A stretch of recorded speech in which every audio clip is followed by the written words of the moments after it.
especially on BT cotton. That is already in the country. What is really the issue is where there is food consumption. And we need to balance between the safety and what needs to be done. But I will go ahead and do what is supposed to be done, especially given the Biosafety Act. It has guidelines on how to go about it, in terms of labeling, in terms of making sure that the scientific evidence which is there is utilized to arrive at a decision which everybody in Kenya will be happy about. So I will go ahead and confront the issue, and given the evidence on the table, do what is required according to the Biosafety Act. On pesticides, which are banned from use, I know they have caused a lot of havoc in terms of even threatening some of even our exports. For instance, you find in horticulture exports, the residues, some of them are coming from these banned pesticides. I will not hesitate, if approved, to become the CS to ban them. I don't see why they should be in our list. We should not be taking poison. Kenyans should not be taking poison. Thank you. Before the next questioner, from your intensive and extensive research, far and wide, are GMO food products safe for human consumption without qualification? Mr. Speaker, sir, I would say some yes, but some no. So it's a mixed bag. Such as? For example, I know that some of the products we are using, like soya from those countries, are good GMOs. But the others which you need to be taken, especially where genetic engineering is used, you need to be a bit careful. So that is why we are saying the scientific evidence should be used. The Biosafety Act should be followed closely, because it has safeguards also, what we need to do and what we cannot do. Thank you. Yes. So should you be confirmed, I will definitely be at your office to ensure that those pesticides are banned. And I think I have several witnesses here. Thank you. Yeah, okay. Ichungwa? Thank you, Honorable Speaker. He's from Kiambu, but not from Alliance. And not from Kikuyu, for sure. My name is Kemani Shongwa. Dr. Karanja, I see you have a very impressive CV and a very rich background in agriculture. And you've spoken at length on your experience, even in the setup of when you were with the World Bank on AFA, work you have done in the dairy sector, Coffee Research Foundation in Ruiru. I was waiting to hear if there's anything to do with livestock development, and wondering whether you have done any work around livestock development, because if you have taken time to read the Kenya Kwanza Manifesto, it had a lot to do with increasing productivity, right from the leather value chain on the livestock side. I was just looking at your CV and wondering whether you have any experience or anything you have done on the livestock side. Two, the extensive work you've done in the crop development area, whether in coffee or all the other areas I've seen from your CV, and very good papers you seem to have written in these areas. Other than consultancy and advising government from the World Bank, have you directly worked with the public sector, or in the public sector, except the 1.5 years in Tegemeo? Not Tegemeo is a policy research institute at the Equitable University. And I saw many Kenyans, when you were nominated, purporting that you used to be the personal assistant to the former cabinet secretary, Mithika Linturi. Were you, or have you said you have worked with cabinet secretaries, were you Mithika Linturi's personal assistant at any point, or have you worked with him in the ministry? Two, you have definitely heard about the fertilizer subsidy program and the scandals that came out of it. I'd want to hear how you intend to handle the, what are called the cartels in Kilimo House, especially around the supply of fertilizer, how you intend to deal with that. Thank you. Dr. Okay, thank you, Mr. Speaker, sir, and honorable member. Thank you, Majority Leader. Well, first of all, in terms of livestock development, yes, I have also some experience in livestock development. My thesis in the University of Nairobi, my MSc thesis was on cattle breeding. So that is an area.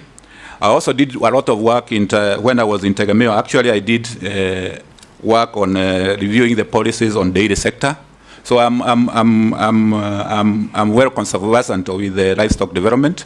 In my consultancy work, I've also worked in all the counties, especially in ASALs, evaluating programs managed by EU and other agencies in the livestock sector. In the public, you also inquired about how I've interacted with the public sector. And I want to point out that I started, as I mentioned in the beginning, I started as an extension officer. So from the grassroots. I went all the way to become a planning officer, all the way to an economist in coffee research, and of late, as a member of the task force on coffee reform. So I have interacted in various ways with the public sector. And when I was in the World Bank, definitely I was interacting with the public sector, both at the higher level and the lower level in terms of operations. Being a PA, this one caught me off guard and surprisingly. For the record, Mr. Speaker, sir, and honorable members, I have never met the former honorable Minister for Agriculture. I have never been a PA.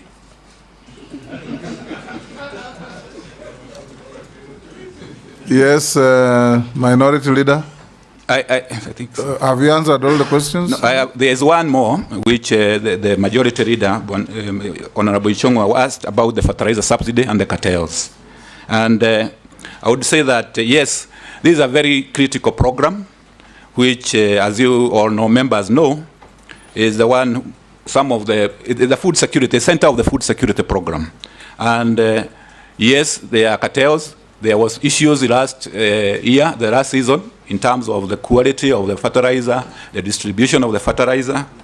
And I would handle, if approved by this committee and the House, this is one of the areas which I would like to work hands-on on to make sure that the farmers are getting the right fertilizer at the right time and the quality is okay. And the cartels, what happens is that cartels thrive where there is lack of competition and openness. I would make sure that there is openness and the integrity is maintained in the procurement of these inputs. Two is the issue about making sure that I have a governance structure which you guide the way fertilizers are procured, the way they are distributed, by having a multi-agency system which can check on some of these cartels and make sure that any untold thing, especially on quality, like involving KEBS at the beginning, so that we are sure that the fertilizer we are procuring is also in good quality. The other element is also to kind of remove the focus, too much focus on the central procurement. And this is what is being touted as you can go into what we call the voucher system, where the farmers can even go. Eventually, they can be able to procure the fertilizers from other agencies apart from NCPB. So there, the government doesn't have to procure. So you remove away the concentration too much in Kilimo House, so that farmers are able to procure from agro dealers eventually. Thank you.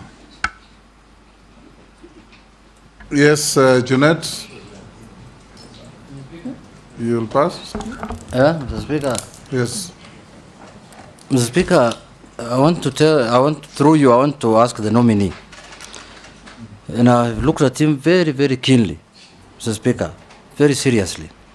Mr. Speaker, the question that's worrying me is that the biggest problem in this country, in terms of when we approve people here in terms of governance, is the Ministry of Agriculture. There have been problems from the last 5-7 years I was in Parliament, from the previous ministers to the one that we approved here who are 30 cases, plus now the PhD holder who has arrived here. Mr. Speaker, I want this nominee just to prove to this committee how he is going to deal with these cartels and this corruption in agriculture. Because if we were to describe corruption in government in form of a home, the bedroom of corruption in government is Ministry of Agriculture. The rest are sitting rooms, servant quarters, and other small places. And you know, Mr. Speaker, having a PhD and dealing with corruption, having a PhD and dealing with corruption are two different things.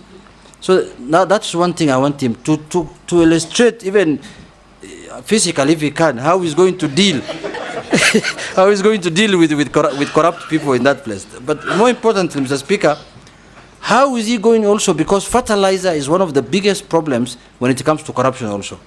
How are you going to work with the industries locally here to develop a fertilizer manufacturing program within the country here so that this issue of importation of fertilizer can end?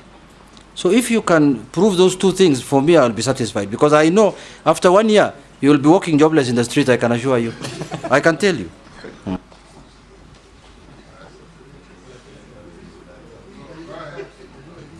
Okay, thank you, Mr. Speaker, and thank you, Honorable Junet, for your questions. I know dealing with cartels is a big issue, and there are many formats and very many forms. But if I am approved by this House and this committee, I'm saying I'm giving a notice on cartels. Notice that they will be out of business. In the fact that my background is that, and one of the principles which I hold very dear is integrity, not to be compromised.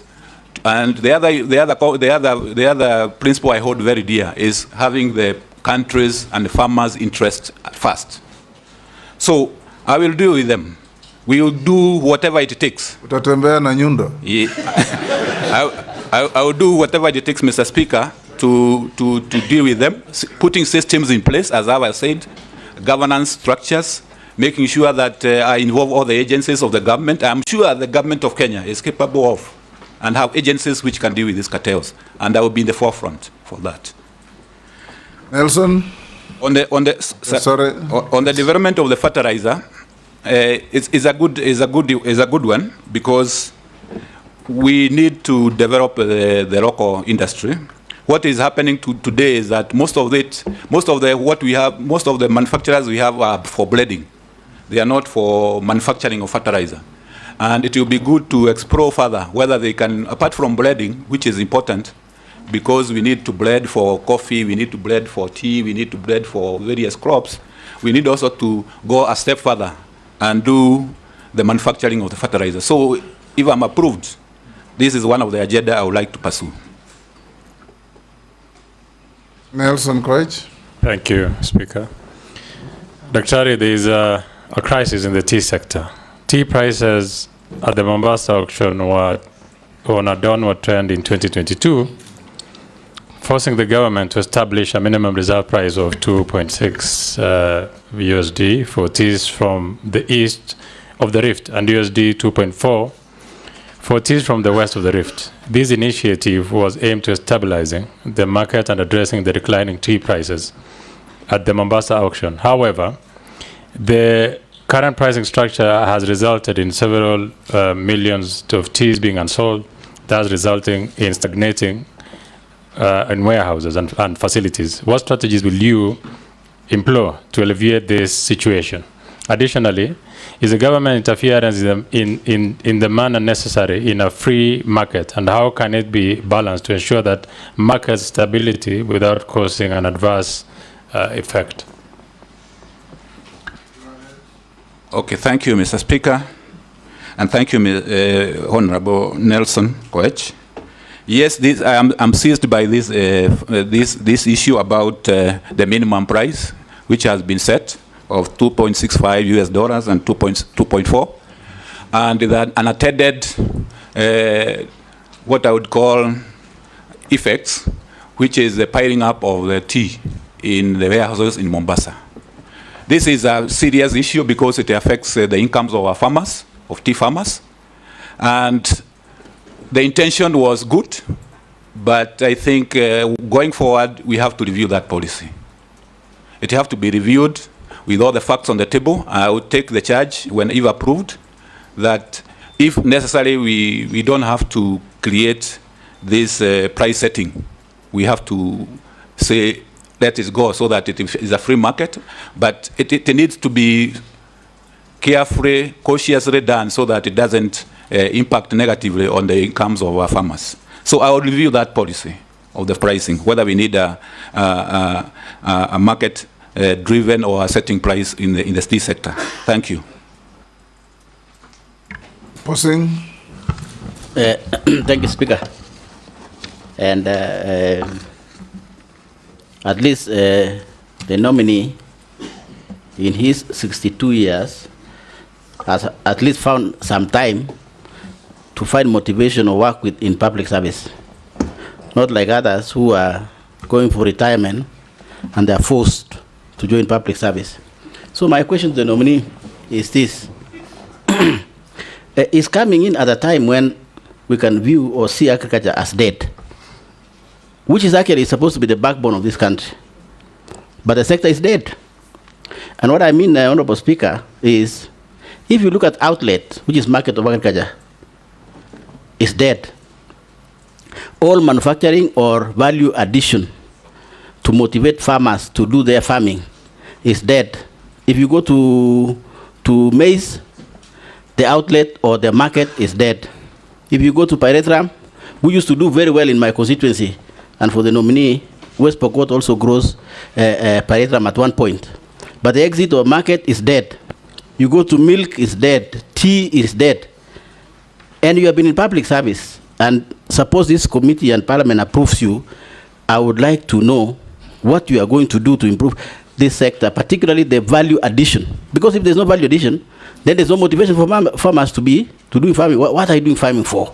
You don't get any money. And therefore, maybe you need to tell this committee, then how will you treat this market or outlet so that it can motivate now farmers and your work will be more easier. Number two, agriculture is basically devolved. Almost 100% devolved. It's almost like health. So in this sector, we are interviewing you, and yet the backbone of agriculture is at the county level, which National Assembly cannot access. So how will you work if you are approved? Because unless you work with counties, then your work will be theoretical, and maybe now dealing with cartels, or even those cartels might also change you to become a cartel. And as Honorable Judith says, you might find yourself no job in a year. What do you want? Would you like to propose a nexus between yourself or national government with county governments? Like, for example, having a summit between the Minister for Agriculture and all ministers of counties' agricultures. Like having a summit, maybe 3 months, maybe 4 months. Like in health, doctors have succeeded to link national government with county governments. But there's no link within agriculture, national level and county level. What will you do in those two areas? Thank you, Speaker. Yes, Dr. Okay, thank you, Mr. Speaker, and thank you, Honorable Kosin, for that. Yes, I agree with you. There's the challenge of agriculture as it looks at the moment.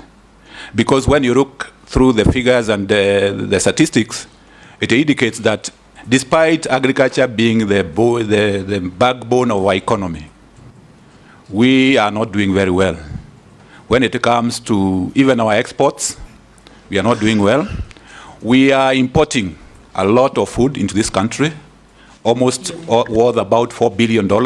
A lot of food in terms of when it comes to wheat, rice, edible oils. So we have a tall order in terms of going forward.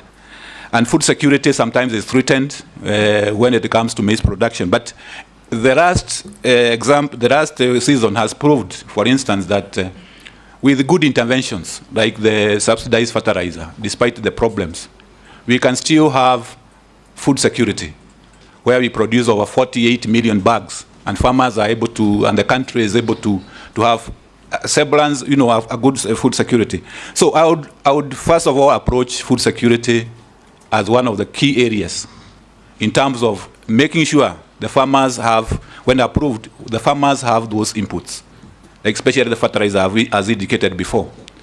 The food security is also about making sure that those inputs are delivered on time and they are good quality.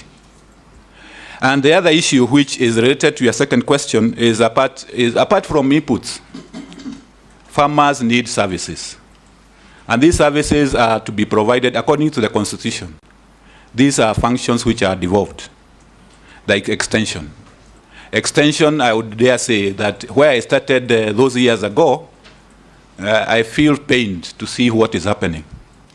Extension, as we know it, is dead. Completely. Yes, it is dead. You go to the farmers have left to be their own devices. They don't know what to do. And you know, agriculture is about technology. Without the appropriate technology, you can do very little in terms of productivity. So this issue about engaging the counties will be, if I'm approved, will be one of my greatest and clearest priority, in that I will use all the structures which are provided, the intergovernmental structures, to engage the counties, to see what we can do, capacity build them, to fill the gaps.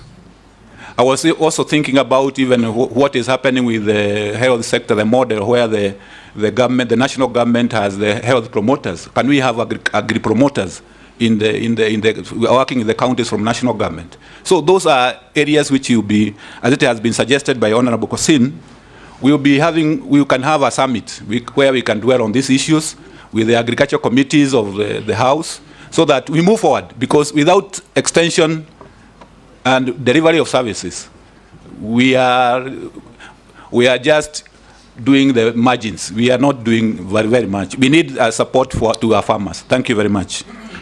You are aware that formulation of agricultural policy, even where it's devolved, is still vested in you. So you have to formulate proper policies and cascade them down to the counties. Gikaria? Thank you very much, Honorable Chair. Just want to follow up on what Kosin was saying on devolution in agriculture. There are so many state agencies and regional developments which are duplicating what is being done at the county level.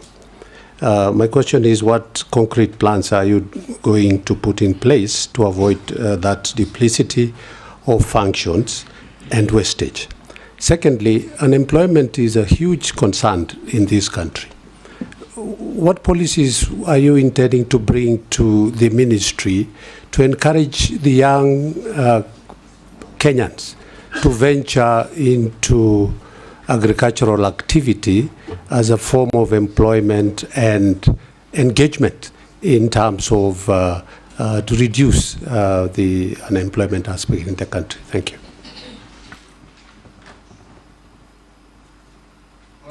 Okay, thank you. Thank you, Mr. Speaker. And thank you, Honorable Gikaria.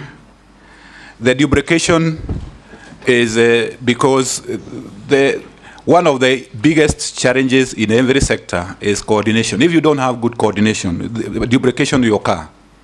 For instance, I'm sure, and if I'm approved, the sector which I'm going to, the ministry, has about 36 parastatals. Very many of them doing various things. But are they coordinated? Are they tuned to the priorities of the sector? I think that is my challenge as the incoming CS, if I am approved, to make sure that they are tuned to what is the priorities of the sector. Because I think some of them are not, they are doing their mandate and they are semi-autonomous, but we need to work as a team, to work towards a certain goal. So apart from coordinating with counties, there are also inter-ministerial coordination which is required to make sure that those parastatals and agencies are working towards the laid down priorities. Employment. Agriculture is the biggest sector in our economy. I'm quite aware of that. And without agriculture absorbing some of our youth, it will be a very big task for the economy to do so. So we will be, if I'm approved in this by this committee, I will endeavor to make sure that the youth are taken care of, especially by when we are implementing all the interventions which are identified under the bottom-up transition, the better. Be it in leather, be it in dairy, be it in the crops like rice and everything, the value chains, all those value chains, we will get the nodes where the youth have to come in to create jobs for them and to make sure that they are meaningful jobs where they can be engaged right from the grassroots all the way. So the value chains approach is the way to go, and I will promote it and make it very clear that we are even monitoring how the youth are getting whether the youth are getting engaged. Thank you. Honorable Mary Massey. Thank you, Chair. Sorry, let me take Chair, Naisula first. Oh, okay. I skipped you. Oh, okay. Sorry, Thank Mary. you. Thank you, Speaker. Dr. Karanja, listening to you and the comments that most of my colleagues have raised about agriculture being devolved, and even you saying that the extension services at the counties are dead, it is because the Ministry of Agriculture at the national level, you're also involving yourself in devolved matters than doing your work, which should mostly be policy, and collaborating with the counties to see that those policies are implemented and those extension services are working.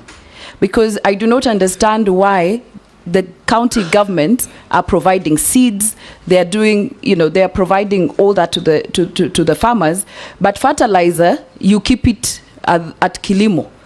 Is it a cash cow for the minister, for the PS, for the cartels there?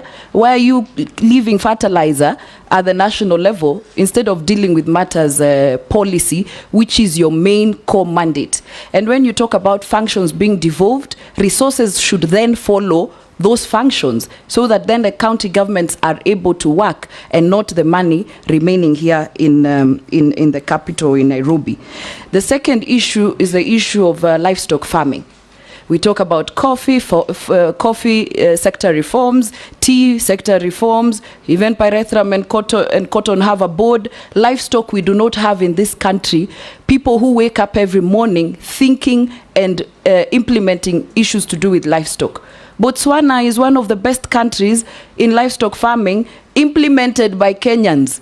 They're the ones who went to do livestock issues in Botswana. So I want to know what you're going to do to see to it that livestock farming is taken seriously. Instead of taxing Kenyans, make money through livestock farming.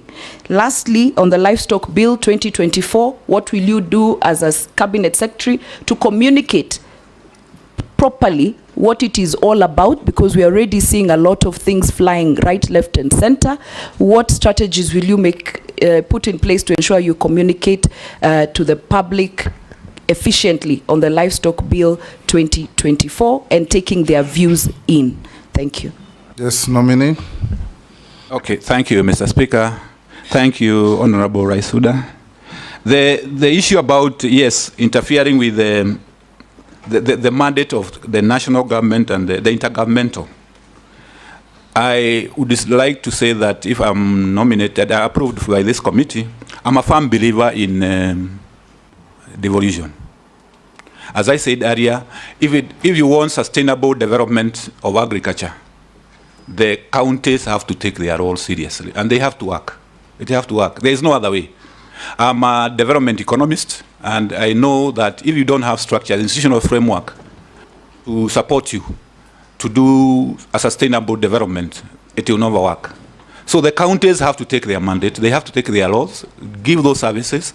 The national government have to take its role of the ministry where I'm going, if I am approved, the role of policy, the role of regulatory, and also research. Those are the mandates which are to the national government. But the counties have to take that role. And I will do whatever will be in my power to make sure that those delineation and that it becomes very clear. In terms of even fertilizer, that's why I said eventually, gradually, the way to go is to make sure that you decentralize. The procurement should not be done centrally. It should be done with agro dealers. Those are business people who can be able to do procurement, and they do it as part of their business. The government can come in and subsidize and give the vouchers. So I am, as I indicated, and I would like to repeat again, I am a firm believer in that issue about sustainable development through counties. Livestock. Yes, livestock is a very critical area. Is one of the critical areas because if I'm approved, I'll have two state departments: agriculture and livestock. And livestock has a great potential in terms of being able to the livelihoods, especially in ASAL areas. And Honorable Member Isuda is to say that I'm lucky that when I'm coming in, if I come in, there is a livestock bill which has been published, and a livestock policy which has been published. So the livestock bill is trying to cure the lacuna which was there, in that we do not have agencies which are promoting livestock matters in the country. So it will create, for instance, try to regulate what is happening in breeding, animal feeds, which members know that there are a lot of issues with animal feeds, quality and others. Create a livestock marketing board, which will be promoting livestock. A research organization dedicated to livestock, although it is between cattle.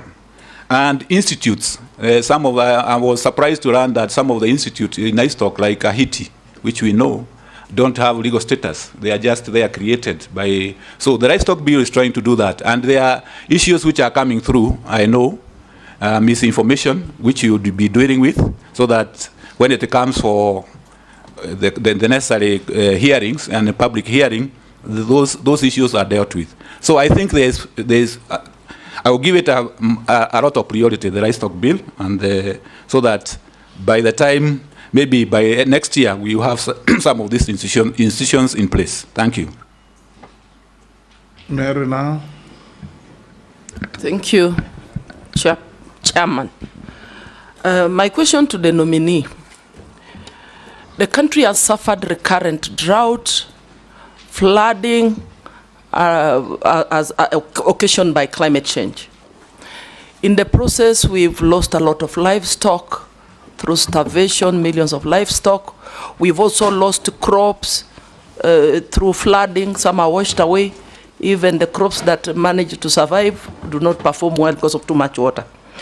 My question is, what mitigation measures can you put in place to reduce the loss of livestock during future droughts?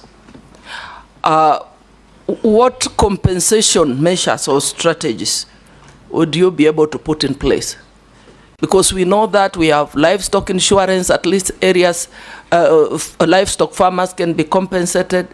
What about crops, farmers that lose crops? What are your thoughts? Secondly, in the agricultural sector, we have so many youths who are trained, degrees in agriculture, even PhD in agriculture, extension officer, trained but jobless, so many of them. I don't know if you're aware of that. And we need to be deliberate in employment creation. If you are successful and you become the Minister of Agriculture, what deliberate measures are you going to put in place to ensure that you deliberately placing resources in programs that will create opportunities for these young people? Thank you. Daud. Thank you, Mr. Speaker, sir. To the nominee, he has mentioned he has been in the coffee sector in the task force. What I would want to put to him is the coffee sector is in turmoil.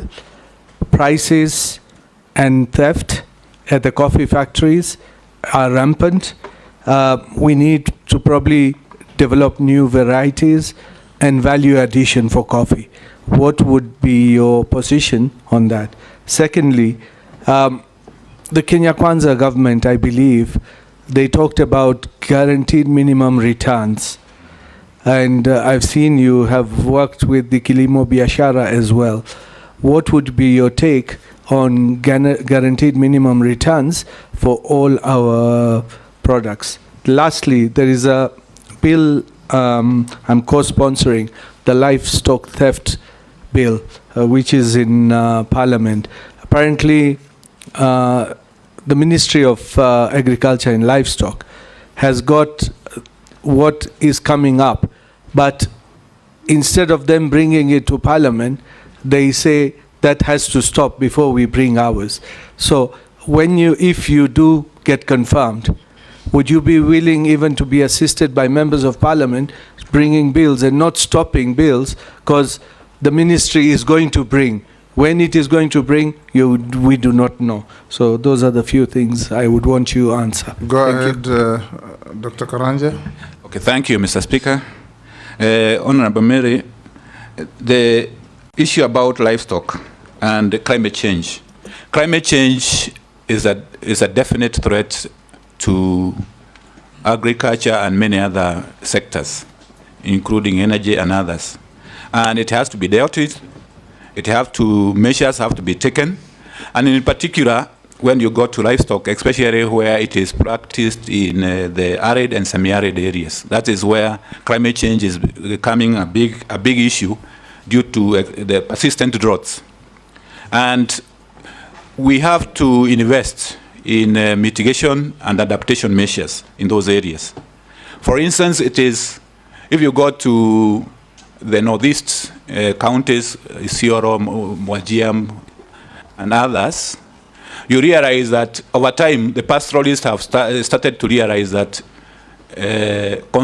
pasture conservation is one of the areas which they can invest in. They used to graze and then go. But through interventions, through various programs, you can now see hay being sold in those areas. So some of these mitigation measures are going to be there, especially to change their lifestyle, so that they adopt measures like pasture conservation. And if approved, I am going to promote programs which you do the adaptation especially for livestock sector. For crops, it's also the same. We need measures varieties which are resistant or drought tolerant, varieties which are higher temperature, can withstand higher temperatures. So that, as the docket of research is within my mandate, if approved, I will also emphasize on that. We have also to take, for instance, the Kenya Kwanza agenda of planting trees. That is one area where we need to emphasize, because trees, agroforestry and others, is one of the measures which we can be able to mitigate the effects of the climate change. Then in agriculture, I'll also be working closely, if I'm approved, with my counterparts in irrigation. Our agriculture is rain-fed. It is prone to the vagaries of the weather. So we need to invest where we can, with resources allowing.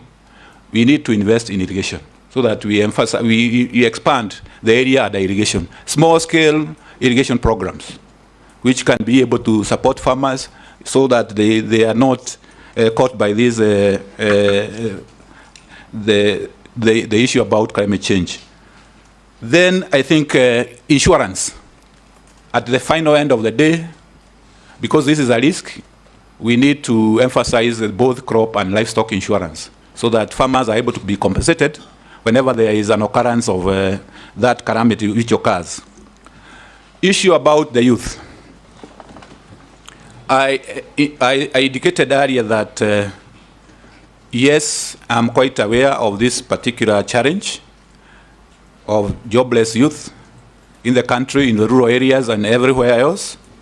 And if I'm approved, my undertaking is that, whatever we are doing in all the value chains, the issue about the youth, women, PWDs, people living with disabilities, will be taken care of. Not just taken care of, but we will go out of our way to make sure that and monitor clearly that we are taking care of the youth, the women, and people with disability. Honorable Dawood, the coffee industry, as you have rightly indicated, I started my career there as an economist. I have also served in the task force and other. Yes, I know there are issues, very major issues in the coffee industry, including legislative one, the bill, the policy, which are still pending. This will be low-hanging fruits. I will be able to handle them if I'm approved, so that we move forward. New varieties and theft. I work with collaboration with, especially for theft, I work with the collaboration with the interior, so that we are able to see how best we can handle the coffee thefts. Because the coffee thefts are usually promoted and kind of gotten mainly from maybe insider jobs or people who have licenses who can be able to dispose of the coffee. Because you cannot buy coffee. Where do you take it? It has to be that you have a license, you can be able to dispose. So it is something which, with working together with the Ministry of Interior, we will be able to handle.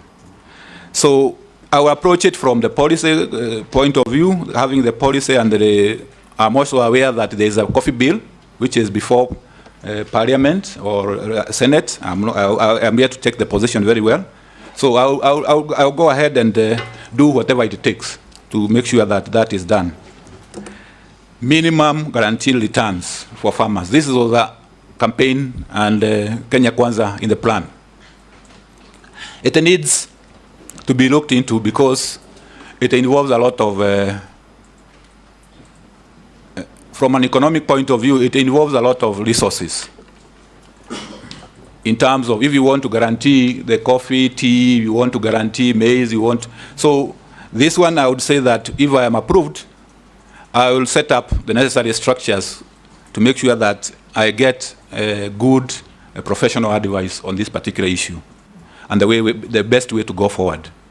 But I know it is very important to our farmers. It was in the plan, the Kenya Kwanza plan, so we have to move forward, but cautiously so that we are not, given our financial situation, that we don't overcommit. The livestock and the bills, I would like to handle it from where you, Honorable Dawood, you said, if I'm approved as a cabinet secretary, working with the National Assembly and Senate and every members of national, the honorable members, whenever a bill, you don't have to oppose a bill because it is coming from another quarter. If it is something which is good, it is bringing something of value on the table, the best approach will be you look and you consult and you do the consultation so that you agree on a common position. You improve on what you have. If it is a bill brought by a private member's motion, you see what is bringing on the table. If the ministry has something else to add, you add. So it is a collaborative effort. I would approach it that way. Ferdinand. Thank you very much. Dr. Karanja, you have promised, and please go by that promise, that if you are actually approved by this House, then of course you're going to put some workable and various interventions in the system to be able to move forward as a sector, agricultural sector. One, I want to ask you, what are you going to do? We have failed. There are some projects you actually failed. Kalana Gulalu is one of them that this House or that of the Parliament actually put in a lot of efforts, but it is failed. I want you to tell me what you are going to do. Because you are saying the moment we approve you, you're going to get some of the things that have failed. Two, out here, and I think it's a common knowledge, there's a lot of land fragmentation, the cutting land, to reducing the workable land. Agricultural land is actually being subdivided. I'm afraid 20 years to come, maybe you and I won't be there. 20 years to come, there'll be no land for cultivation in this country. And I think I had a chance to go to some of the places like Denmark, where land is actually put aside.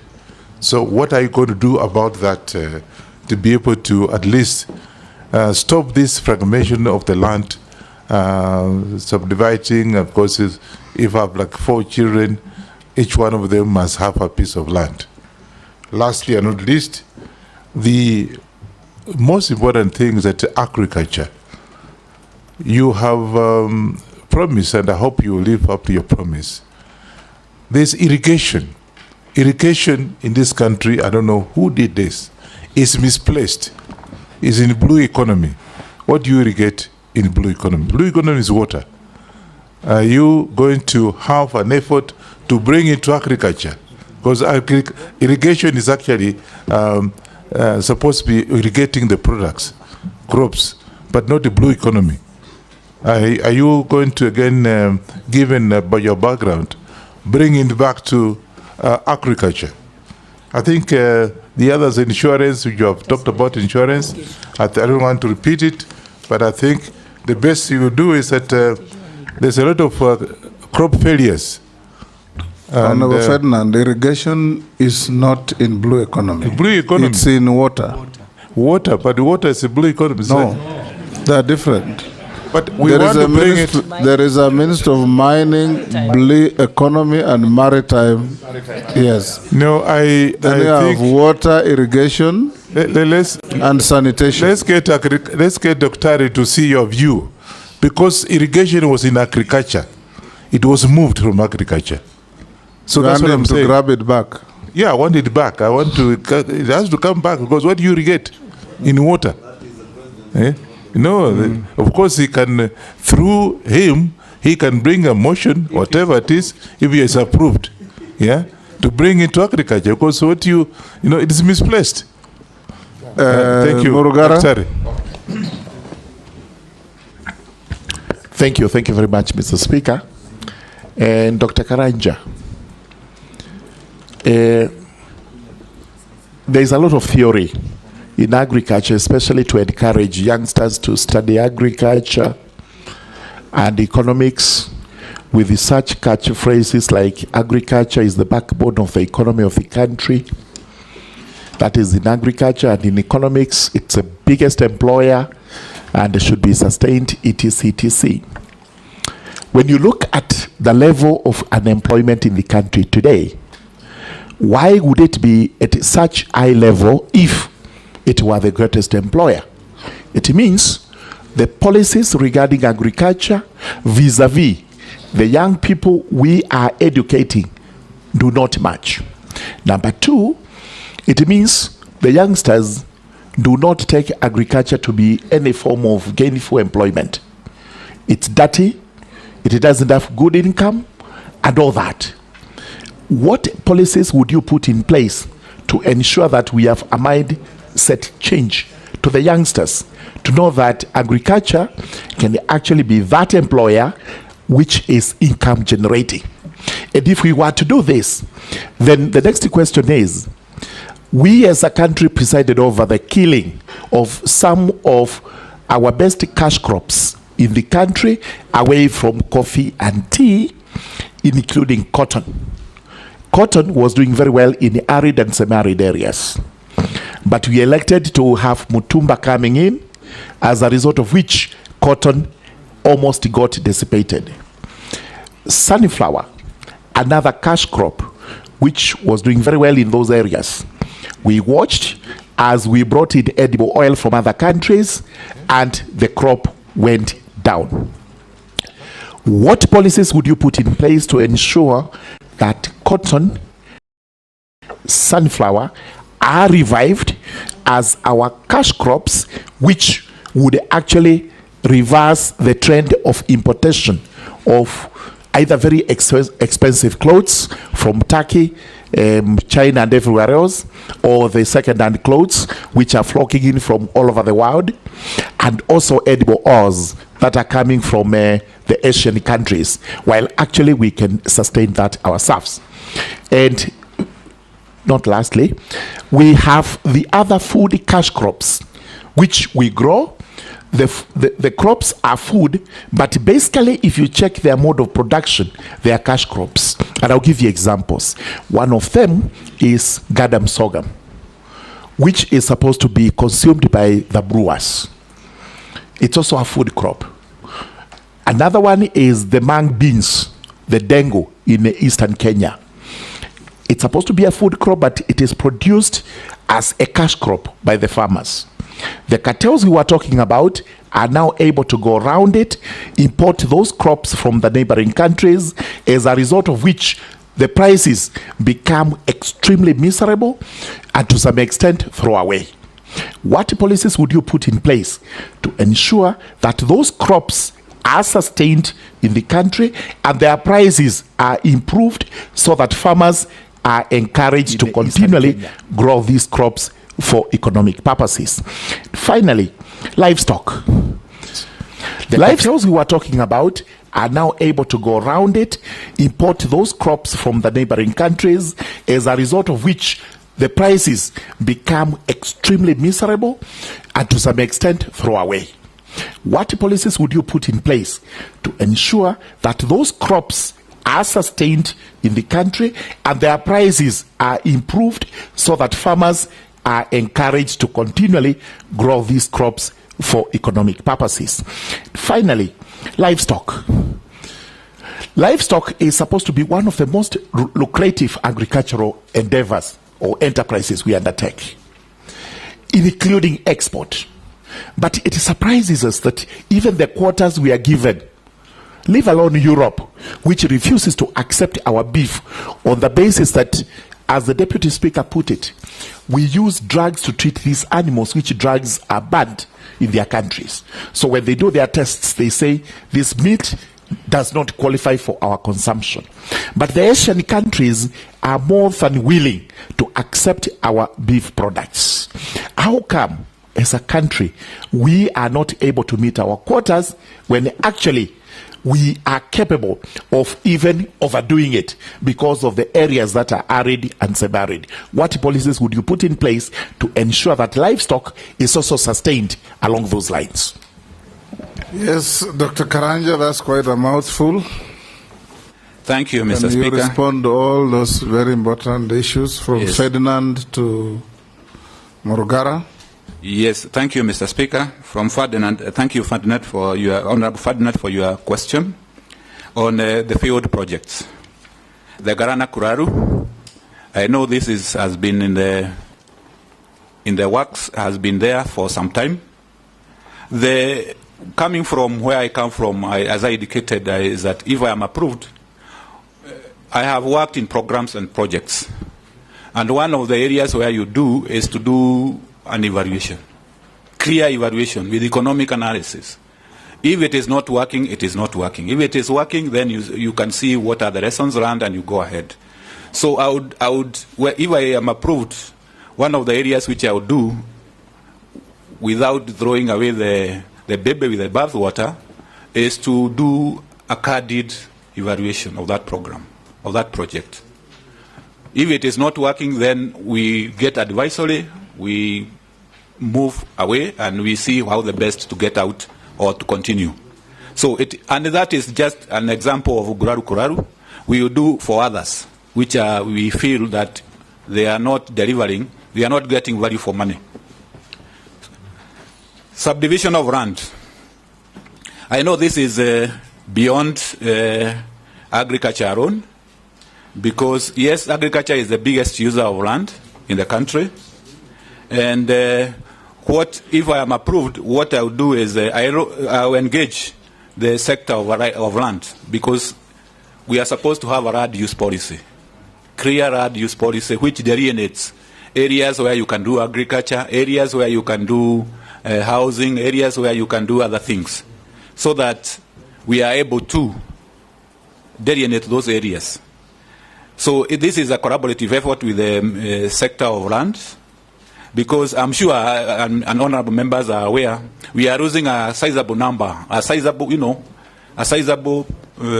proportion of agricultural land to real estate in Kiambu and other areas. And this are causing a lot of concern. Even in other counties, we are doing the same. So it is an area where we are engaged the sector of lands to come up with clearly with I know there is a land use policy, but we need to revisit it and see how we can implement it. Irrigation, as it has been indicated, this is in the water sector, and this, I'm sure, is an issue which our appointing authority will assist to that, and I don't want to comment more than that. Honorable Murungalu, about thank you for your question. Point of order. Yeah. Yes. Daktari, you actually are very knowledgeable from what you have said. Don't tell us, don't throw that this the question of irrigation is something that you go to tell this committee what you're going to do. Don't tell us that somebody else holds they're talking of the same thing. We have said, and I've said it very clearly, irrigation is supposed to irrigate crops, and somebody misplaced it in water. It's as simple as that. So what are you going to do about it? Thank you, Honorable Ferdinand. Yes, I agree. Because irrigation, when you do it, especially the small one, not the big dams, which you have hydros in them, the irrigation we do for small scale is agriculture, actually, most of it. And logically, it is supposed to be in agriculture, so that you manage, because even the technical management of the irrigation scheme, yeah, it is agriculture. The water part is it's just making sure that the water is there. So that is why I'm saying, because coming in as a CS, I would love to have irrigation as one of the dockets, but definitely I need to be guided. It is not your duty to assign departments. Yes. Yes. Yes. No, but also he uses But- the water. yes. He doesn't Okay. develop the water. If I may continue, Honorable Go on. Honorable Murunga has, thank you for your questions. The issue about the youth and agriculture. Yes, it is quite something which, because you realize that agriculture has been left to the old people. One of the studies which was done by one of the institutes indicated that, for instance, the average age of a coffee farmer is 62 years. So very aged people. And the issue is about the youth might not want to go into production per se. They might not want to go to production, but what they are interested in is issues to do with the value chain, along the value chain. For instance, in agro-processing, in making sure that, for instance, if there is milk, they add value, they can make yogurt, they can do the ghee. So, as indicated earlier, some of the key value chains which has been highlighted and has been prioritized, we will try as much as possible to integrate the issue about the youth. There is also a program, I'm informed, if I come in, and I'll try to scale it up, trying to inculcate, to teach youth about agriculture, right from the secondary schools and primary schools.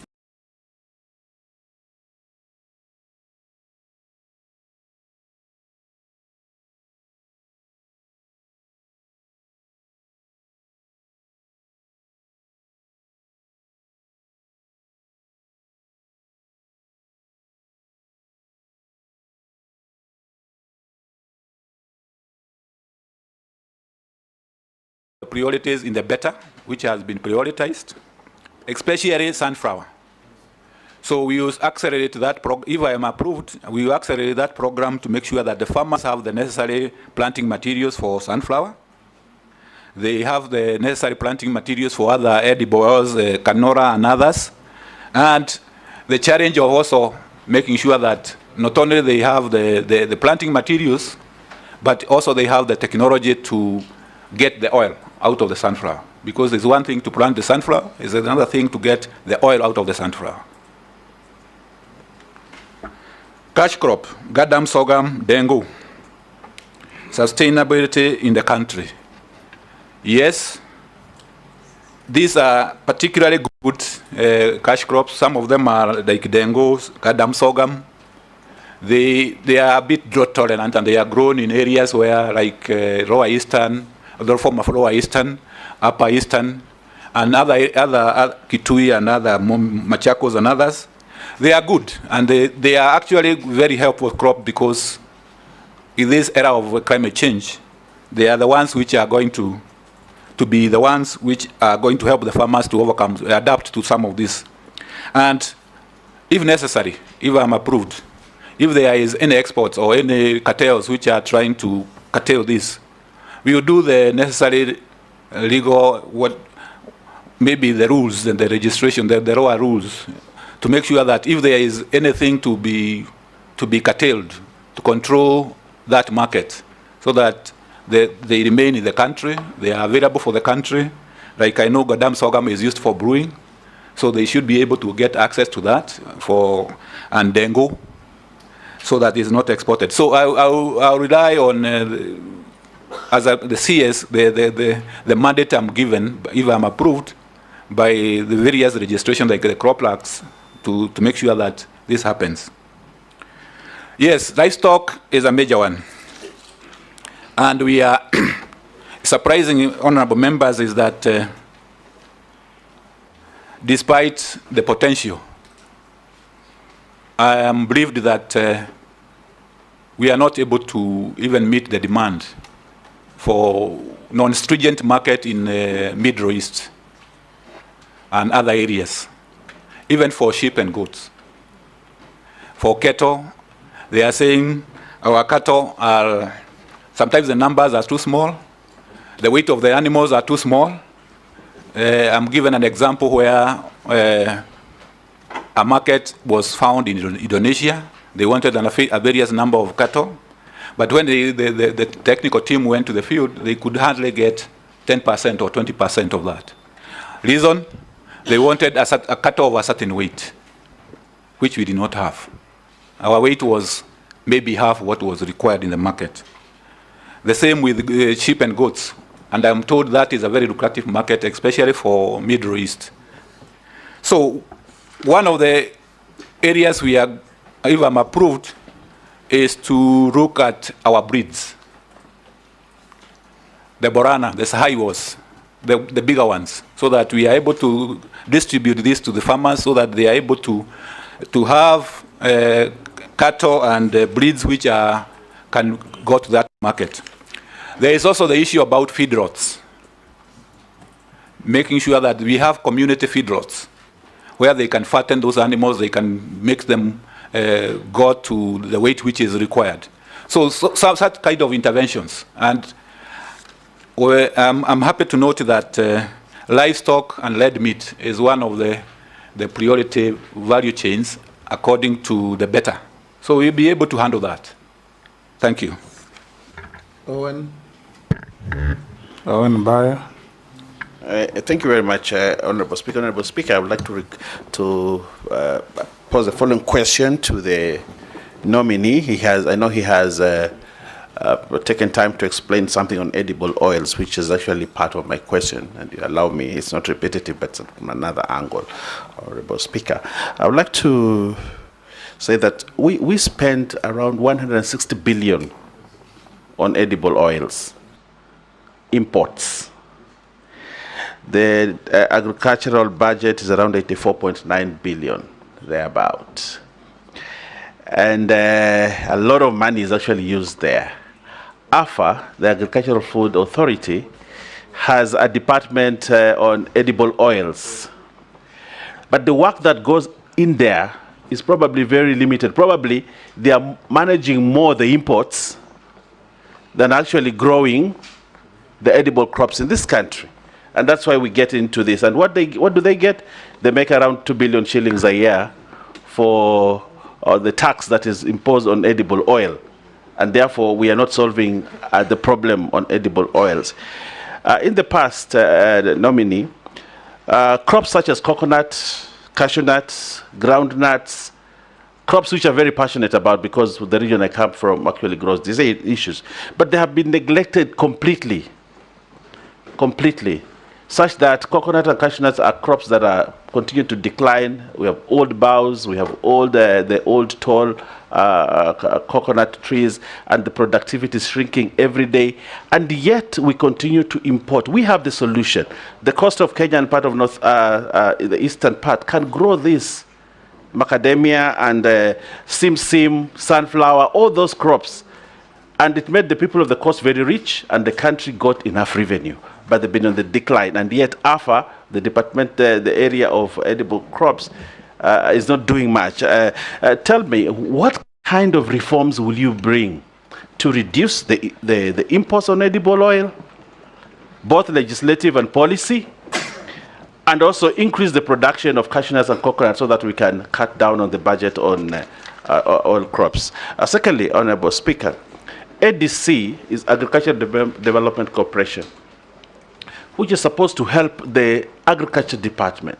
And one of the things that ADC did was to have enough land set aside. I had the question on now we are moving to settlement, and but ADC has swathes of land.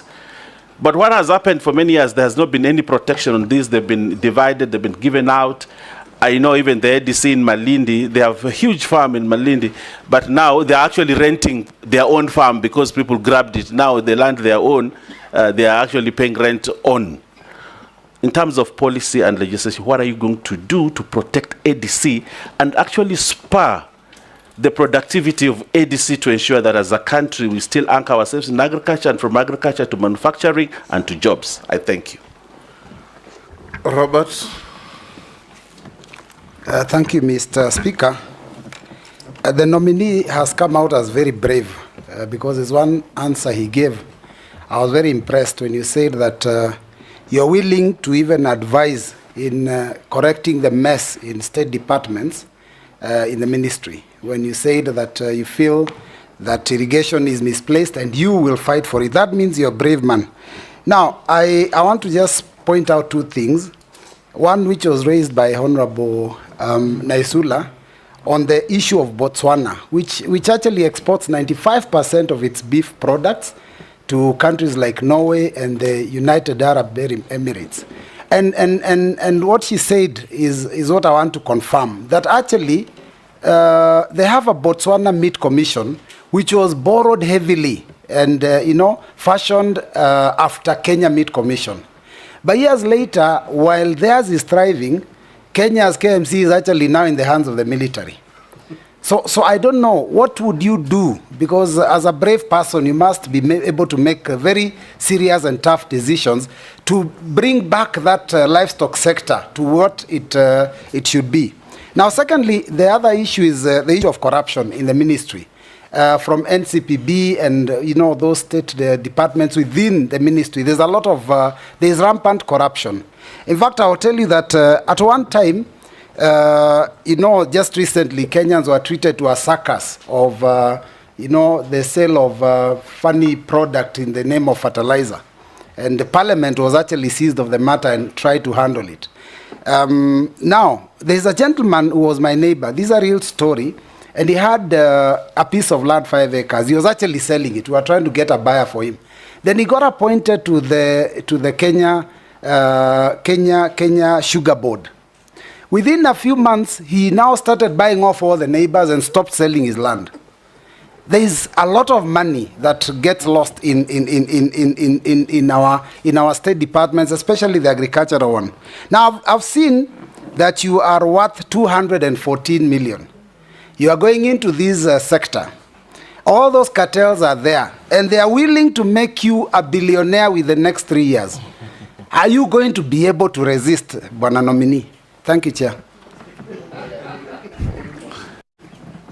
Yes, Dr. Karanja. Yeah, thank you, Mr. Speaker. Will they make you a billionaire, or you are a billionaire already? Thank you, Mr. Speaker. And thank you, Honorable Owen Bayer, for your question about this issue about edible oils. Yes, this is a classical case of we need to do import substitution. We cannot continue spending our good money importing things we can do in this country. As I indicated earlier, the edible oils is one of the key priorities in BETA. And if approved, I have no other alternative but to work day and night to make sure that we reduce the import bill, especially on edible oils, be it on sunflower, coconut, and cashew nuts. I know especially in the coastal zone, these are very good crops, which has been there, naturally growing there.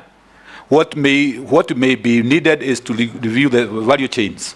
Their value chains, make sure that farmers are getting the necessary technologies and inputs, and also the machinery and technology to get the oil and others. Because edible oils also has another offshoot. Because, for instance, if you do sunflower, you do canola, when you squeeze the oil, what remains is what is used in animal feeds. And this is what we are importing. So it has it will help us in those areas that we get the oil, and also we support, especially our animal feeds industry. So it is quite a good industry where we need to work on. And if approved, I work day and night, I can assure you, to make sure that we reduce this import bill. It has been there. I know even in Western Kenya there is also the issue about palm oil, which is coming up, where we can get the varieties to plant there. So it's something which is an open potential. Mr. Chairman. Yes, maybe just a quick supplementary, because I hear what the nominee is saying, especially in terms of edible oils and the value chain around the production and growth and production of edible oils. And I'm just wondering, because the nominee lives in this country, and he knows what has happened to the finance bill of this year. Part of the proposals that were in the finance bill sought to do exactly what you are saying, to protect the local industry in terms of local farmers who are growing sunflower, canola, and the other inputs for edible oils.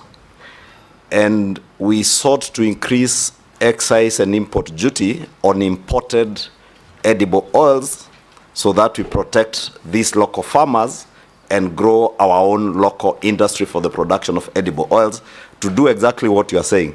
Now, my question is, considering that Kenyans have told us they do not want us to increase import duty or excise duty on imported products, what other measures would you take or what non-tariff interventions would you have to ensure that we protect these local farmers, grow our own local industries, and at the same time do what Kenyans are asking us, not to increase access on the imported products? Or when you speak about import substitution, my understanding of import substitution, and I'm certain being a development economist, you know import substitution will mean that we produce locally. Are there innovative ways that you would work on, or would you now try to convince Kenyans that import substitution will entail levying some taxes on imported finished products to protect our local industries and create jobs for our young people in this country? As you said, our young people are interested in jobs around the value addition in agriculture, not necessarily in production of agricultural products. But there are also many young Kenyans who are in agricultural production, and a few who have interest in value addition. But what would you tell Kenyans in terms of import substitution and tax on imports? Thank you for the intervention, Majority Leader. I think this is sometimes, Mr. Speaker, sir, is that there comes a time a nation has to choose what you have to do. I agree, there's a sentiment that we don't have to tax more, but when you are putting barriers in order for you to create an enabling environment for our farmers to be able to do this, and also create jobs. Because if we edible oils, as I have said, you get apart from production, you get to have technology to mill these edible oils, get the oil, purify the oil.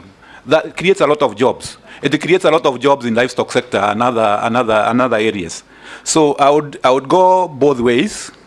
Try to, if I'm approved, try to get interventions which you help the farmers do whatever they are supposed to do. For instance, subsidizing some of the inputs so that they are able to grow more and develop the necessary technologies and adopt the necessary technologies. But I would also like to convince Kenyans that this is something which we need to do. Get those taxes, create some barriers, so that our industry, especially for oil, these imports, substitution, we get it right. Because we should not be, every import is a job exported. So we need also to have, we cannot have our cake and eat it at the same time. Speaker, before the nominee moves to my next question on ADC, yes. Don't you think that the problem why everybody wants to import edible oil is because there are cartels that make a lot of money? That, you know, if you create an enabling environment to generate edible oil locally, you're actually killing other people's businesses. Companies, you know, we used to have a lot, the Shah companies that used to do a lot of manufacturing of edible oil in the country. We have a company in Mombasa.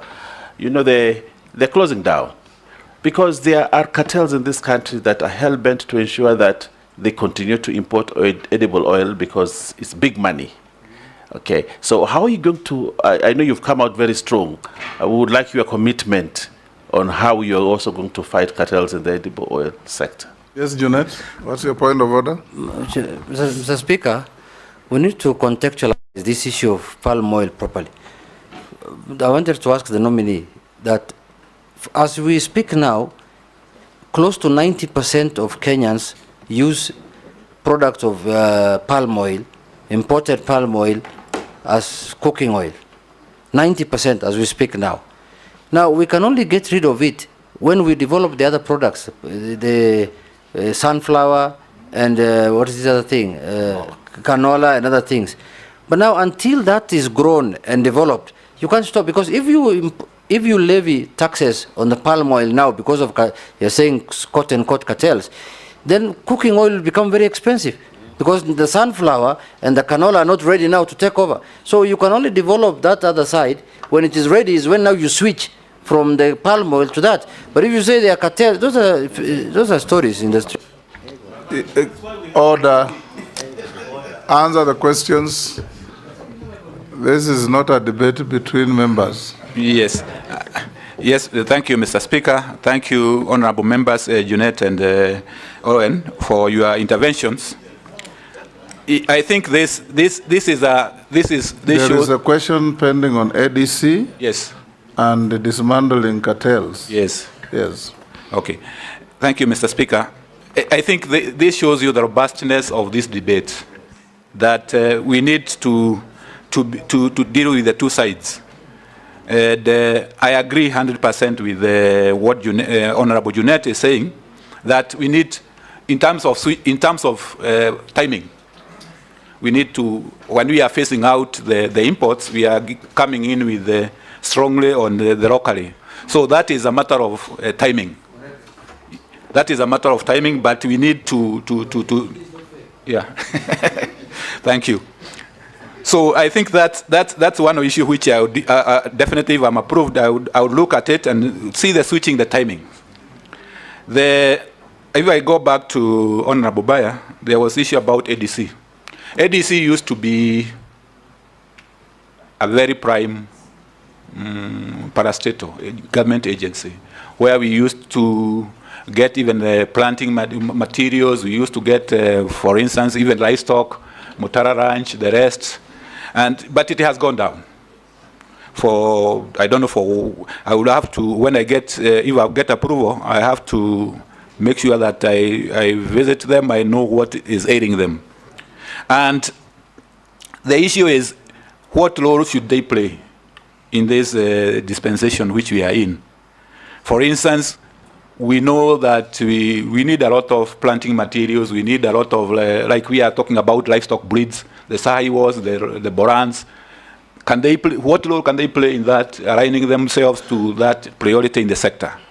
So that is, when I come in, or if I've approved, is some of the areas which I would like to pursue quickly, because I am sure they have the capacity.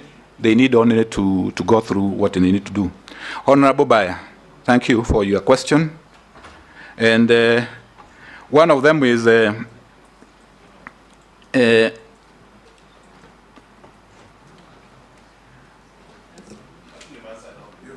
oh yeah, most of them I'm answered. Yes. Whether I can resist, whether they will be able to make me a billionaire. I come, Mr. Speaker and honorable members, I come from a point of one of my clear areas which I am saying is non-negotiable is that is issues to do with accountability and being able to stand for what is public good. And I think that, to me, will be uncompromised. I'll pray to God that I will not vacate that principle. Yeah, because I need divine intervention. I know it's not easy. You should start with your will to resist before God helps you. Yes. I'm wondering, because he's saying he's going to pray. Are you going to pray so that you are not a billionaire? Because the question was, are you going to resist those cartels? You will pray to God to give him courage to resist. Yeah, Mr. Yes, Speaker. Mule. Yeah. Yes. Thank you very much, Mr. Speaker. Dr. Karanja, I have no doubt in my mind you know exactly what entails in the entire agriculture and livestock sector. And as members of parliament, we are here to hear you and your suitability. And I know we are live to the entire public, and quite a number of Kenyans are watching. And I want to get a feedback after this from the mama mboga, the tea farmer, the coffee farmer, the sugar farmer, whereby you tell them on their face on the actual policies you are going to do. And I'll give you two scenarios. The first scenario is that we have a crisis at the tea sector, whereby 32 billion shillings worth of tea is unsold at the Mombasa auction, whereby it will enter and hamper the payouts to the farmers at the tea sector. As we speak, the mama mboga at the market right now, who expect to get tomatoes from the local farmers and come and resell to make little money, the entire market as we speak today, Korokosho, Kibera, Kamukunji, any market, it's flooded with tomatoes. It's flooded with skumawiki. It's flooded with onions. It's flooded with cabbage from within the country and our neighbors. How will you handle the imports from our local neighbors to safeguard our local farmers who have gone a serious challenge to produce, and a mama mboga who is waiting for the same produce at Korogosho market, yet a truck has come from a neighboring country, I don't want to name any, and has already delivered the same produce, reducing the price of tomatoes from 3,000, as we speak this morning. This is a reality. 3,500 per crate to 700 shillings. The farmer is losing because he can't get his input on the produce, and the mama mboga cannot get an extra coin as expected. The coffee industry, the farmers at this right time, most of them are picking up coffee, taking them to the factories. They are not very sure. They have spent substantial amount of money to produce that coffee. They are not very sure of the market of their coffee if they are selling it. As a cabinet secretary for nominee for agriculture, if, and I use the word if carefully, approved, what will you tell that Kenyan? Don't tell us. We have seen your CV. Mama Boga has not seen your CV. We know your expertise from the document. Tell the real Kenyan down at the grassroots, what will you do as a minister for agriculture to protect them and add chain value for their produce and give them a hope? Thank you.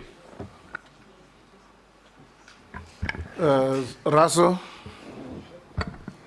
just filter the, that was a long speech with one question. So, yes.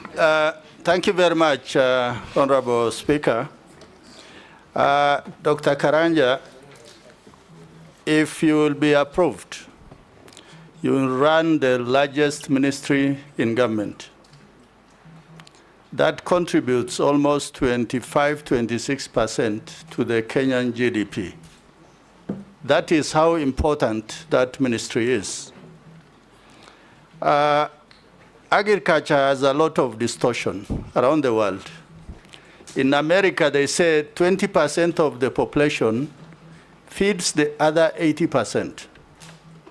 While in Kenya, they say that 20% is the land that is actually productive, while 80% is not useless, but a land that is there.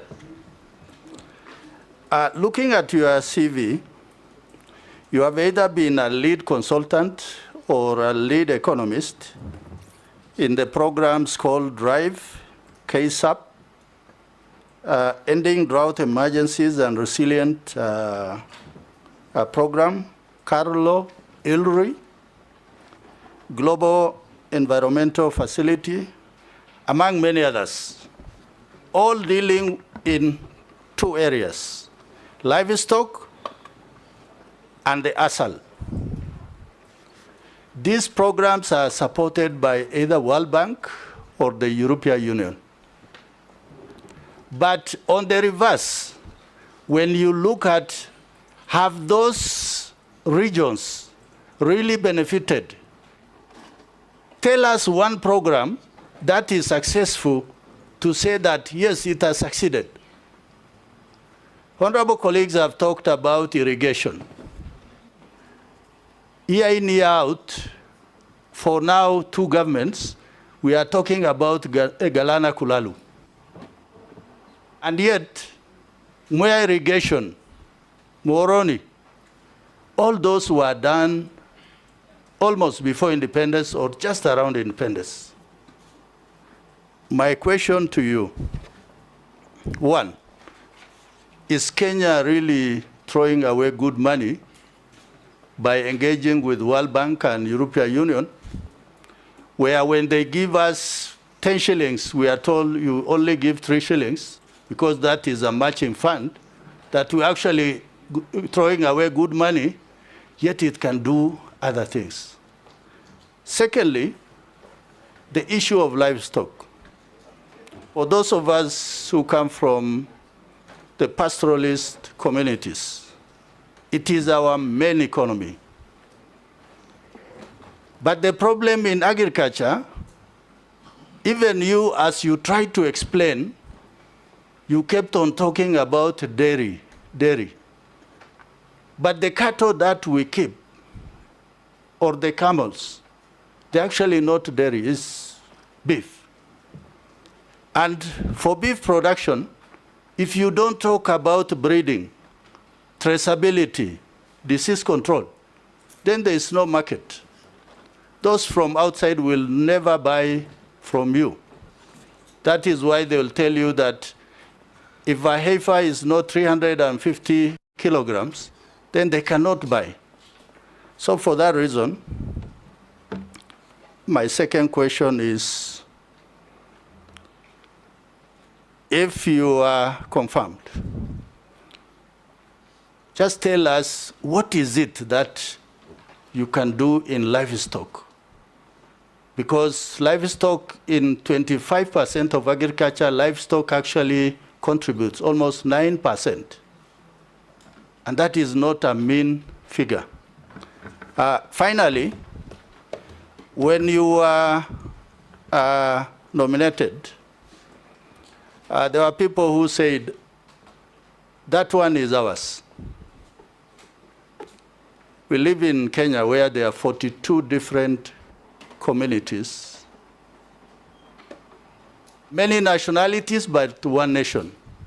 Are you going to serve all Kenyans, irrespective of where they come from? Thank you, Honorable Speaker. Yes, Dr.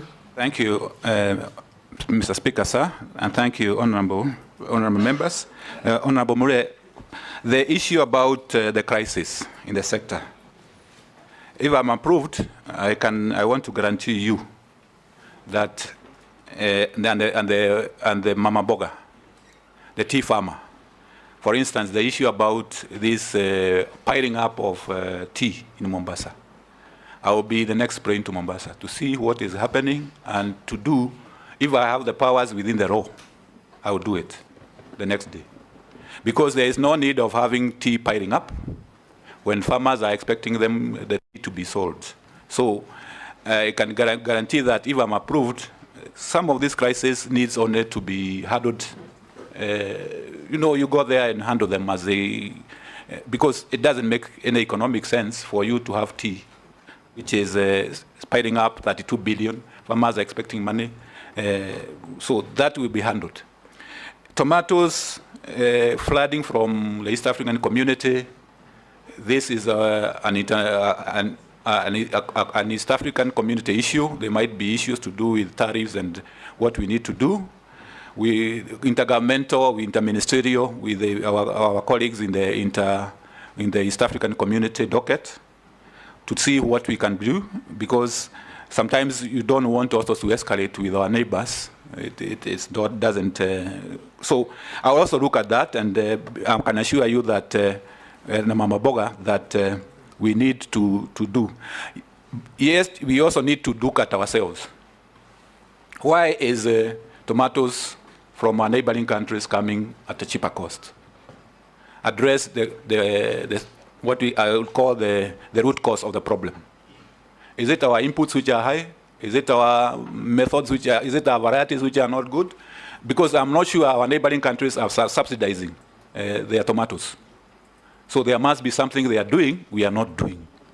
And we need to look at that and address it so that in a sustainable way, because even if we put the barriers and then we are producing at 3,000 or 2,000, and they are producing at 2,000, always the market will always shift towards them. So we need also to look at that. Coffee industry. I will also look at the coffee farmer and tell them, we will finalize whatever reform. If I am approved, it's one of the areas which I have a comparative advantage, having worked in the coffee industry for long, and I know what is required to be done. The reforms which are remaining should be done so that the coffee farmer enjoys the whatever is supposed to be enjoyed. Then, Honorable Lasso, on the issue about interventions by our development partners and what they have been able to do.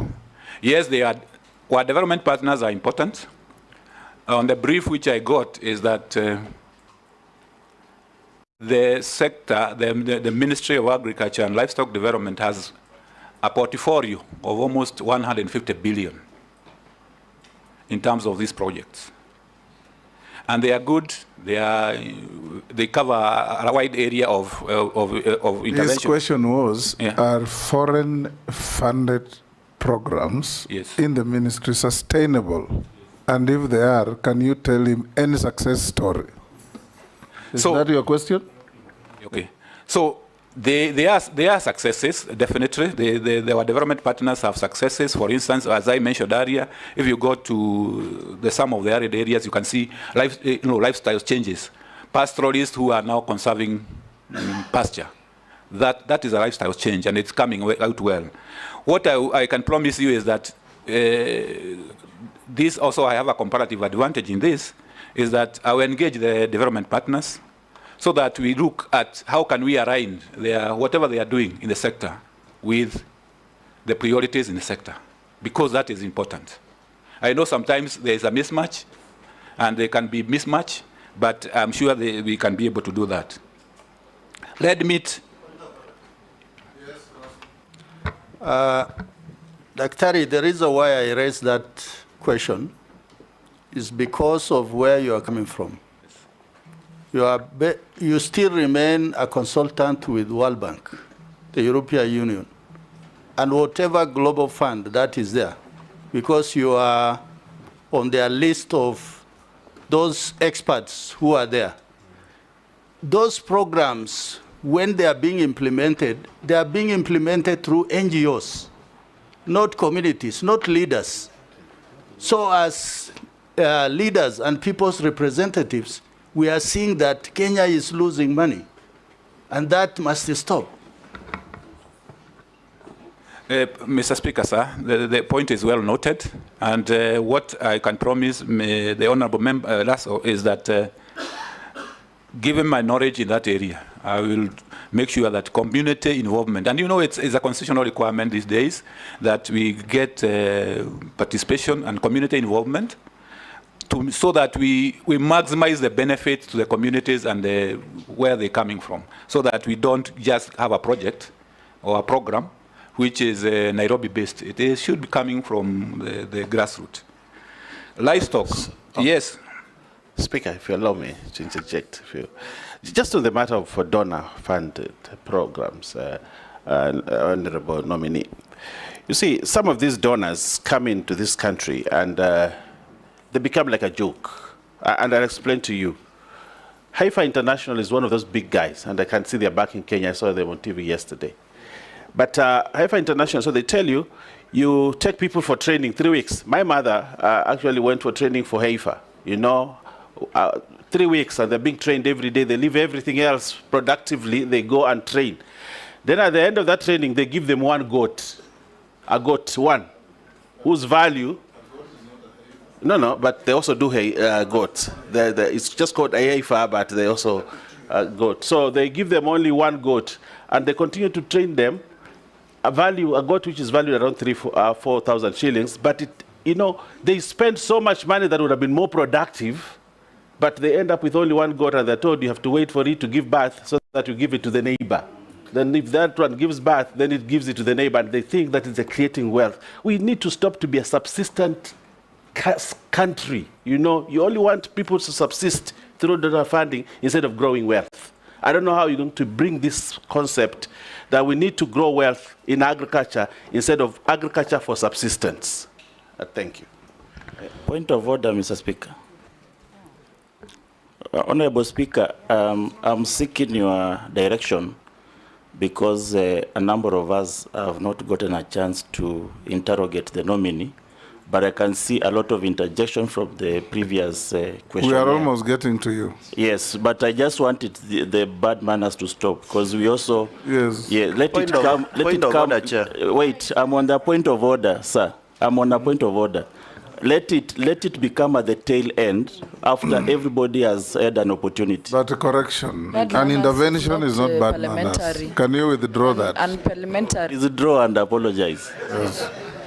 Yes, those who have had a go resist the temptation to intervene so that others can also have an opportunity. Yes, Daktari? Yes, thank you. So far, so good. Yeah, so far, so good. Thank you, Mr. Speaker. I think the point made by honorable members about the donors, that's why I said we need to realign with our priorities. That's the point. If we are talking about value chains, why should we be talking about other things? So I think that is, and if I am approved, is one of the areas which we will engage our development partners so that we align with our priorities, the government priorities and community priorities, so that we move forward.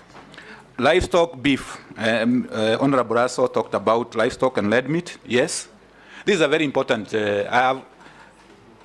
If I have created the impression that it is not, that I have not taken care of it, it is not intentional. Because red meat is actually one of the priority areas. And we have to deal with the issues which are making us not maximize, as I was saying, for instance, the weight, the breeds, disease control. so that this sector can be able to grow and be able to even actually export the animals and the meat. Serve all Kenyans. I want to say, Mr. Speaker, sir, and honorable members, I'm a Kenyan and I will serve all Kenyans. I don't have to be beholden by any maybe where I come from. I will serve all Kenyans. Agriculture is widespread. It comes from the coast to the shores of Lake Victoria, western, eastern. Wherever you go, it's agriculture and livestock development. So I have to serve all Kenyans. Sharia. Thank you, Mr. Speaker. I just want to do a follow-up on this issue of the donor-funded and the World Bank. But mine is coming from a different angle, and most of these projects that are done through the World Bank, they normally tend to collapse at the end of the program and often add the debt burden to our country. How are you going to ensure that these World Bank donor-funded programs and projects and address the fundamental development issues in the country to ensure value for citizens who have to repay or carry the debt burden of the nation? Question number 2. Pastoralism, as you said, is a key economic activity in ASAL, areas covering about 80% of Kenya and supporting a third of the population, and holds 70% of the national livestock, faces significant challenges. How do you plan to address, or what measures would you put in place to improve productivity in this sector if approved? I thank you, Honorable Speaker. Let's take Honorable Mishimbogo. Thank you, Honorable Chairman.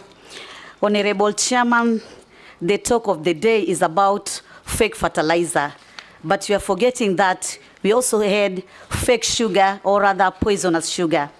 I remember during the last regime, there was the scandal on poisonous sugar, whereby a large consignment of sugar found its way into Kenya and in several godowns.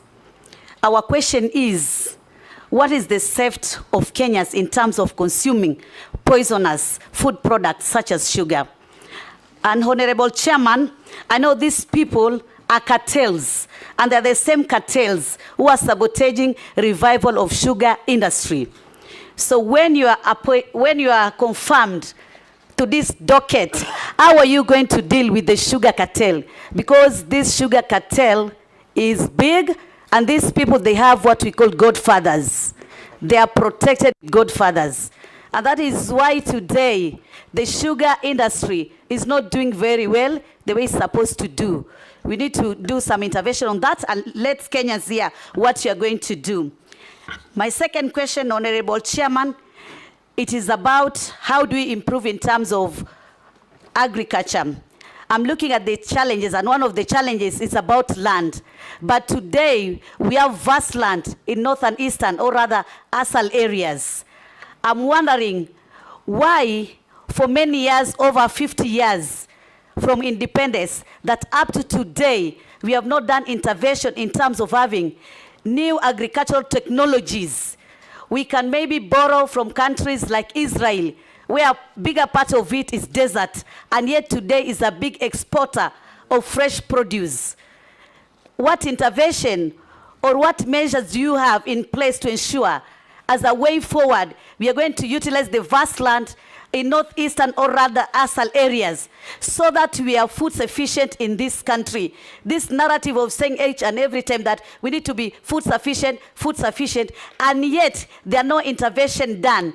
Today, in the same areas, we can have flood, and there's a lot of water, but do we harvest that water? In Tana River today, we have floods. In Budalangi, we have flood, but again, we'll have drought. So how are we balancing that to ensure that we are food sufficient in this country? I thank you, Honorable Chairman. Let's take Mukami. Thank you, Chair.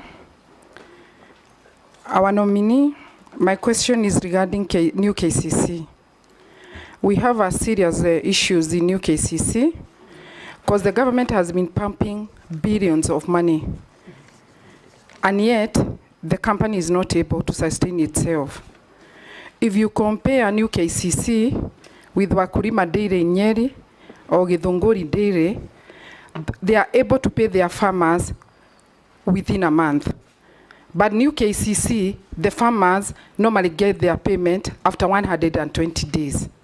Like this financial year, the new KCC has made a loss of 1.4 billion. So I want to know, if you happen to get this chance, what are you going to do to make sure that the government is getting value of money? Thank you. Yes, Dr. can you answer those? Yes, thank you, Mr. Speaker, sir. Thank you, Honorable Surrey. Donor funding. I think the big issue here is about sustainability, because when they come, the donor, the World Bank, and other donors come and they do a project, then they leave, then you are left with no sustainability. And one of the reasons why there is no sustainability is because how can you ensure sustainability? If you ask, I'll do that. I would say that one is to have institutions and empowerment of institutions, especially the communities. For instance, you do a water project, an irrigation project. If you don't empower the community to take care of that irrigation project, it will collapse. It will collapse. So we need to inculcate the issue about community participation so that communities are able to participate. Counties are the custodians of communities, especially down there. But most of the time you find a project which comes and the county is not quite engaged. So if I get the nomination, is to ensure that all programs which are coming and being designed, they have sustainability becomes a key plank of them. How do they sustain whatever they are doing? Be it because one of the sustainability is to ensure that whatever you are doing can be economically viable, that you can continue as a. But the others is through the communities, is through counties. Make sure that the counties and the communities have the capacity to take care of what has been invested on. Livestock productivity, I'm sure we have talked about this in terms of making sure that the breeds are there. Disease control is well taken care of. And when I talk about livestock here, I'm talking about both sides, the dairy side and the red meat, especially in the ASALs. So that, and I talked about even the feed rots, so that you intervene and make sure that we have the right weights for export. Honorable Missy, fake fertilizer, sugar, cartel. When you look at the sugar industry, it has been, we have a deficit of sugar, and that's why the problem starts. We have a big deficit of sugar, ranging, depending on the production, ranging from 300 to 500 metric tons. And this is a lot of sugar, which have to be imported through the COMESA and the other safeguards which are there. So the cartels, we always thrive when our production is not meeting our demand. So one of the measures to actually talk about the sugar industry is what do you need to do in order for you to improve on production. You close the gap so that you are able to manage the quantities which are coming into the country. And definitely there will always be some kind of imports. The issue is about how do you allocate these importation quotas. And the best method is always to be an open method. I know that is maybe challenging in one way or the other, but I'll try as much as possible, if I get approved, to have a competitive method of allocating this, so that the cartels, even if one of the ways of dealing with the cartels is opening the information, transparency. Yes, so that you get that. Vast runs in. Yes, it is there, especially in ASAL. 70%, almost 70% of our land is in ASALs. Vast land. It is used. Some of it is used in livestock and other engagements. But the major measure here is what are you doing to make the land more productive And that is why I was talking about working with irrigation, working with introducing the right technologies so that they are able to do. Getting technologies and also getting examples from other countries like Israel. So I would if I get approved, definitely this is a resource which I would like to look into, the vast land in ASAL and how it can be done, especially on red meat. Honorable Mukami, New KCC.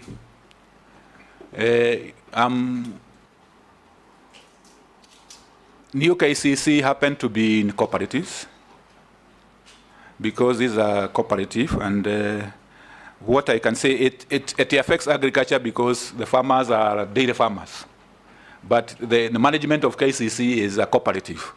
So what I can say is that I engage and very severely on that with my counterpart in cooperatives to look at ways of making sure those issues, management issues, are sorted out, especially farmer payments, because you cannot have payments which are delayed for 6 months, while others are getting, like Wakulima and Kidongoli and others are paying on time. So this is one of the interministerial collaboration which I have to seek if I get approved.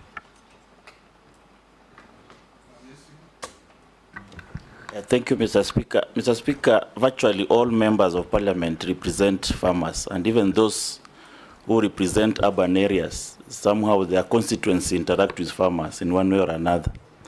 And Mr. Speaker, I want to give you, because I come from a constituency that is taught as the bread basket of the Republic, though there's no bread in the basket, but it's the most highly agricultural constituencies and arable land. And I'll give you a story, when a nominee. One of the large-scale farmers, the few are left because of land fragmentation that has taken place, but the few who are left in Kitale, I interacted with a farmer who did maize for a long time. He left, started doing sugarcane. He left, started doing sunflower. He left and went to avocado. Now I asked him, can I start supplying mushroom, because that's where you are going next? He said, no, I want you to help me do gated communities. Gated communities in a rural area. It's basically people are running away from agriculture. And Mr. Speaker, this is a topic that is so dear because it is directly to the lives of the people. There are success stories across the world. Brazil has done very well in value addition. India, Indonesia, this product called Indomie that is all over the country. Indomie is an Indonesian product, and it's from agricultural products. Do you have a success story that you are going to use to revitalize this ministry? Because it cannot just be stories around.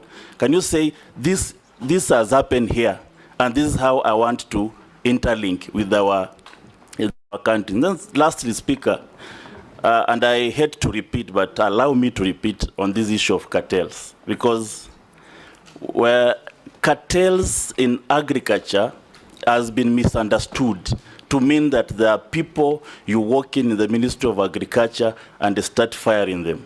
No, it is a convoluted system. In fact, you may find the cartels in agriculture, they're not even Kenyans. They are billionaires of this world. Now, if you just say, I'm walking in to fight cartels, to me, Mr. Speaker, looks like a movie. It's not an adequate enough to convince Kenyans that anything is going to happen. I'll give you an example of our collapsed sugarcane. It is full cartelism. If we sit here and ask you that, if after 100 days of you being in the office, are we going to see smoke bellowing out of Mumia sugar, out of Zoya sugar? Can you promise now? And we will be here to interrogate. Thank you, Speaker. Daktari. Thank you, Honorable Hamisi. Thank you, Mr. Speaker, sir. Yes, the success stories, we need not to reinvent the wheel. We need to see which countries, agricultural countries has successes, and It's good that Honorable Hamisa have pointed out some of the success stories like Brazil. For instance, the sugar we are talking about. Brazil is very successful in sugar. We talk about dairy. India is very successful in dairy. So we need to learn from no inventing the wheel. And as a principle, if I'm approved, is to say that I'll promote that as a principle, that let's learn from the best. Let's learn from the best. Cartels. This is a major issue, yes. But when you look at cartel, you realize that where cartels thrive is where public interest is compromised. Because if you are compromising public interest, the public interest, for instance, for sugar, is to have sugar producers, especially in Western Kenya and coast, to have their sugar factories operating.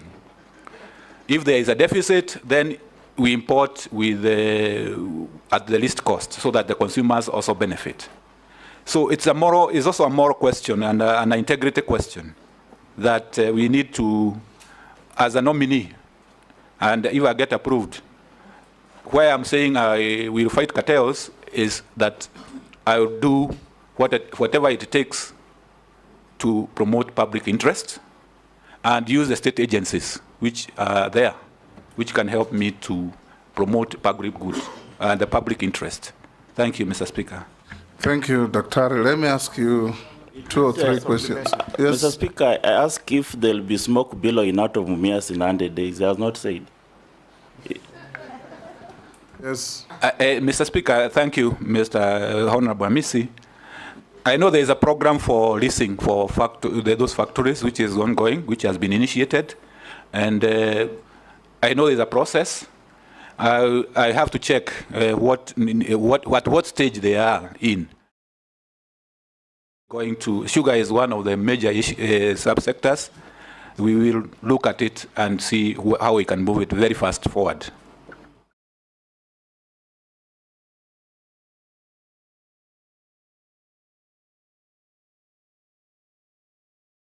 They are requesting and they are asking to hear from you as a cabinet for agriculture. What plans do you have? It's just a nominee. Yes, a nominee. Yes. What plans will you have if you are nominated on perishable goods like tomatoes, sukuma wiki, cabbage, in their market at the local end-tail market? Yes, Murugara. Just let's combine this. Thank you, Mr. Speaker. Let's combine this with the great people of Meru and Embu. The crop they have, the cash crop called Mira. We've not spoken about this.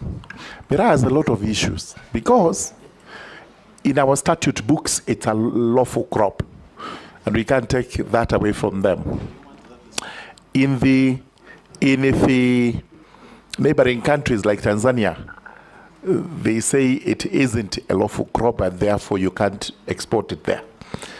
Recently, some counties in the country started saying, sorry, they don't welcome it there. It's not a crop, it's other things which they possibly were imagining. And at the end of the day, there is a bit of uncertainty regarding the crop Mira in the country. Now, what policies would you put in place to ensure that at least in the country, Mira, which is Mira and Muga, which is a lawful crop, does not suffer the consequences it suffered recently? I am asking the nominee, not you. Speaker, maybe just to supplement what the Honorable Mula is asking, the nominee could tell us, leveraging from your experience with the World Bank and other donor organizations, including the EU that you've worked with, how would you help to harness resources? Because what Honorable Mula is asking is critical. I know government, through the markets that are being developed, they have cold storage facilities for dealing with the perishable products like the tomatoes Honorable Mula is asking. But how would you leverage that to ensure that we even access more resources from the donor community in the local areas, not just at the local markets, to have cold storage facilities around the farms, so that when farmers harvest their tomatoes and the price is bad, they can store them there to await for the value addition that you spoke to, that will benefit many of our young people. But also you mentioned something that you worked on livestock insurance. I don't know whether you said you did that working with the EU or with the World Bank. And the president has already considered to the country one of the problems that his former cabinet had was a failure in communication. I don't know what you will do as, if approved as a cabinet secretary, to ensure that there is proper communication to Kenyans on that livestock insurance that you worked on in your consultancy life, to increase the uptake of this livestock insurance, because the uptake is still very low. Many farmers still lose their livestock during the drought and floods, but they don't know that there is such a product. And what would you do to communicate better to ensure there is better uptake of that product around the country? Yes, Dr. we're running out of time on you. Can you answer quickly those last interventions? Yes, thank you, Honorable Speaker. On perishability, I think the leader of majority has helped in that, saying that yes, there are programs which are run on markets. Definitely, we at the value chains, as we look at the value chains, definitely one of the interventions is to make sure that we minimize the post-harvest losses, because that is cuts across the board, tomatoes and perishables and even other crops. So minimizing post-harvest losses is a part of food security, because why do you spend a lot of time, money and time and then you lose it along the chain? So we will look at the programs which can be able to help with, with the issues to do with the perishables. Mera Mogoka, I know there is a problem, there is an issue between the producing counties and the consuming counties. And what can happen? Yes, this one is a big issue, and as the incoming, if I'm approved, is the issue is about dialogue. The two sides have to sit down and see how best to sort it out. And I'll be a good, if I come in as an CS, I will be an arbitrator. Yes. Yes, Dr. The other issue is about livestock insurance from the leader of majority and proper communication. Yes, if I am approved, I'll promote that insurance. I worked on this concept from the World Bank and the EU side. We need to promote it. But generally, Mr. Speaker, sir, I would also like to say that there are many things which are happening in the ministry and the docket, but communication has not been good. So if I am approved, one of the areas I'm determined and I'm prepared to do is to improve on communication, so that the members of the public knows what is going on. Thank you. Yes, Dr. Let me ask you just 2-3 questions. Number one is just a follow-up. The sugar industry in particular, and many other crops, you said you have been in the research sector as well. If you look around the country, research in our food and crop production is virtually dead. The sugar research, dead. Rice, coffee is limping, name it. Tell Kenyans and give them hope how you are going to revive the component of research to improve crop production. Number two, maize farmers. Our maize farmers are very hardworking. They suffer when they produce less. They suffer even more when they produce more because of market. What are you going to do in terms of policy intervention to create a proper marketing system and program for maize and other cereal farmers in the country? Did I hear you say you participated in the creation of AFA? Yes, Mr. Speaker. Are you aware that now, out of the outcry for the failure of AFA to manage the agricultural sector, it is being dismantled. There's been a Tea Act now, born out of AFA. There's a sugar bill coming to the end, born out of AFA. There's a request on my table for a maize bill, moving away from AFA. There's a pyrethrum bill, moving out of AFA. And all this dismantling of AFA, does it point to your error of judgment in your previous engagement that you as a consultant advised and participated in amalgamating all agricultural activities into one humongous act that didn't work and is now crumbling? Thank you, Mr. Speaker. On research, I think, let me say on the onset that this is research is a mandate of the national government, and I agree 100% with you. It has not been well in research. When you look at cattle, you look at coffee, you look at all the other sectors. And mainly, we have the capacity in terms of human resources. We have the infrastructure. Mainly, it is the issue about financing. And coming in, if I am approved as a cabinet secretary and coming from research, I will put my best foot forward, especially on the exchequer side, so that we convince the national treasury that agriculture research is very vital. If you don't have research, you don't have technologies. You don't have, so that we can get more resources going towards research, both in all the crops. Secondly, is the issue about farmers' participation in research. If you look at coffee, tea, they used to have a foundation where I used to work. Farmers were very happy. They used to contribute very gracefully. But that has ended.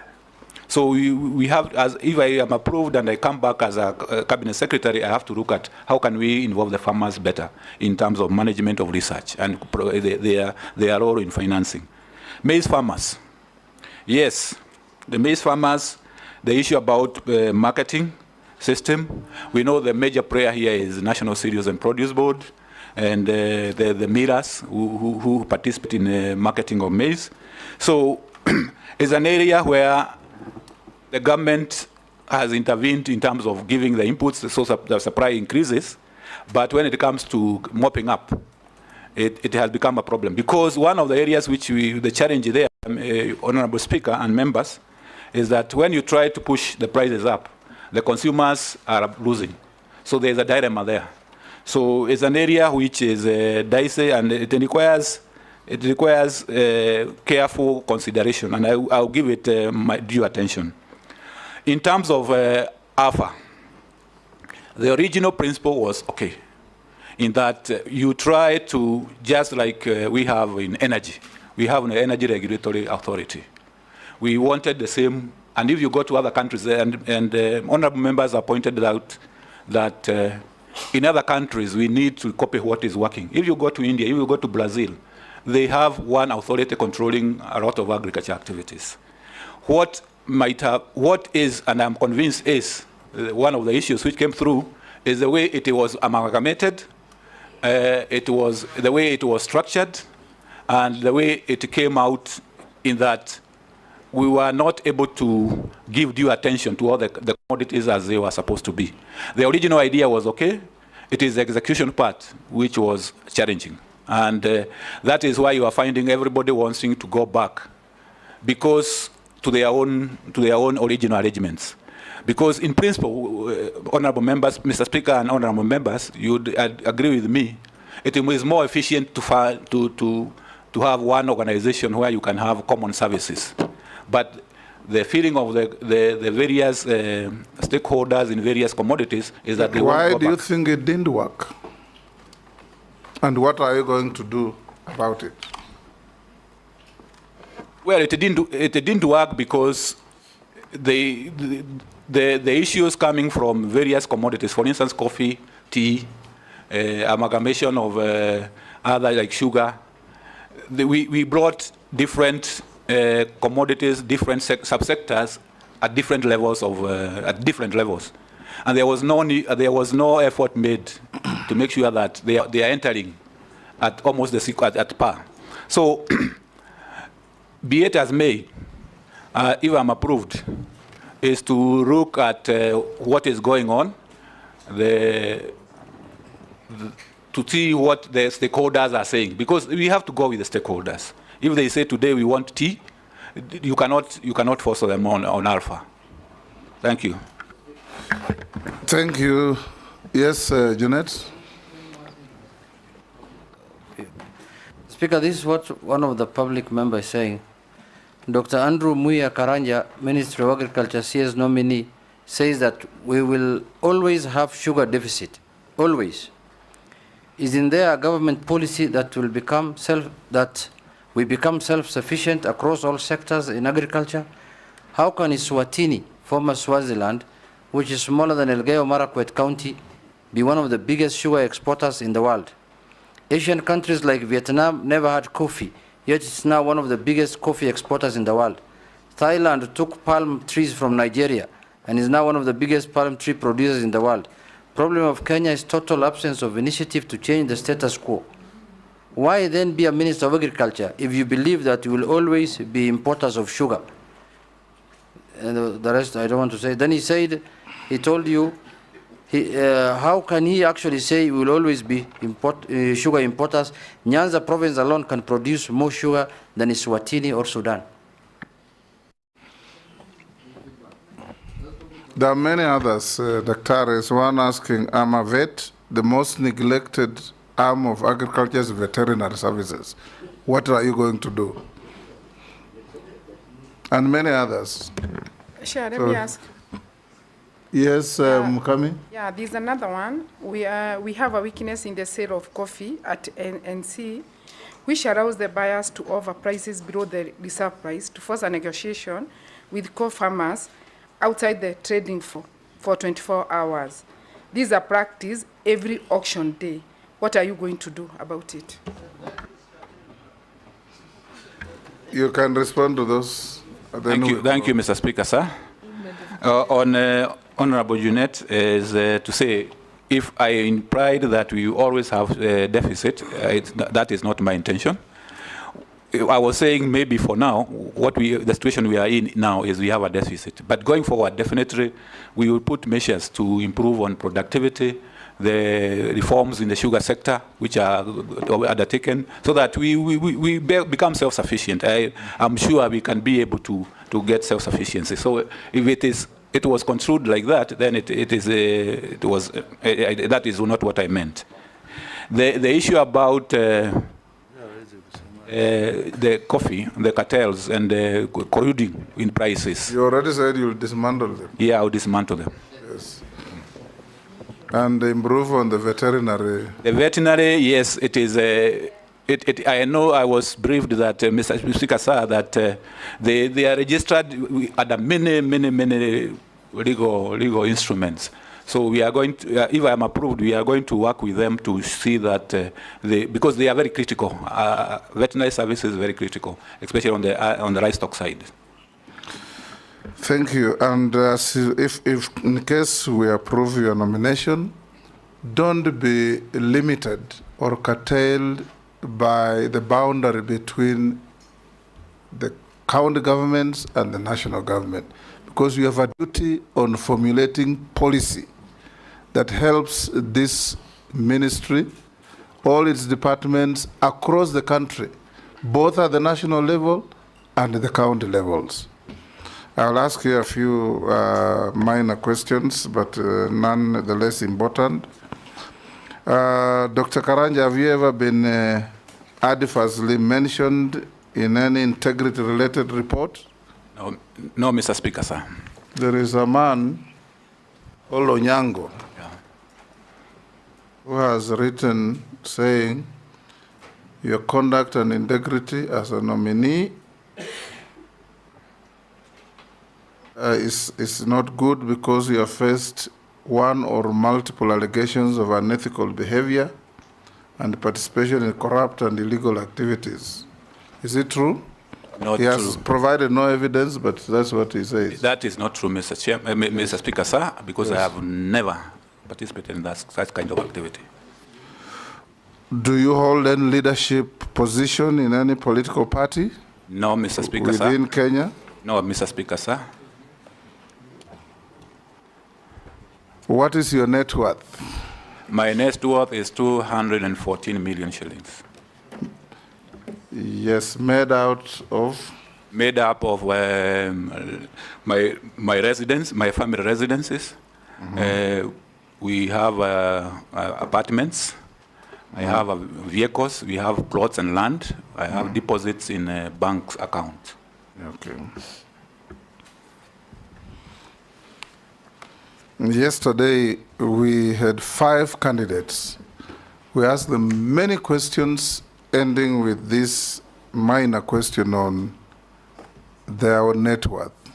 But the media only picked the net worth and forgot everything else. We want the media to be fair to both the candidates for appointment and the committee, because we are not here to evaluate the wealth of candidates. We are evaluating their suitability to hold public office to which they are nominated.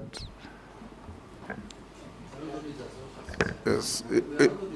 Yes. On just one thing, Honorable Chair. The last time when I was in the energy sector, KenGen came up with a policy. They wanted to start doing production of ammonia in Naivasha, which is a very big byproduct for production of fertilizer. Maybe Dr. Karanja can tell us whether, instead of, because the biggest chunk of our fertilizer is imported, and if we could be able to produce ammonia, which is a very, very big component in fertilizer production, then maybe that can go towards addressing most of the fertilizer issues. Thank you, Chair. That's good information for you, Dr. Karanja. You can go with it, and we'll now release you. Go with your original documents after having been checked with what we have in our possession and found to be correct. Have a good day. Thank you, Mr. Speaker, sir, and I would like to thank you and all the members for the good engagement. Thank you very much. Thank you. Agent, you can escort the nominee.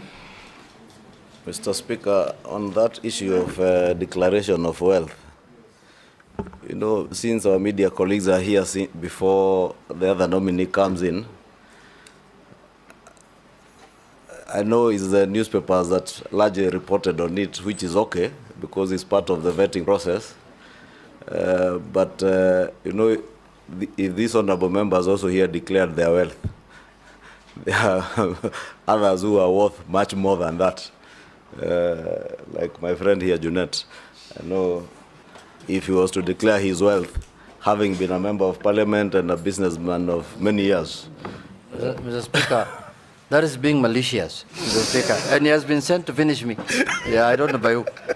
My only concern is that you asked the candidates many incisive questions, and the question of their worth was at the tail end of every interview. And even the candidates gave very clear explanations, like Soipan said, her growth is because of the appreciation of the assets that she had. And I believe it applied to everybody. But what we see in the headlines is totally different. In fact, the Honorable Soipan said appreciation of land and a house she has acquired in Nairobi. And I think it's important for the public to also know all these cabinet secretaries once appointed into office, just like members of parliament, access mortgage facilities to buy a property in Nairobi if you didn't have one. Soipan has also been a member of parliament for 3 terms. So it's fair because maybe next time it will be, these members here will be here being vetted to appreciate that Honorable Mary Amase has been a member of parliament for 3 terms. Whatever she is worth, and she also has other consultancy she does and other businesses. What about me 6 terms? We will only question what you will own if you are to declare here. Mr. Speaker, on the same breath, even Honorable Soipan went ahead and declared even the loans And if you look at her declaration, she has a loan of 49 million shillings, which is not yet paid and removed from the net worth. So we need to be sensitive on some of these. Speaker. Yes. Chairman. Honorable Speaker, I just said I think it's also important for members of the media to understand that the fact that you own properties or your net worth is high is not a disqualification, or it does not make you unsuitable. And the fact that you declare your wealth is not for use now, but for use in future. If, let's say, your wealth that you declared at the time of entering office, if there is alleged corruption against you, that is used to assess whether you legally acquired the property while in office. So it's not for use now. Similarly, the wealth declaration form, the wealth declaration form and the self-declaration form that is deposited at the Ethics and Anti-Corruption Authority, I know that the EACC have spoken in the media the day before yesterday and said that they clear candidates. EACC has no authority whatsoever in law to clear anyone.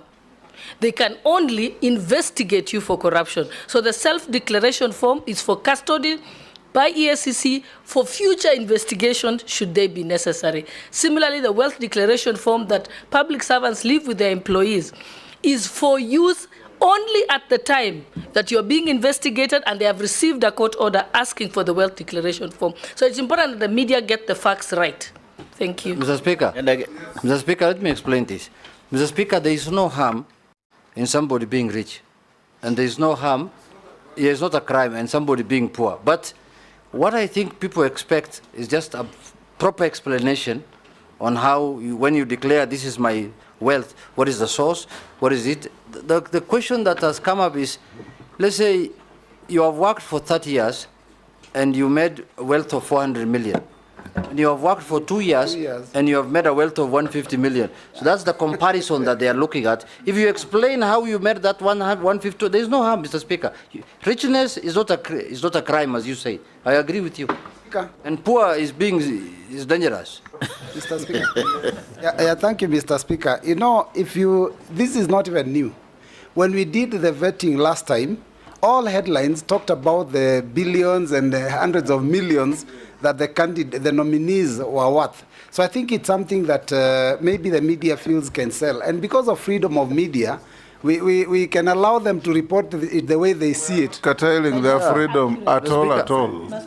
Mr. Speaker, I'm aware that Ishungwa is worth 5 billion as of now. Why are you understating him? Honorable Speaker, I was wondering why he's understating. Why are you understating him? Can we break for 10 minutes?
Merudi?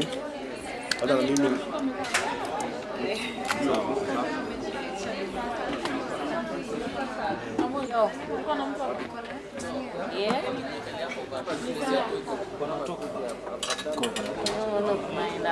Unajua tunaekanga sauti kwa sasa I guess utakuja alafu pia sisi tunaweka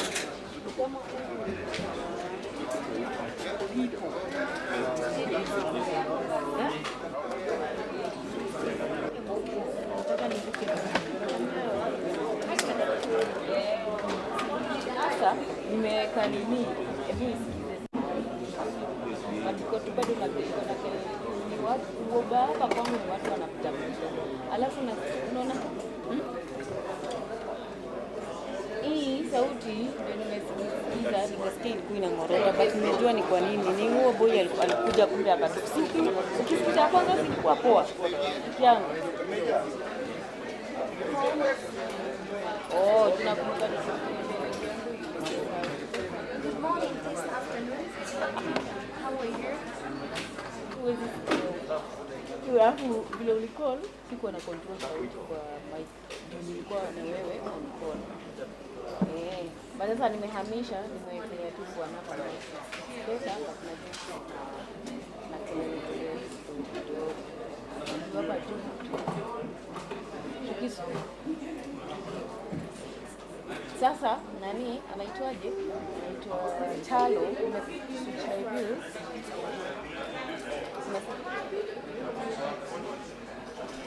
Nimeswitch hivi. Nani amesema tena? Anaitwa nani Chalo. Ndio anasema ati hivi iko sawa kwanza. Tapale mahali waboi ya kienda. Chalo anasema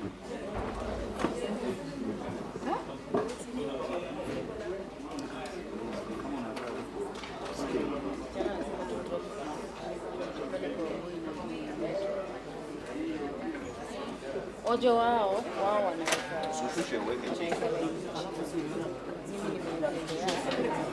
si nimeiona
imevunjika, hakuna kitu.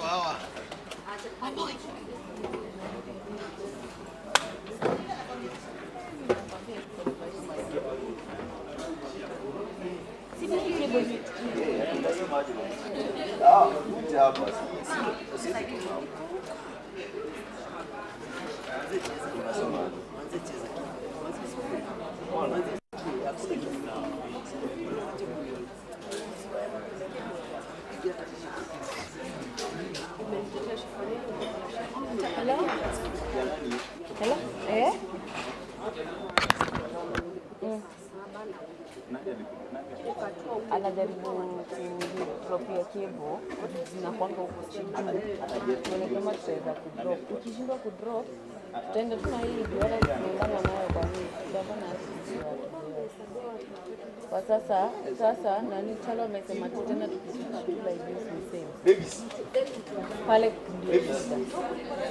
No, amekataa. Atasema ati pale mahali wako. Tuambie nimejaribu hata no. Yes. I know.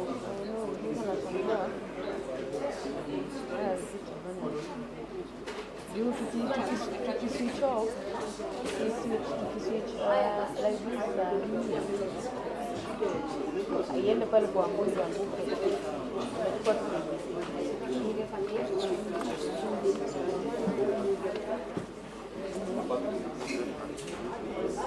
Inafaa hiyo ndio hizo bado inaanguka.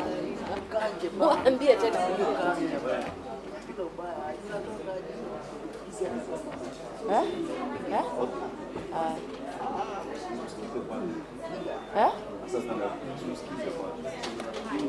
Mimi sijui hata nani anasema.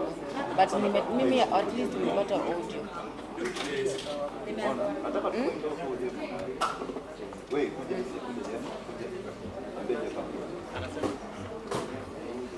wanaenda mpaka nini, wanatoka wanaenda uwanja. Hebu uliza Talo, sijui wameambiana aje na wako. Muulize kama we can switch to live. Tujue kama ni pale ama because now we don't know.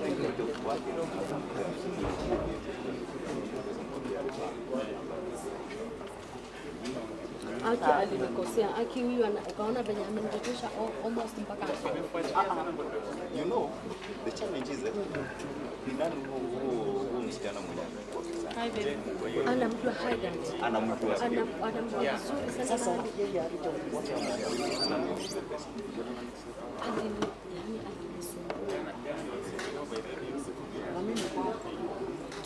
hadi nikamwambia M-Pesa mesa ndio hii pesa sasa.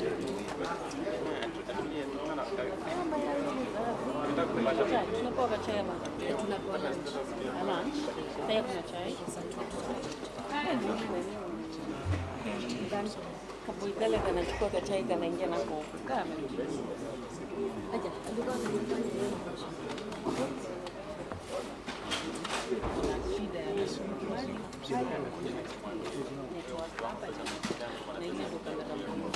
Yako na ubi.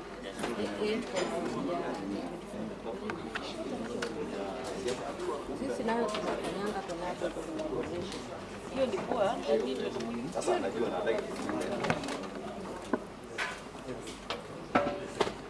Bye my na ule mzee simwambie sasa hata kupita. Hapo, umesemaje? Hii sauti iko poa. Hapa ndio ilikuwa iko na hamu na siko najua. This is one. Chukua live view. Chukua live view. Tahamisha kamera saa ngapi? Namwambia chukua live view mpaka tutahamisha live view tutapatwa tukihamisha kamera. Peana live view otherwise saa hizo wako karibu kuisita.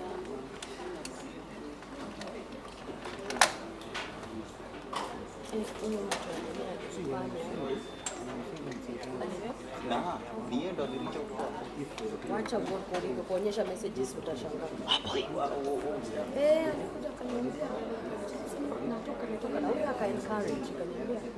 So ilikuwa hata ilikuwa na mimi naye nilikuwa nimesikia. Alafu now I understand alikuwa anakimbiza sana. Sisi natumia mtoto wangu nikasema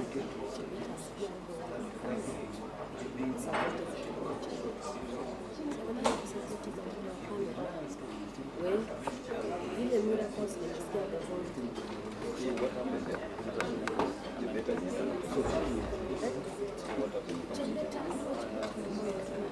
live view. Kitambo tu switch positions si tutapatwa. Sasa huyo anasema nani mwanaume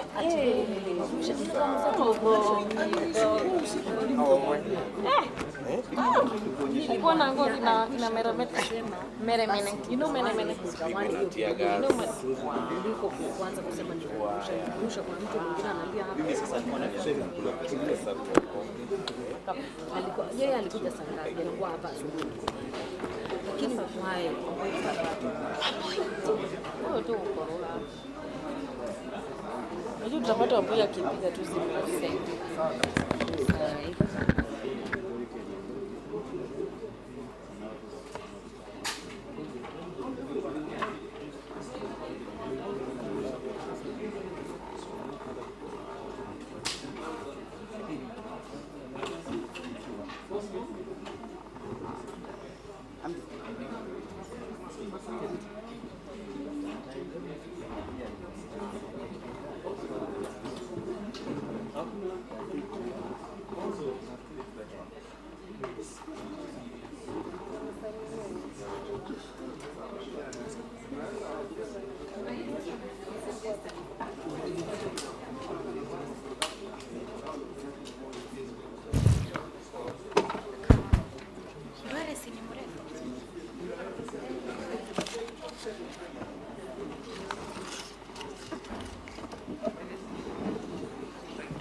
kupatana mimi niko litigation huko.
Nini? Kuna nini? Oh.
The meeting is called to order. Rahim, umekubali nini?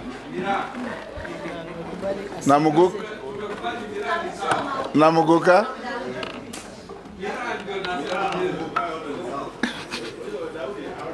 I was telling you, no preamble speeches before the question. Because even the candidate gets confused. Honorable members,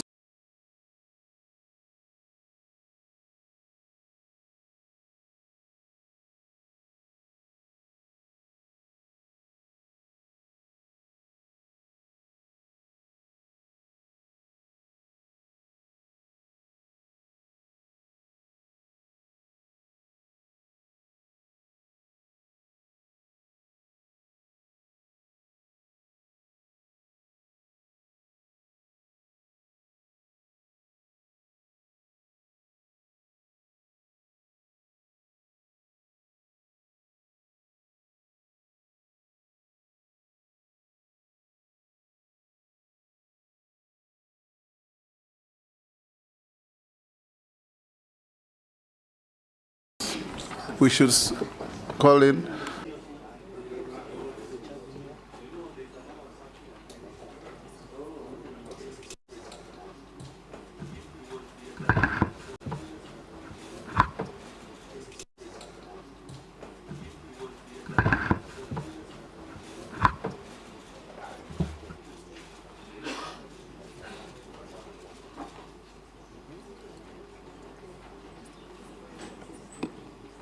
Good morning. Good morning, Mr. Speaker. You are Honorable Adan Duale, EGH. Yes, Mr. Speaker.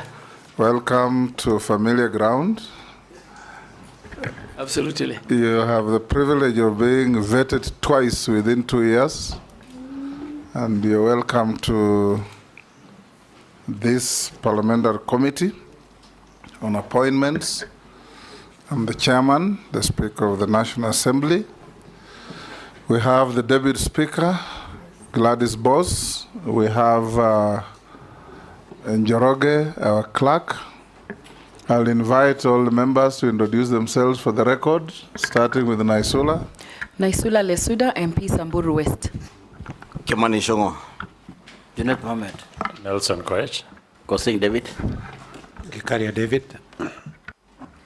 Abdul Rahim Daoud. Ferdinand Kevin Wanyonyi. George Gitonga Murugara. Owen Baya. Robert Mbui. Didoraso.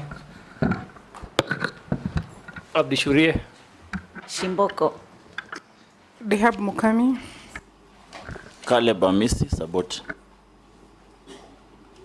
Thank you. Honorable Duale, you know you have appeared here before, so before we start, we'll take your evidence on oath. So you have a choice between the Quran, the Bible, or affirmation. You obviously is the Quran. I have only one choice. Take the Quran in your right hand, be upstanding.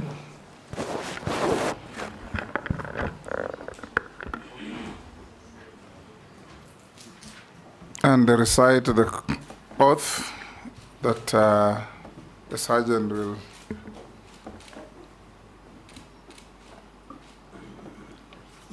Bismillah. I, Adan Duale, do swear that the evidence I shall give before this committee on the matter under its consideration shall be the truth, the whole truth, and nothing but the truth. So help me God. Thank you. And take your seats and sign the oath.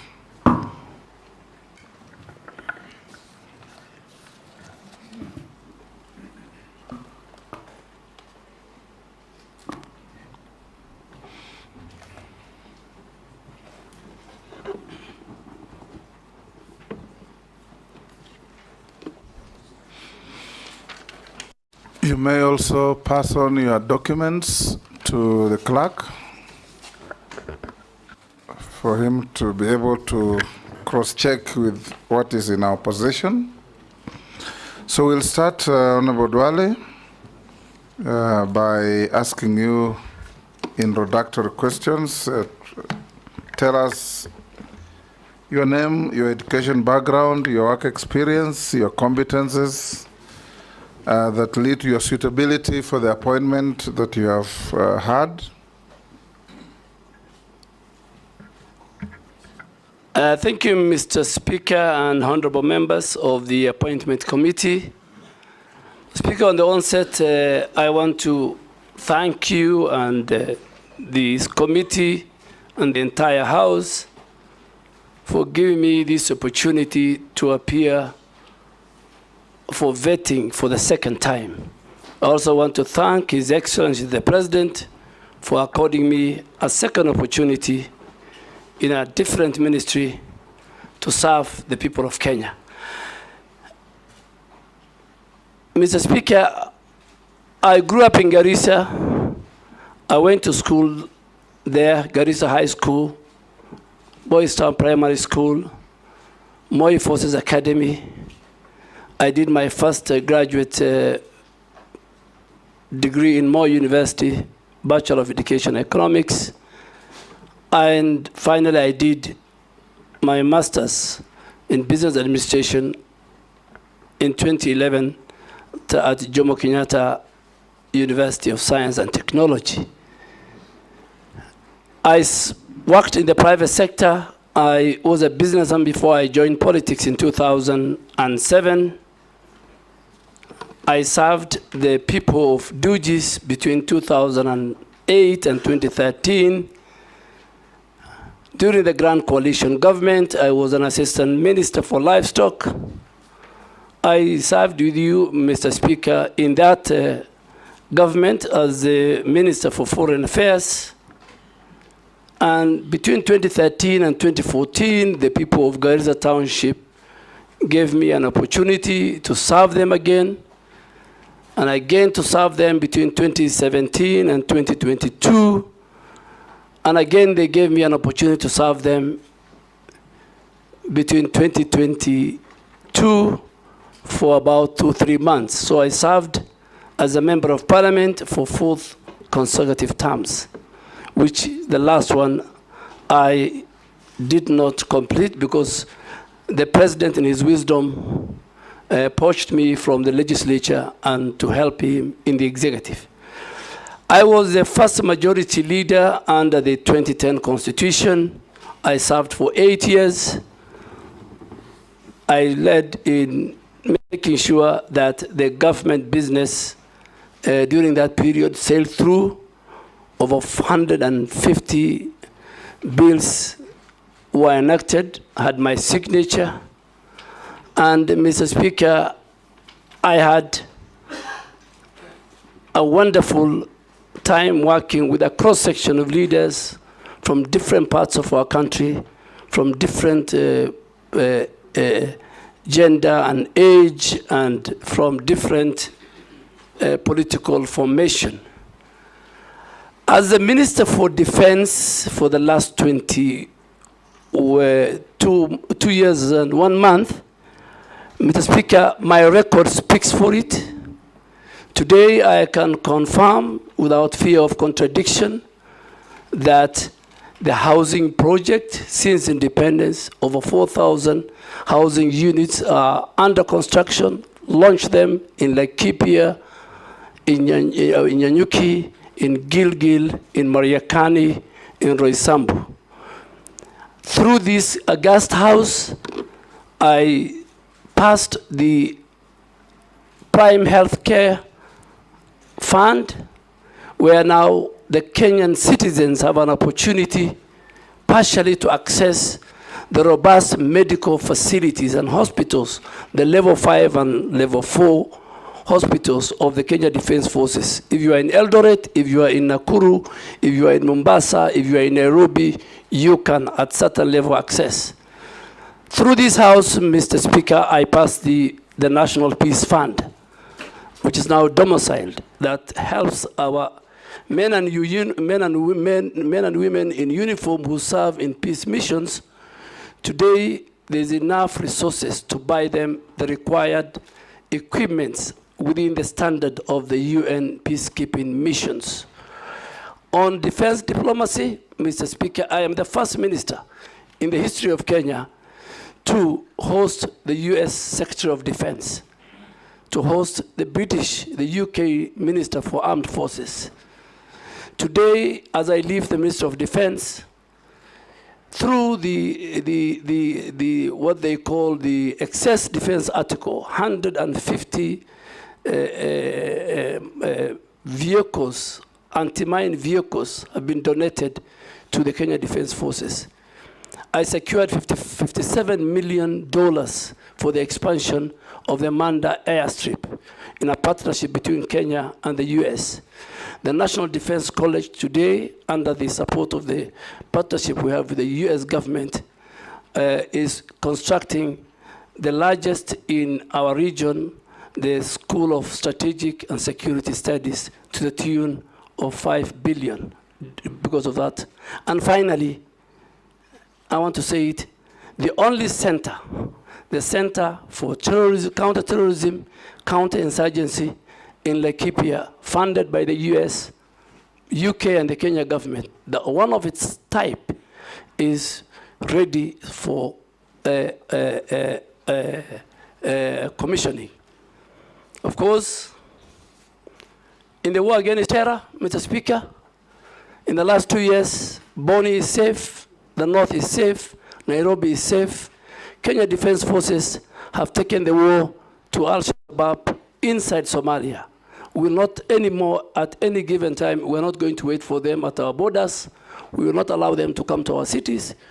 We have taken the word to them. So, Mr. Speaker, my qualifications, academic qualifications, my experience as a member of parliament and as a leader in this country, the stint I had at the Ministry of Defense, my age, my role in the private sector and business gives me the required testimonial. But finally, to say, Mr. Speaker, I have never been indicted in any adversely in any report of parliament. I have always had clearance from the criminal justice system, the Ethics and Anti-Corruption Commission, the DCI.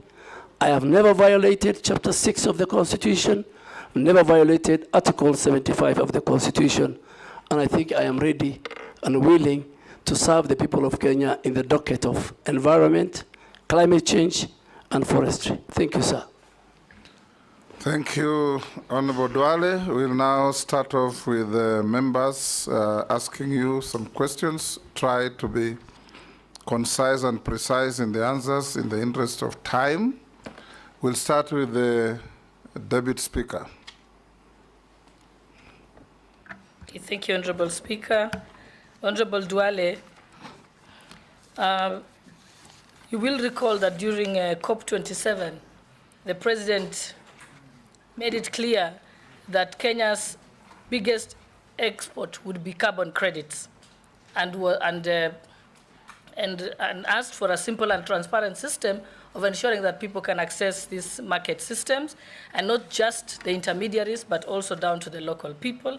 If approved, how are you going to ensure that this carbon trading trickles down right to the small communities? And in connection to that, on the 22nd of December 2022, the government launched the African Landscape Restoration Initiative. It pledged to the world that it should plant 15 billion trees by 2032.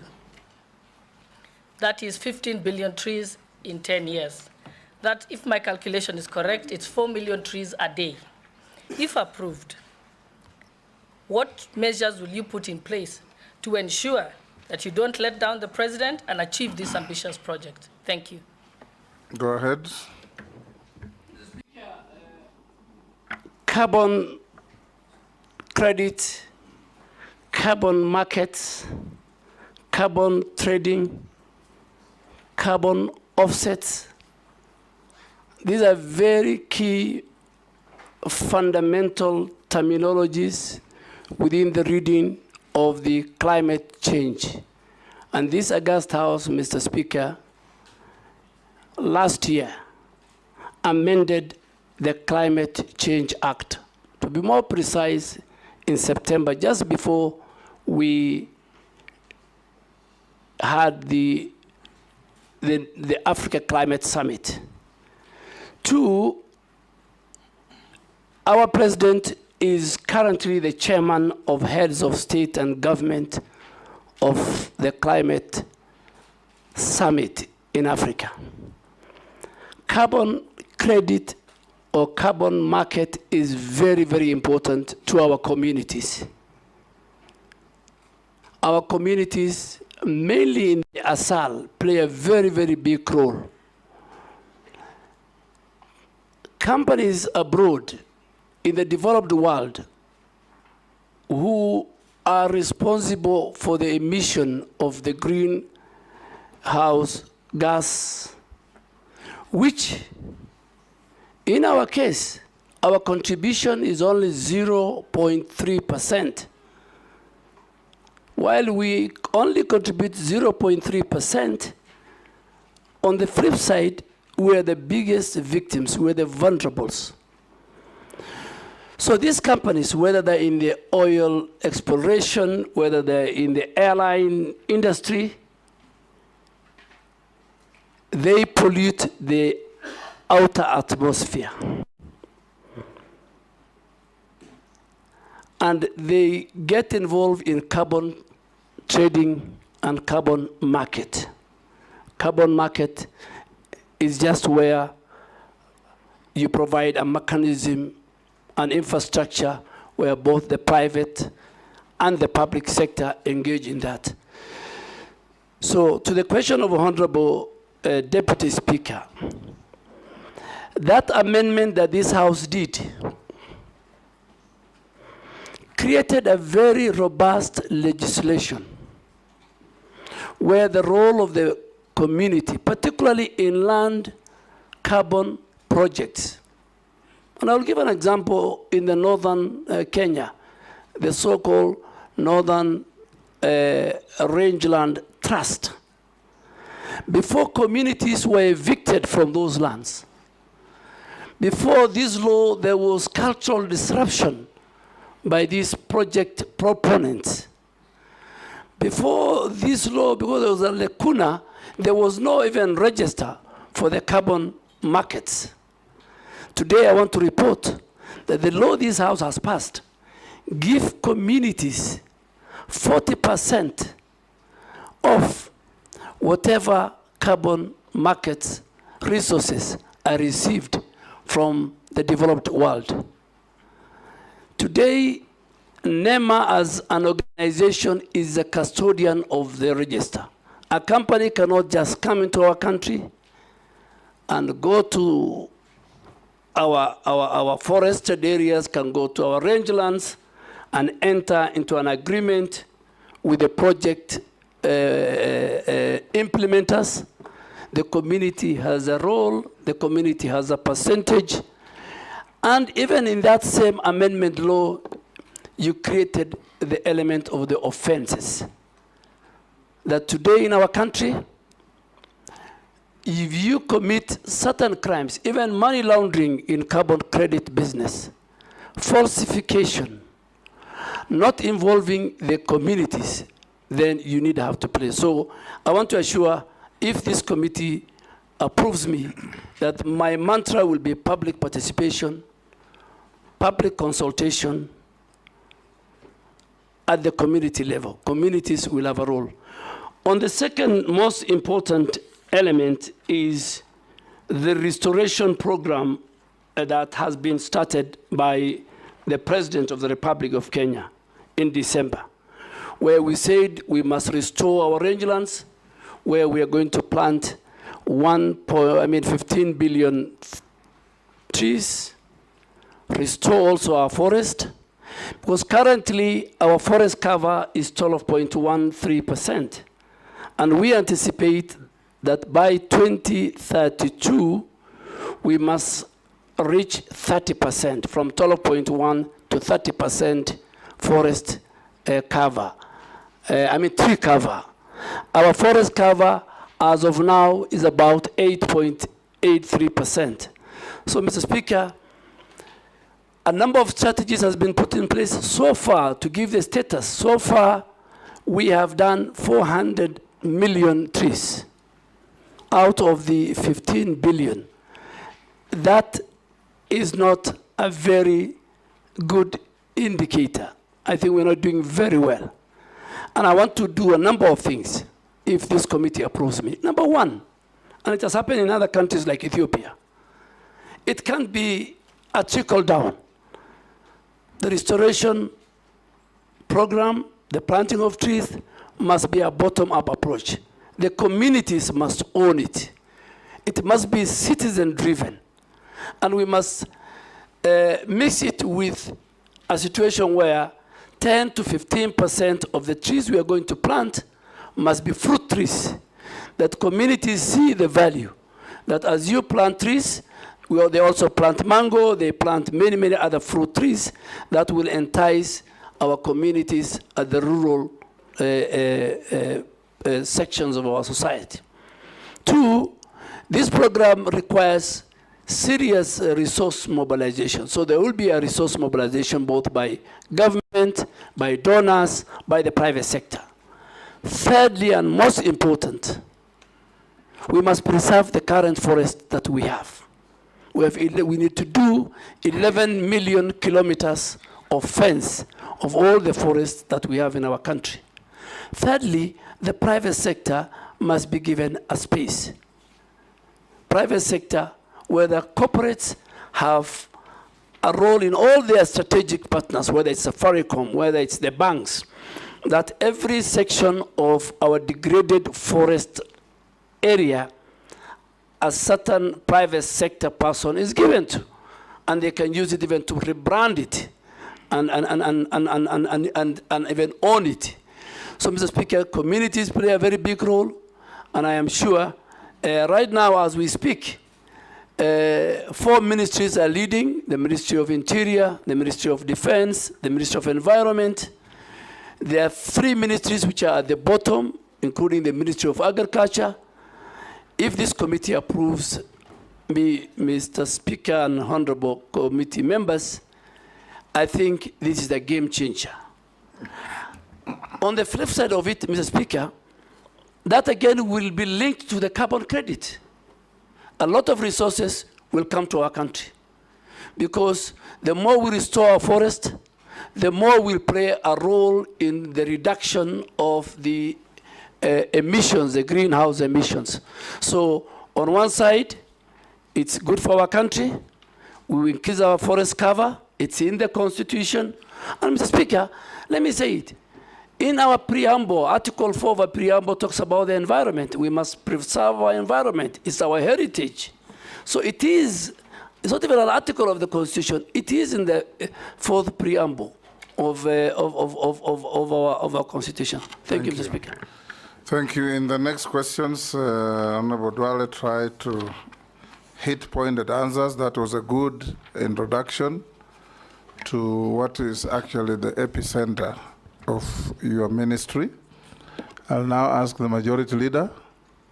Thank you, Honorable Speaker. Maybe just to start with a clarification, Honorable Duale, you said you work with corporates to restore degraded forest and own it. I hope you said you don't mean to transfer ownership to the corporates. I hope it's to own the work. And they can use it for branding. Thank you. I don't want to repeat what you've said, because you've, as the Speaker said, you've really taken care of the carbon credits issue. But even as you do that work, Honorable Duale, you know, we have very many petitions in Parliament on degazetted forests and forests that are grabbed. I would want to hear how you intend to work with Parliament, especially in dealing with all those issues, land issues around degazettement, encroachment of forests, and outright land grabbing of forested areas. Case in point, I'm aware, I know, and I don't know if you may be aware of the Ololua forest matter just outside Nairobi, and what you would intend to do to reclaim all this grabbed forest land. Mr. Speaker, when I look at the ministry and even Parliament, there are a number of petitions touching on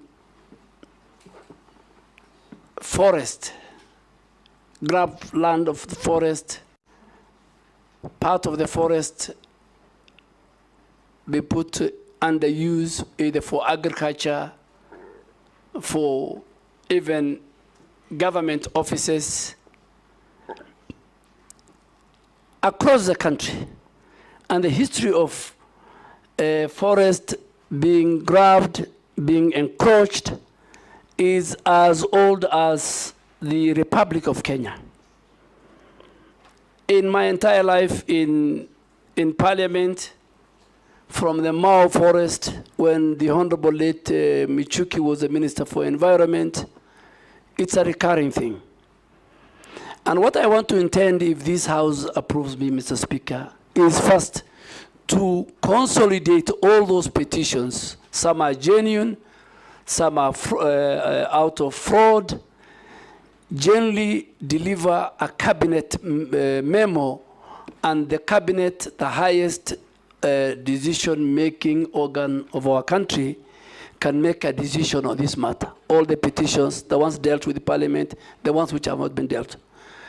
Coming specifically to Ololua, Mr. Speaker, I want to categorically, without fear of contradiction, say that if this House approves me, in the first 30 days, working with the Minister for Lands and other government agencies, a number of titles, including and belonging to big people in government, some of them members of parliament, will be revoked. I will revoke those. And I am ready to bear the consequences, particularly for the one on Ololua. I have been briefed, I have listened to experts, and I have seen it's deliberate. In the last 2 years, there are people who got illegal title deeds, and I think it will be the first place I will visit, and also with the Committee on Environment. And I hope the chair is a member of this committee, my chair. We will visit. And please, Mr. Speaker, some of your members might be casualties. No problem. If you do what is right, we will support you. Yes.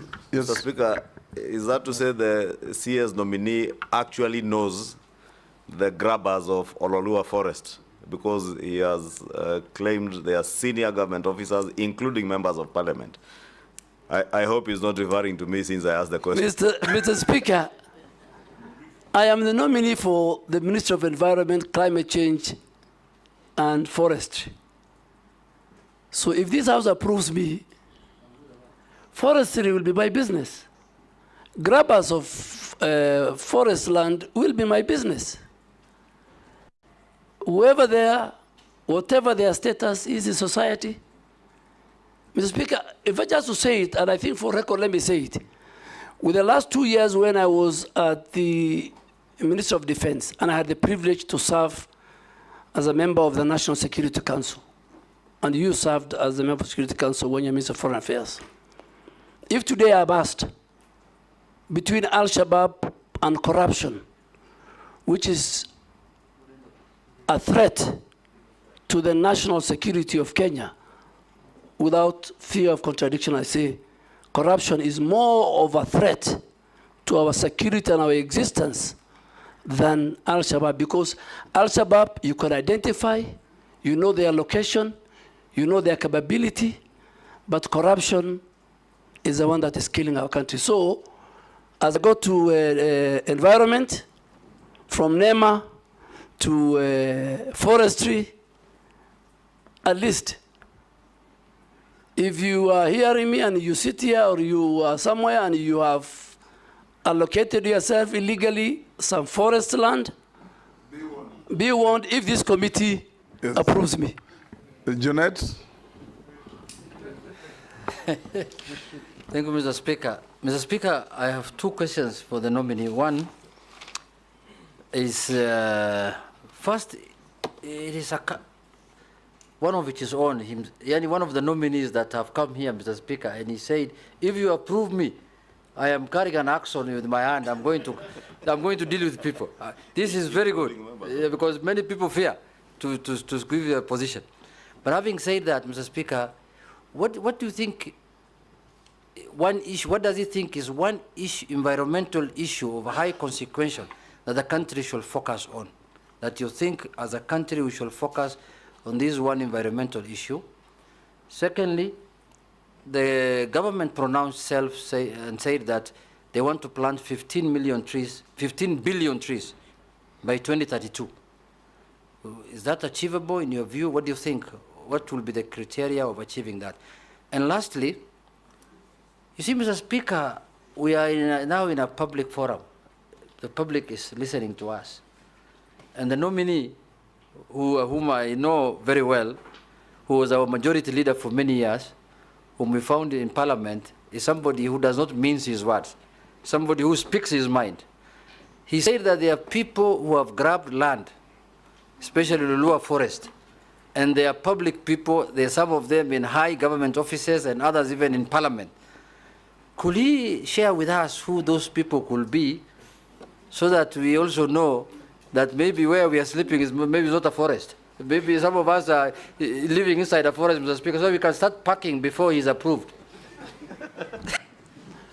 Mr. Speaker, Honorable Junet has asked me 3 questions. The first question was, what is this one thing that is serious and a threat to our environment. Mr. Speaker, as I said earlier, environment, the place of environment is in our preamble of the Constitution. Environment has been cited in Article 42 of the Constitution, that every Kenyan has a right to secure and clean environment.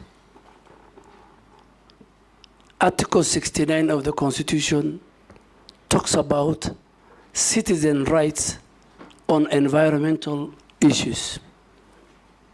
And even Article 70, Mr. Speaker, it is very explicit that if the state or any other actors violate the environmental rights of citizens, it says they can go to a court of law.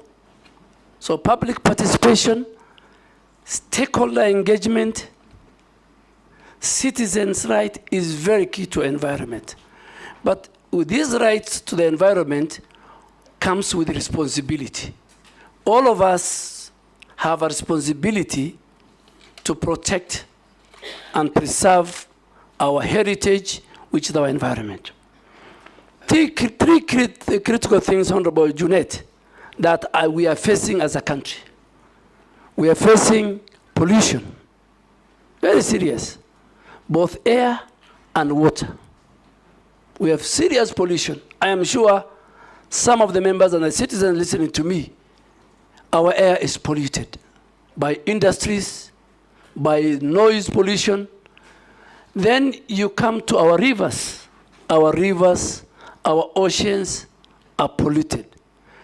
Mr. Speaker, the three rivers that originate from Honorable Ichungwa's constituency, it's called the Ondiri Swamp.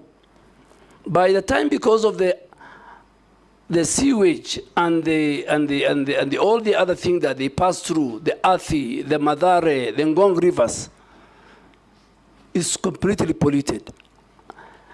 The second thing, Honorable Junet, is our biodiversity. Our biodiversity. But from Dagoretti, the origin is very clean. Yes. Yes, Honorable. Thank you for that information. Yeah, the origin is clean, but it's very subjective, so we need to go with you and check. So biodiversity. A lot of the biodiversity, whether big, small, our heritage, are finishing. How are they finished? Through agriculture. Even the small insects, through agriculture, through road constructions. You know, infrastructure is a big threat. And then the most now I can pick it, Honorable Junet, is how we manage our waste. The waste management in our country and in our counties is in very dire situation. The law has been passed by this House. MCA of 1999, various amendments, even the coding of our waste. It's a household responsibility. Honorable Deputy Speaker, for example, if I pick her, in her own house, she's supposed to have 2 different coded bags, one for the wet waste and one for the dry waste. The person picking it is supposed to have 2 different trucks. When it goes to Dandora's site, it's supposed to have where it can deliver the dry, where it can be recycled, and where it can deliver the organic, where it can be used for fertilizer and many, many things. So those 3 issues, and also the waste management, I think is something that I will maybe later explain we must deal with. The 15 billion tree planting, Ethiopia did 30 billion.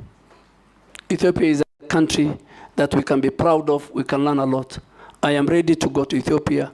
I'm ready to walk the talk, help the president, talk to citizens, use leaders who are here. Leaders, stakeholders are very, very important. These tree planting, members of parliament are very, very important. It's not about taking a chopper, planting few trees, you don't know who takes care about them.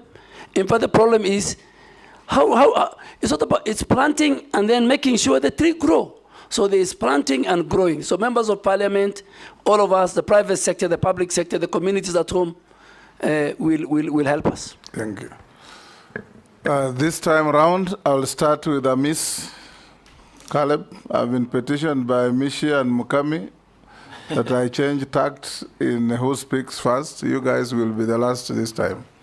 Mr. Speaker, they didn't consult me. Now you've got me off guard, but it's okay. Give it to Mukami then. No, I will, Speaker. And ask, in the interest of time, ask one question, get one answer. Yeah, thank you, Mr. Speaker. I'll ask one question because I was trying to prepare the second one. If I get a chance, later I will. There is a major conference happening in November in Azerbaijan and Baku. Do you know the conference, the name, the history, and how Kenya can tap into such global climate conferences in the fight for climate change? Thank you, Mr. Speaker. Mr. Speaker, the 29th conference of parties to the UN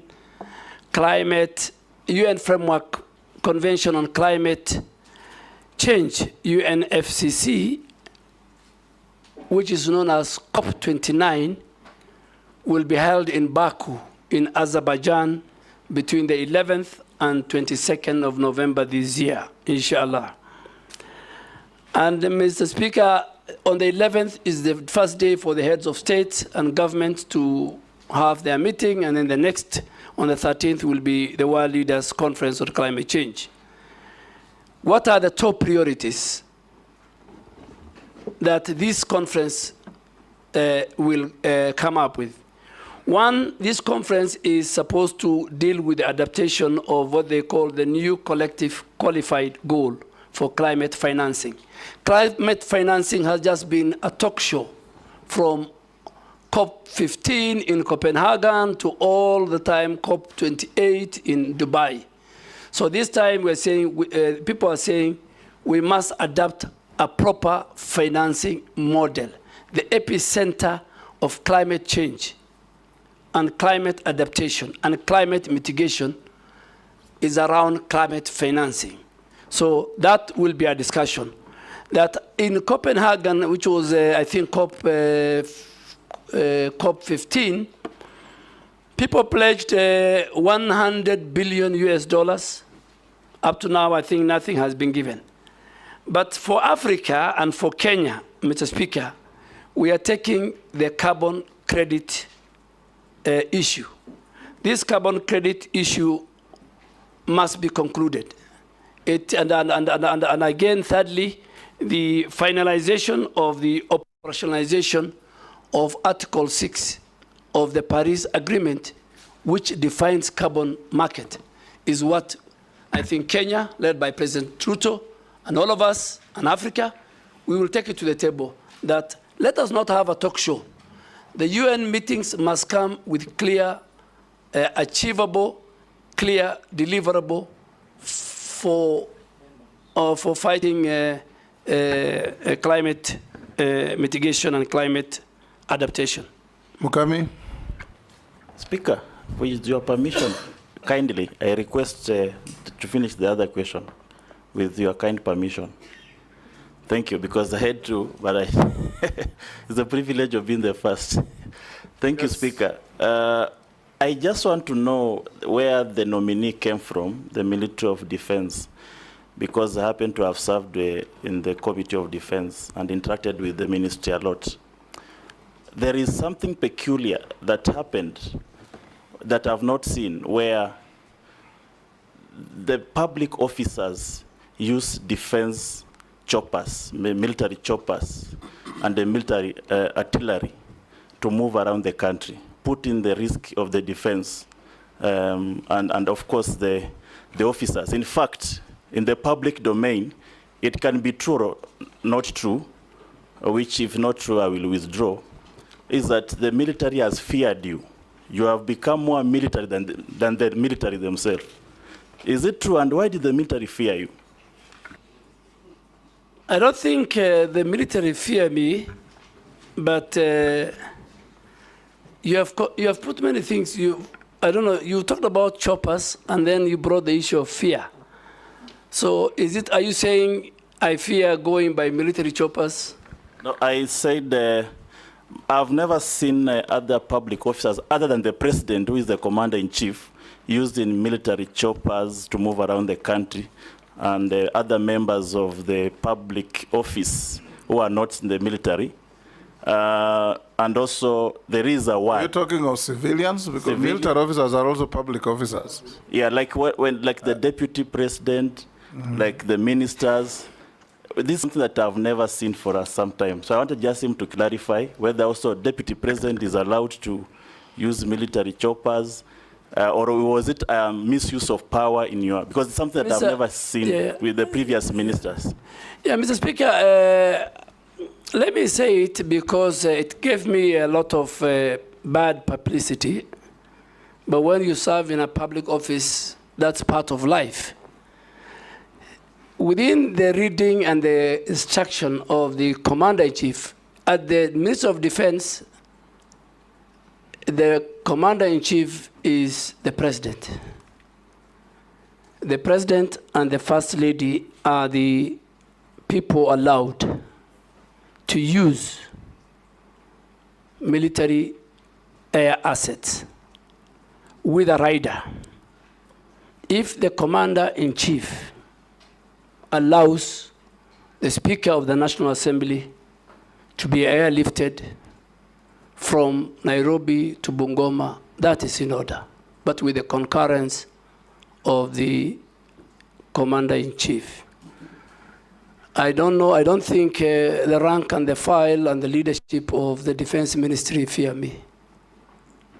Maybe my style. And I'll take the same style to Forest. I'll take the same style. I had the same style in Parliament. We have no evidence that they fear you. Mukami?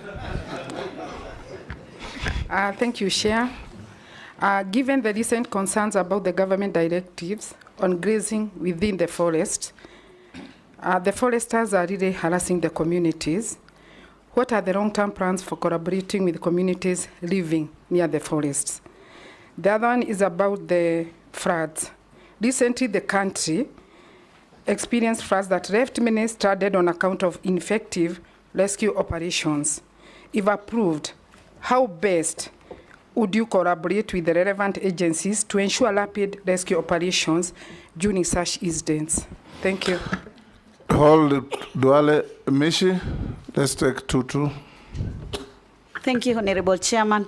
Honorable Chairman, before I raise my questions, I just want to ask the nominee just to clear some airs for the benefit of the public, because when His Excellency the President pronounced the list of the nominee, he was given the defense docket. But when the list came to the Parliament, he was under the environment, climate and forestry docket. So Kenyans are asking, is it maybe the President was doubting his ability and leadership capacity, or what was the reason? I just want him maybe to clear the murmurs by the public. My questions. My first question, in accordance with the fourth schedule. Ask one, Mishi, so ask only another.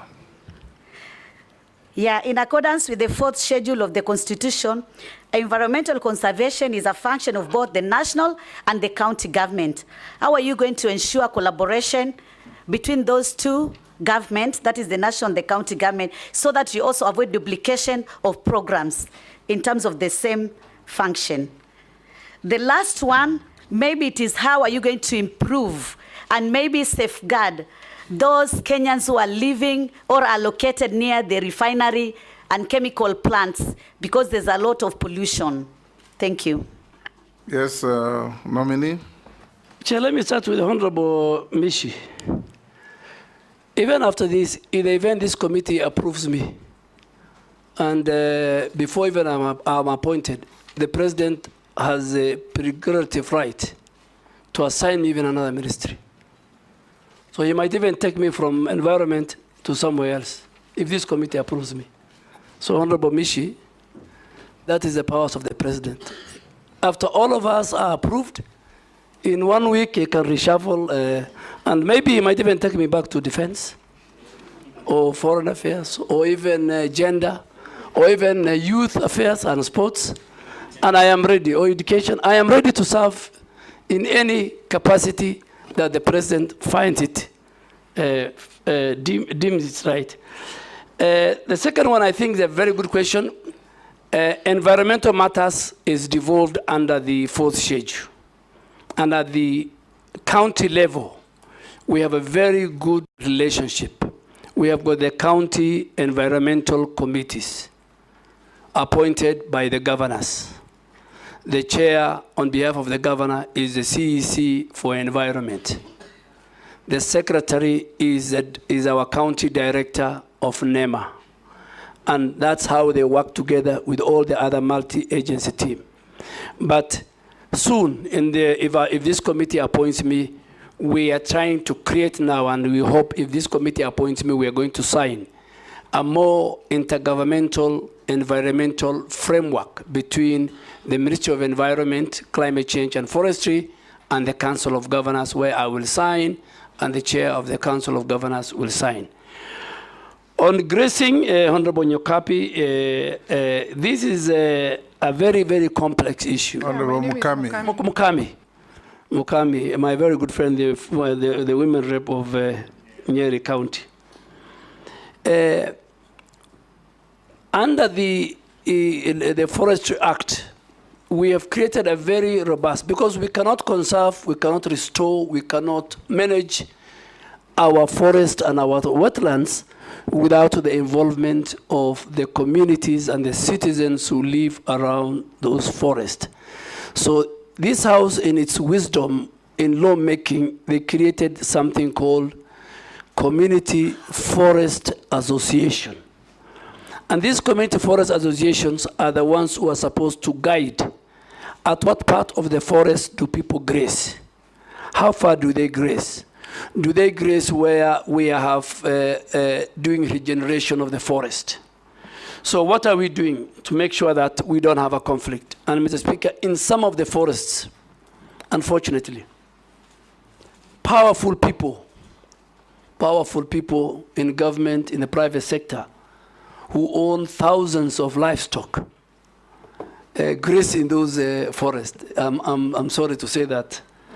But if this House approves me and I become the minister, I want to do some key long-term plans. One, just to have to review the whole grazing management plans, how we can regulate the authorized grazing in our forest ecosystem, how we can fence off areas where we feel are very sensitive in the forest, that we don't allow our animals or our farmers to farm. And lastly, I think the forest community management regulation of 2016 has not been operationalized, and I'm going to operationalize with the approval of this House, because that will give them the rights. Mr. Speaker, the second question of Honorable Mukami, I didn't get it. If you can repeat it. Oh, yeah. It was about the floods. Yes. Mr. Speaker, climate change today is the biggest threat to humanity. I mean, you can see what's happening in India and Ethiopia in the last 1 week. Thousands of people have died because of the mudslide. You have seen the wildfires in California. You have seen the hurricanes, what they're doing, kind of destruction. And coming back home, the last 2 years, we had a severe drought that killed many livestock, affected our farmers, affected food security, destroyed, and then next after the drought, we had the floods, which again affected livelihoods, destroyed our infrastructure, roads, and farms, and livestock was swept away. So, and that's why, because of the climate change and all this, one of the issues why we're having 15 billion trees is to recover our forest ecosystem, restoration, regeneration, bring back our biodiversity. So, Mr. Speaker, I think I have tried to answer the questions of... Honorable Chairman, point of order. Yes. Part of my question was not answered. Chairman, I was asking this question: how do we improve the health of communities which are living near a polluted site? I'm asking this because in my constituency, there is a plant built by Titanium Base who are doing some mining in Kwale, and there's no mitigation which has been done, and it's a residential area. That is why I was asking that question specifically. Yeah. Thank you, Mr. Speaker. I forgot to answer that question. Let me answer it. It's not only in Likoni, Mr. Speaker, we have a serious problem between how county governments enforce their physical planning and zoning of areas and the role of environmental institutions in making sure that zoning is respected. Mr. Speaker, even here in Nairobi, you'll find county governments with no regard to the law, to the Physical Planning Act, allowing industry and factories to be established in residential areas and bars and bring noise pollution. The same, you cannot have a refinery next to a residential area. The laws, the environmental laws, the Physical Planning Act, the Land Use Act, all those don't allow it. So, Mheshimiwa Mishi, this is because of corruption. And Mr. Speaker, that's why you see even skyscrapers are appearing next to each other, buildings which has no ventilation, they have no air, there's no sand, particularly in this cold weather of July. Your children will live in an apartment, they will never see the sun, they'll never get the fresh air. So all this, Mr. Speaker, if I am confirmed, I want to assure this House, and governors must listen to me, and we are going to do an audit. NEMA is going to do an audit of all factories and industries which are established in residential areas, and we will revoke their licenses. There must be order. There must be respect for environment as we build our country. Sharia, you'll pass. Razo.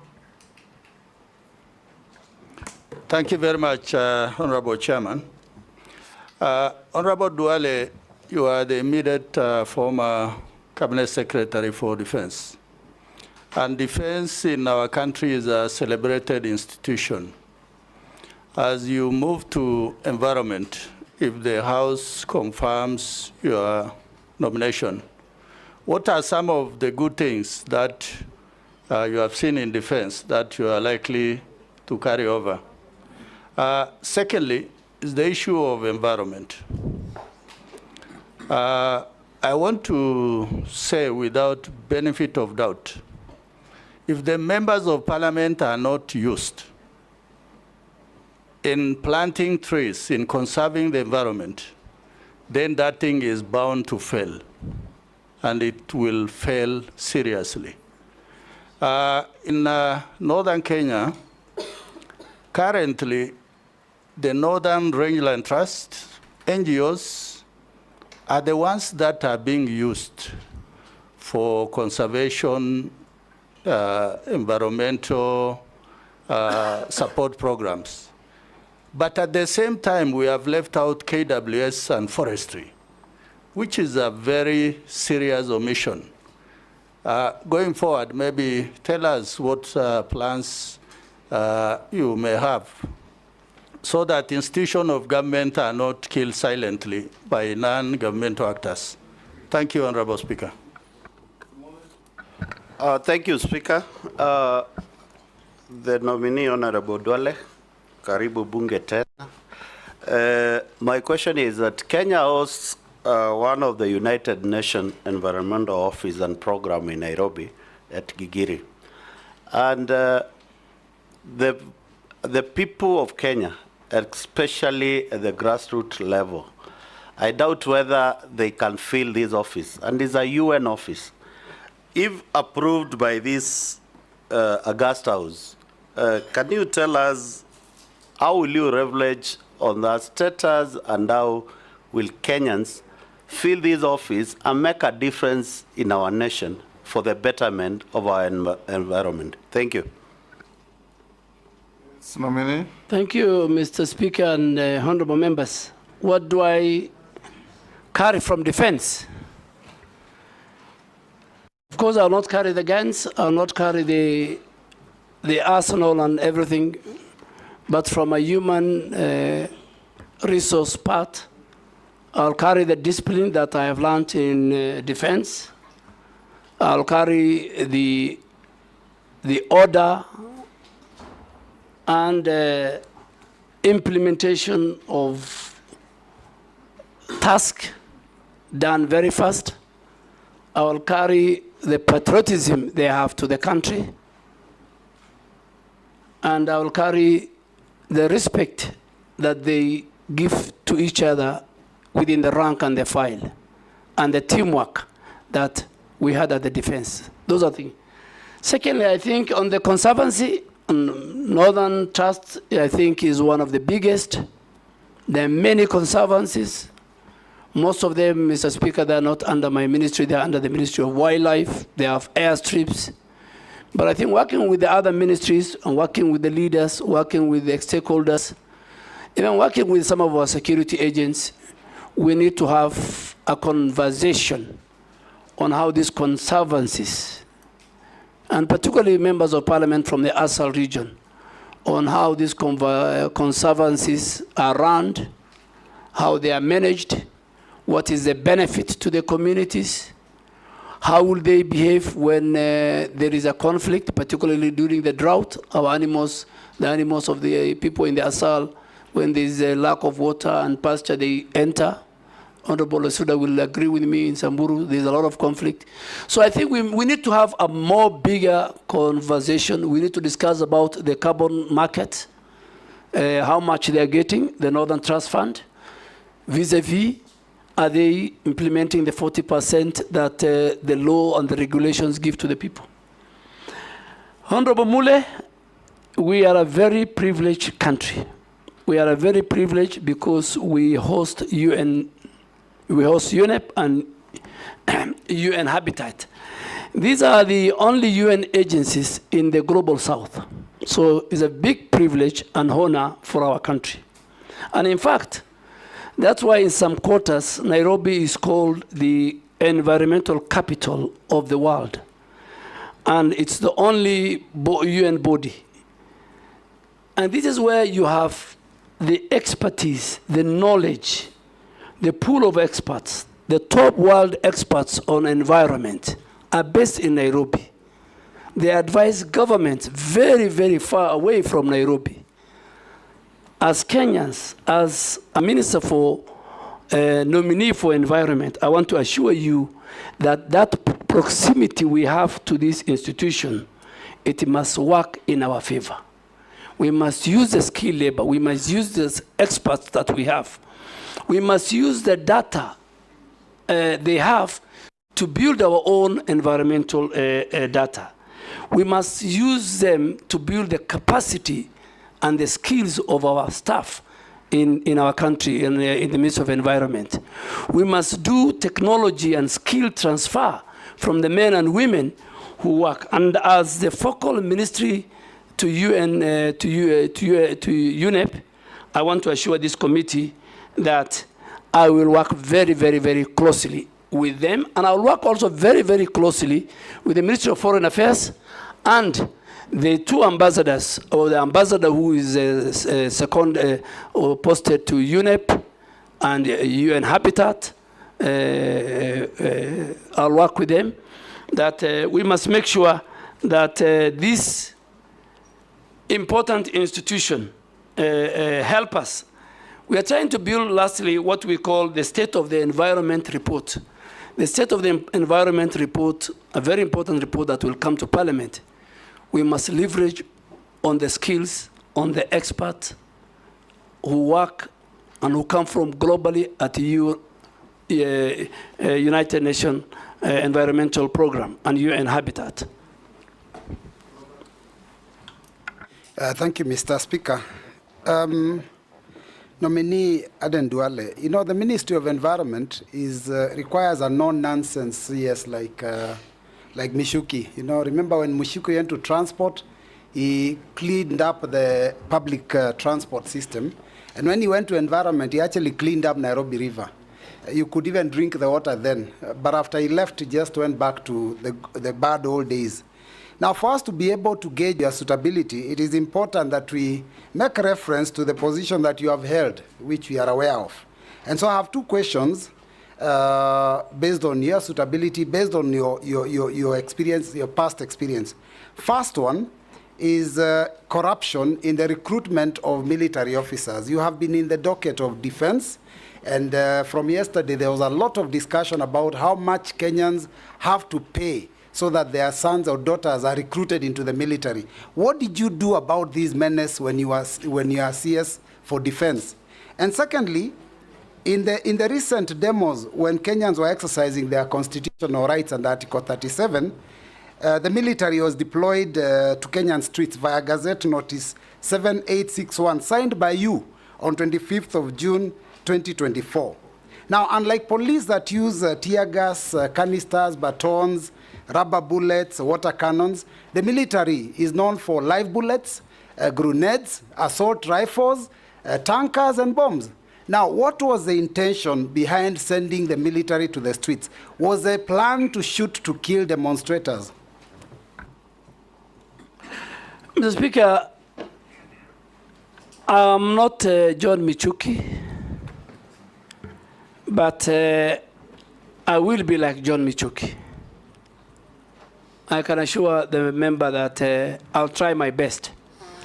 Nairobi River Commission used to be under the Minister of Environment. Now it's not under me. It's under the Deputy President. But we need to deal with the Nairobi River Commission. The pollution that is going on in Nairobi River Commission, Nairobi rivers, because of the dysfunctional sewage system, which needs to be upgraded. The dumping sites of Nairobi County, all of them, including Dandora, are on Nairobi and Nairobi rivers. So the governor of Nairobi, at some stage, and I hope he will listen to me if I'm appointed, he has to look for other dumping sites outside the Nairobi River Causeway, Rivers Causeway. So coming to military recruitment, I agree with you, it's a systemic issue. And I was watching yesterday, the speaker said, the president himself is concerned. But we have agreed before I left the Ministry of Defense that going forward, before the next recruitment, we must sit, we must have a conversation. The way the speaker said yesterday, I was watching him, we must communicate candid to the public, and we must deal with that monster. It cannot be a situation where few people are taken to court-martialed. Kenyans, in their mind, are saying, for you to join the military, and based on the national security sections, is supposed to be the face of Kenya. Kenyans, for them to join the military, they must pay between 400 to 500,000. I think that is unacceptable. If more, that's unacceptable, and it's part of the corruption that I was telling you, which is I think all of us together, the citizens themselves, the anti-corruption agencies, all of us together, we must face on. Why did I deploy KDF? I did not deploy KDF. The framers of the Constitution put Article 241, 3B, and 3C in the Constitution. So Kenya Defense Forces are in the streets. They're in Boni Forest fighting Al-Shabaab. They're in North Rift making sure that we deal with the banditry. They were in Westgate during the terror attack. They were in Garissa University during the terror attack where we lost many people. So for peace, public order, public safety, where the police are overwhelmed, Article 243 41 3B kicks in. The function of the Minister for Defense, by then me, is once the article kicks in, then I am supposed to do certain subsidiary legislation.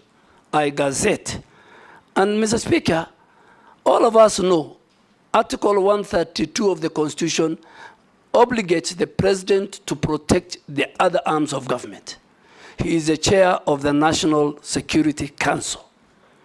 That day, the Office of the Chief Justice and the Supreme Court, as an institution, was under threat, under attack. Parliament and the colleagues sitting here, if KDF did not come to assist the other security agents, God forbid, many members of Parliament could have died, including our Speaker. Parliament could have been burnt.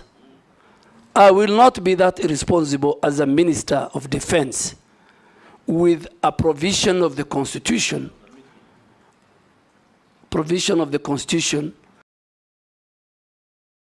I used the law. And then the House went further the next morning, because it was going on a very long recess.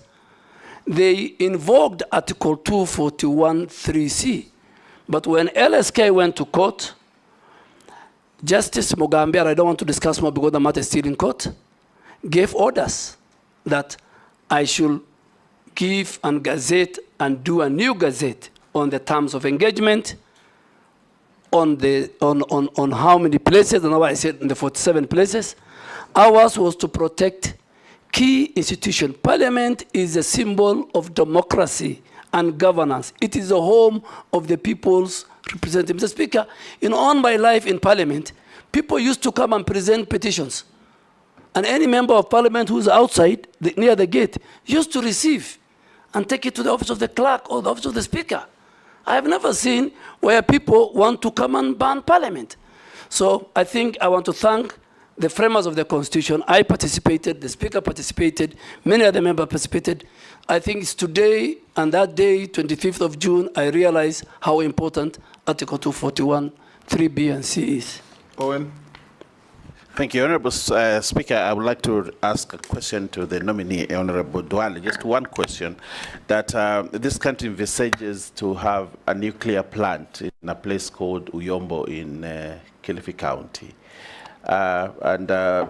Without due regard to the environmental issues in question, like the delicate ecosystem, the people, and the environment, Honorable Duale, going forward, if you are given this opportunity, how do you intend to treat this threat to the people of Uyombo in terms of nuclear plant in their radioactivity materials and nuclear waste and the hazards that come with nuclear installations? Just that my question. Thank you. Thank you, Honorable Owen Bayer. I think it's the same thing I was saying. How did the county government of Kilifi give land? So I want to assure you and this House and the people of Kilifi, if I am confirmed, it will be the first thing I'm going to do, go to that site, make sure all the environmental impact assessments are done, the people have participated, their views collected. And the Speaker, environment is very key. I said Article 70 of the Constitution says, if a citizen feels that his rights have been curtailed in an environmental matter, it says go to the court. Public participation is very important. I will be the first person. I won't wait for you to send, if I'm approved, to summon me to Parliament on Wednesday morning. I'll do, it will be on my table. I'll deal with it. Murugara. Thank you, Mr. Speaker. Honorable Duale, there is a very bad scenario that is faced countrywide, especially as regards our riverine areas and the rivers themselves emanating from Mount Kenya, Aberdares, whereby almost a half the year now, they are drying up. We are told the reasons is environmental degradation, but also climate change is blamed. As human beings, we cannot sit pretty. We must have policies in place to ensure that these rivers do not disappear forever. What policies are you likely to put in place to ensure that we recover these rivers, which are actually the bottom line of our livelihoods? Thank you, Honorable Murugara. Ferdinand, let's take two. Thank you so much, Mr. Duale. If you are actually confirmed by this committee, first of all, I want to thank you, and I will tell you that I think that I've witnessed extensive planting efforts by the ministry in which you have been assigned. Now, to ensure that we retain that, I just want to ask you if it's possible. Instead of actually interfering with the planting, what have you, in agriculture areas, is it possible, are you able to agree with me that you can now plant trees along the roads? I say this because I went to Denmark and I was surprised. The roads are all covered because we got 6 meters from the center. And that is an area that I think we can plant trees in all these areas. Secondly, and lastly, I come from slopes of Mount Elgon. I can tell you, when I was growing up, that area, forest was very thick. And it was actually an attraction of the rains. Today, it's being cleared. So what are you going to do if you get this opportunity as a Minister for Environment? What do you want to do to save Mount Elgon? And of course, I don't know about Mount Kenya and other places. Mount Elgon, where I saw thick forests being cleared now. What are you going to do? Amini? Honorable Speaker, let me start with Honorable Murugara. Yes, even at the downstream of where I come from, Garissa, Tana River, you'll find the water level of Tana River, getting it from Abadeas, Mount Kenya, and all that, is reducing. And I agree with you. It's all about environmental degradation. And that's why these 15 billion trees will help us to restore, to regenerate our forests. Forests play a very key role in making sure that our rivers have enough water, they are safe, they're sound. But there's another element where people have put big farms, flower farms, upstream, and use the water. So the water, in fact, is reduced because of human activity, the agriculture. And I think that should be another conversation that we will need to have. Honorable Wanyonyi, yes, roads is part of the, in these 15 billion trees. We have talked to the Ministry of Transport and the Ministry of Roads that going forward, construction of roads, mainly even in the highways, the contractor is obligated to plant trees and nurture them until they grow as part of the contract. You have seen and you have gone in many of the Western world during mainly summer. You think you are driving in a highway, but both sides of the road is forested. This can be done, and we have agreed with the President and other stakeholders, even before I came to environment, that should be one. And the contractors, it becomes part of their contract. Even now, we can still tell the contractors who are maintaining the roads, now we have a maintenance aspect, so that they can do it. Mount Elgon is part of why we should increase from 12.3% to 30% by 20. In all our wetlands, we have 11,000 wetlands. We have 8.8 forest cover. For us to increase, I think we will pick on Mount Elgon and all the areas which have been degraded, we will start do the restoration and afforestation programs under the 15 billion presidential program. Daud. Thank you, Mr. Speaker. I want Honorable Duale to, he has talked about recycling, but we have a problem with recycling that the refuse collection which is done poorly. and then it is gone and put into our forests and wetlands. What will he do if he is confirmed? Secondly, you have talked about CFAs.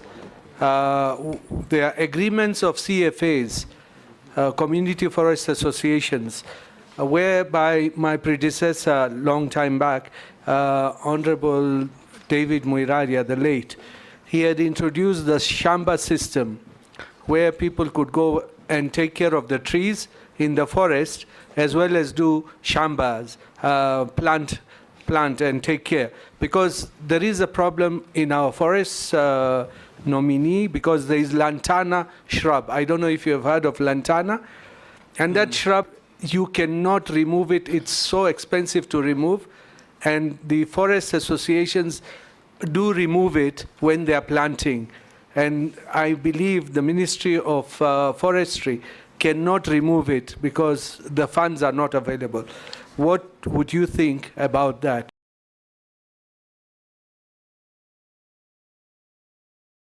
You talked about noise pollution. That's the last one, Mr. Speaker. You talked about noise pollution, and NEMA is in charge. But Honorable Duale, you know, NEMA, it's like as if it does not have teeth. Because there is noise pollution from bars, from nightclubs, from religious institutions as well. And it's a menace. So how will you handle it if NEMA do not handle it? Thank you. Mary Massey. Thank you, Honorable Chairman. My concern is still on waste. You know, waste is a nuisance. I'm wondering what mechanisms or interventions you intend to employ to address the menace of waste, so that we convert it from being a nuisance to a resource. Recycle, reuse, produce, regenerate energy, name it, because it is a real issue. Outline for us those interventions that you will employ. Secondly, I want to pick it from the question that was asked by Honorable Mbui on corruption. You've said yourself, corruption is killing our country. And I remember when we interviewed you on your first nomination, we still raised this issue of corruption in recruitment of officers to KDF. And you promised us here that you're going to deliver. But Honorable Duale, I put it to you that you disappointed the country. During that time, the amount that was being paid was between 300 to 400. But during your time, you presided over an increase from now for 300 to 400 to 700 to 1 million. And as representatives of the people, our constituents report this to us. At some point, even efforts to reach you were not fruitful. You could not pick our calls. So now, my question is, why should we trust you? Why should we believe you? Why should we believe that you are not going to transfer this corruption to the Ministry of Environment? Because even there is recruitment of forest to others. You need to assure Kenyans that you will do something when you get to the Ministry of Environment. Lastly, Honorable Chairman. You've asked two. On deforestation. Okay. There's a lot of felling of trees, even in public forests. We are saying, let us plant trees. Let us plant. But what are we doing about deforestation? Can I ask the last one that have been requested by the public? Go ahead. A member of the public has asked me to ask Honorable Duale, what is your connection with the Juja International Abattoir in Mrima in Juja? It has environmental wastage. I don't know what that means. Probably you can give your thoughts on that. Thank you. Let me start with something Mrima Juja. Maybe the people who I sell my fattened bulls take to many slaughterhouse. If they buy and take it to our slaughterhouse, that is the only relationship I have. I don't own slaughterhouse. I sell to Farmers Choice. I sell to Kenya Meat Commission. I am a very serious livestock keeper. And I do what we call feedlot. So ask that person, maybe he's looking for another Duale. Let me ask you about, let me answer about recruitment. I refuse to pick your call and many other people's calls because of corruption. It's because of the corruption. You wanted me to employ for you people. And many members of parliament will agree with me when even they send me text. I said, please go to the nearest sub-county recruitment center. So I'm very sorry, Honorable Mercy, if I didn't pick your call, I was scared you'll ask me to recruit somebody for you. And that is the level of how I abhor corruption. 2, I think when I went, is the only recruitment that I did under my leadership. The only one. And the speaker said it's a systemic. It was okay, inform him. But Speaker, I must agree if I want to be informed. Okay, point of order. I remember the standing orders. I know. Point of order, Speaker. Let's hear her. My call. Honorable Speaker, I was calling the Honorable CS to seek clarification with respect to the concerns that were raised by my constituents, that those who were successful and had reported to the training camp were being chased away over flimsy reasons. And I think I can quote, one of my constituents was told that his testicles are not equal. That is why he's being dismissed or returned from the training camp. So I wanted to seek clarification from the CS to tell me what are the guidelines for one to be recruited. Somebody who is successful, he has already reported and is being chased away. I wanted it to secure that slot so that my constituents did not lose it as a representative of the people of Teso South. Mr. Speaker. Oh, yes, what's your point of Honestly, order? Okay, Mary. It was very sad indeed. And my constituent lost that slot because I could not get the CS to clarify. We hear you. Yes. In fact, I had to look for a chairman of a committee to call the CS on my behalf because I thought, because I'm a small person, he can't pick mine. You are an He actually picked, but I was not helped. I was not helped. I am speaking on behalf of the people of Teso South. Good. But you are vetting him on behalf of Kenyans. Yes. Yes, on behalf of Kenyans. Yes. And it did not only happen to Teso South. Many Kenyans were returned from the training camp. And we are told those slots were sold again to some waiting rich guys with 1,700,000. It cannot continue. And we made it very clear to the CS nominee for defense that it should not repeat itself next time. Yes, Junet. Mr. Speaker, I want to sympathize with my colleague. And that issue has been rampant, people complaining. But the only thing I'm wondering with is if the CS of defense by then could do measurement of testicles. It's what I don't know. That's what I don't know. Mr. Speaker, let me, because it's a, Mr. Speaker, let me make it very clear that the grounds given for the rejection of that recruit from Teso South is valid. Next year, if such a person comes, he will not be recruited into the Kenya Defense Force. Mr. Speaker, Kenya Defense Force's recruitment is different from the recruitment of the police. When people go are recruited at the sub-counties and they come, a very serious medical checks takes place. A number of people are sent because of medical ailments. And I think the former Vice Chief of Defense... unequal testicles ailments. Yeah, there were people... Women can know that, Chair. Mr. Speaker, I think if you allow me to finish, there are many. The testicle that I want to go into is one of them. There are many, and the chairman of defense will agree. They measure... Point of order. Let me finish before the point of order.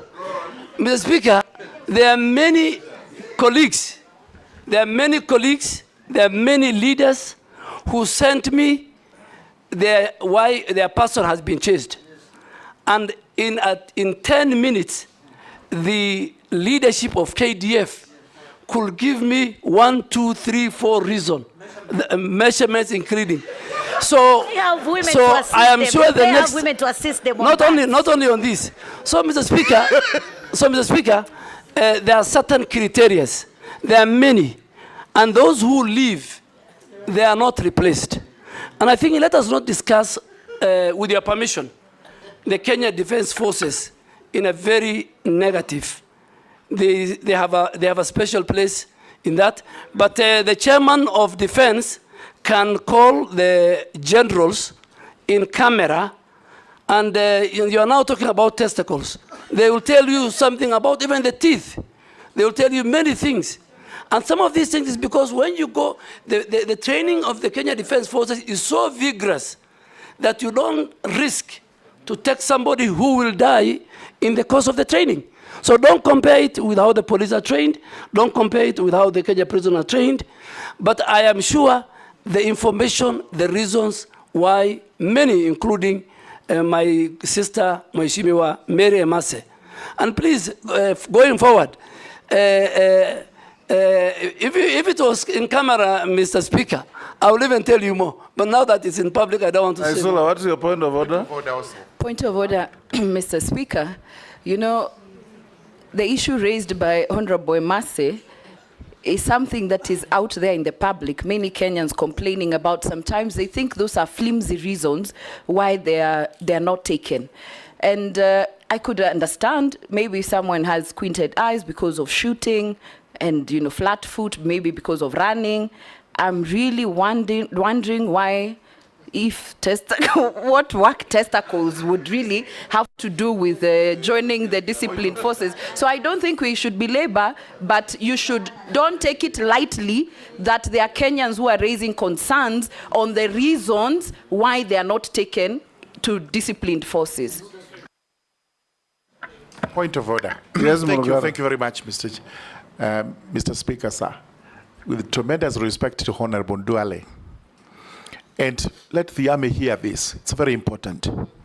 We know the historical background of the set pieces that were given in the Army recruitment, including teeth. It is there to bite bullets at a certain point in time in history. Today, they do not bite bullets. That's why you hear that saying, you will have to bite the bullet, because the Indians were refusing to do it. So you had to have teeth so that you could bite the bullet. We required tall people so that they would see enemies from a distance. Today you don't have to do that. Because if that was the case, the Chinese and the Japanese would have a challenge. Eventually, such things became disqualified. I think the whole code needs to be revised so that we do not have human rights abuses. But they are not even abuses. They are excuses that the army is using so that it is able to bar some Kenyans from joining the forces, and, as we are saying, so that other people can actually get the slots. So surely the army must open up on this. Point. Thank you. Let's not escalate this. Okay. For avoidance of doubt, Honorable Duale, I also have a child who was sent away for exactly the same reasons as Mary Emase's. Yes, I think just to give the way forward. Not my child, Because but not my son, but a child in my neighborhood. Your Excellency, Yes. Speaker, you have, because of And you remember I told you about it. Yes, I think the leaders are raising very good valid. Yes, Dawood, what is it? You know, we have talked about men only, but even women are discriminated against. When they do a test, pregnancy test, they do not have anything. But once they go there, I don't know where it comes from, they have a pregnancy. And it's not true. Anyway, let the nominee answer the question, and we move to something else. Yes, Mr. Speaker, I think because the leaders are raising very important, and they don't have the information, Mr. Speaker, under your direction, we have a very robust, good leader, head of the military health department called Major General Nganga, through the chair of defense. I think you can call him to Akamkunji, and he lists the conditions which disqualifies. I think because what these are raising is public knowledge. Even I think they should even go to the media and they should sensitize the public. And I think is something we have discussed. Focus on your environment. So, no, let me go to. I'm no longer there, so yes. Yes. Next minister will deal with it if approved. Yes. Speaker, Honorable Dawood talked about waste management. Waste management is a serious issue in our country. Mr. Speaker, why do I say so? The law is there, the regulations are there, county governments are not enforcing. NEMA, waste management in the first place, Mr. Speaker, is a devolved function. All that as we do is to support in terms of regulatory powers. But waste management will be something, if I'm approved, that I will take it seriously. From our homes, to the trucks that carry, to the dam sites, the Dandora dam site, the one in Kachok, I think called in Kisumu, the whole environment is polluted, the air is polluted, the water is polluted. The law says you must color the bags, you must differentiate from the homes. Our homes have a responsibility. There must be designated bins in all our public places. So, Speaker, one of the things that I want to introduce, if you approve me, is that even public transport must have a bin in the buses. You know, public places like even the Parliament must have those two different. In the malls, there must be different bins. The one for the organic wet, the one for the dry. But public waste management, which is a devolved function, Mr. Speaker, is an area that I think we need to deal with. A nightmare. A nightmare. Number two, I think the Shamba system, the community forest association are working very well. Some are abusing the law. We have now put in place what we call the community forest association management plan, where they will help us which part of the forest with a proper plan they can graze, and which part of the forest they will help us and protect, and we will use. But are you aware that your predecessor announced that there will be a Shamba system, and shortly thereafter, she said it will not? That I think, I don't want to indict my colleague. Do you recall that? Yes, I recall. Yes. But Shamba system or grazing or farming in forest by communities around, under the Community Forest Association, which is in law, is about management, is about coexistence. We cannot regenerate, we cannot reforest, we cannot protect our forest if we leave the communities.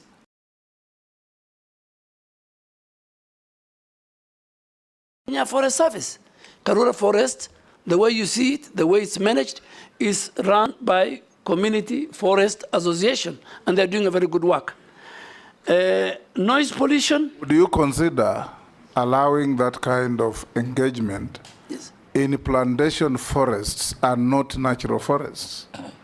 Yes, yes, because we have got 150,000 hectares of plantation forest, which now we have put proper transparency and integrity measures and tendering system, unlike the old system where there was allocation by the big people in government. I think I totally agree with you. Community forest association, community living around must be given an opportunity, particularly where even a plantation has been removed, for them, as we plant, for them to plant and for them to farm. In fact, farming can be well done under the plantation, Mr. Speaker. Coming to noise pollution, Mr. Speaker, is another serious thing. But again, it's a devolved function. It's a county function. They have no capacity. All they do is they give license to bus, they give license to clubs, and they don't choose which neighborhood. There are people who have got sick people in their homes. There are people who have children who are doing homework. There are people who want to sleep early. But today you'll find bars and clubs in the residential area. Mr. Speaker, we will not leave that to county governments. We will enforce it. NEMA will enforce it. We will not allow noise pollution to take place in residential areas.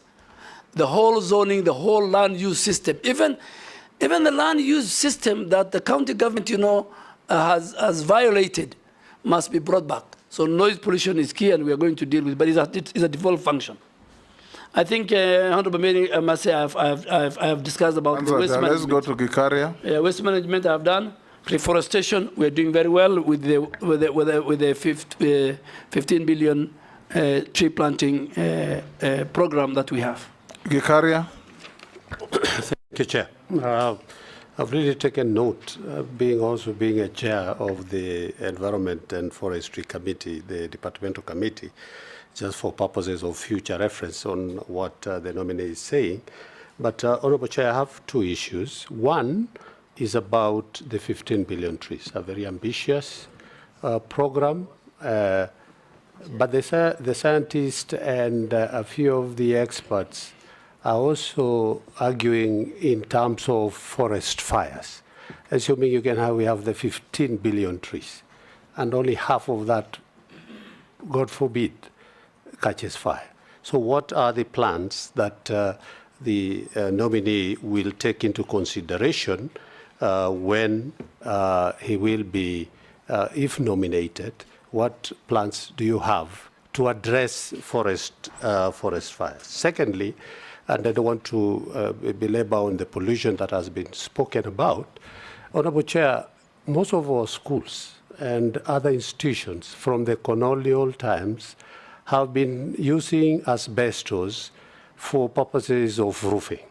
And asbestos over the time have been a cause of cancer and environmental pollution.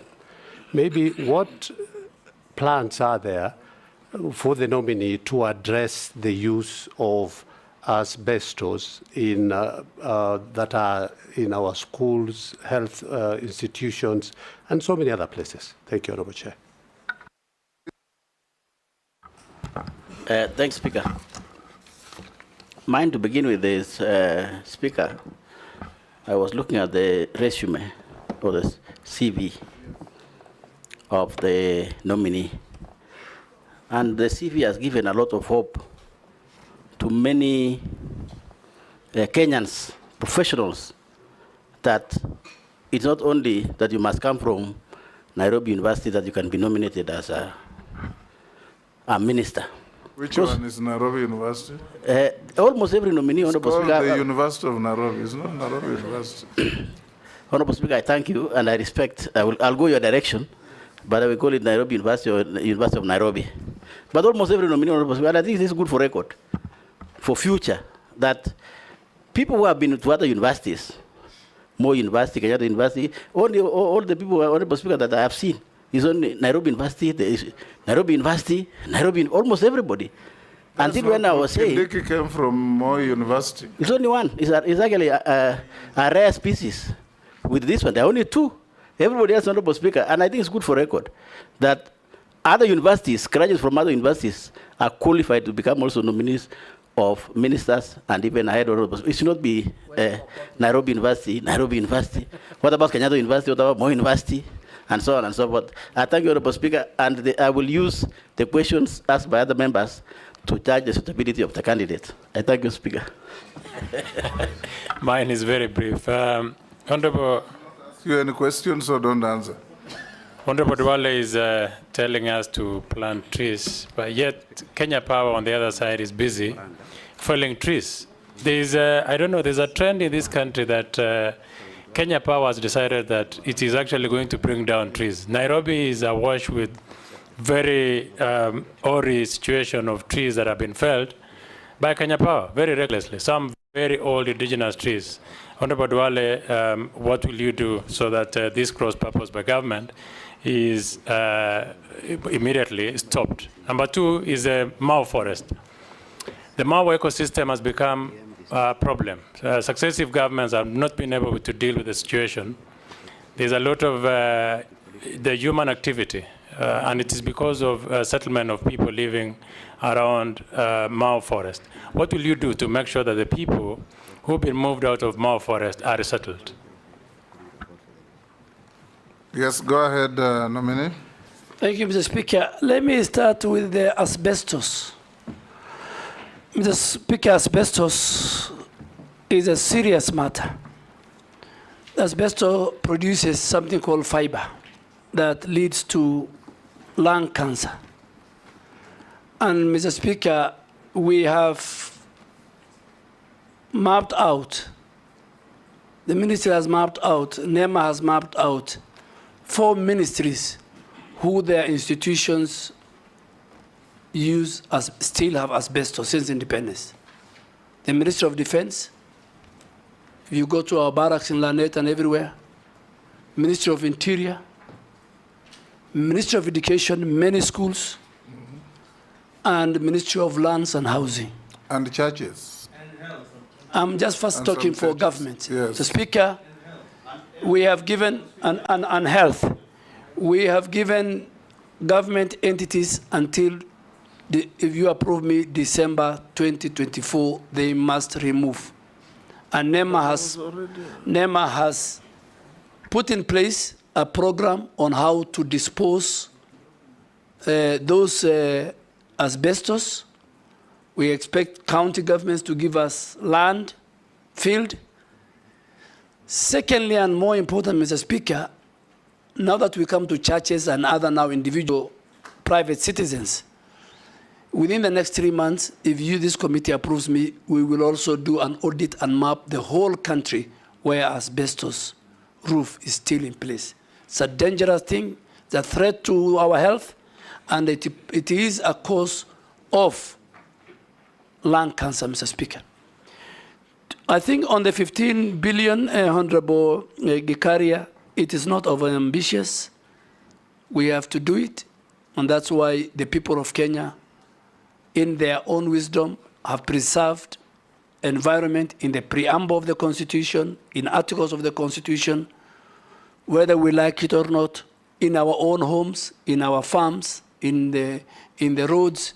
Each and every citizen must take a responsibility of planting and trees and be part and parcel of this regeneration, reforestation, tree planting, increasing our tree cover, increasing our forest cover, and be at par with our neighbor Ethiopia.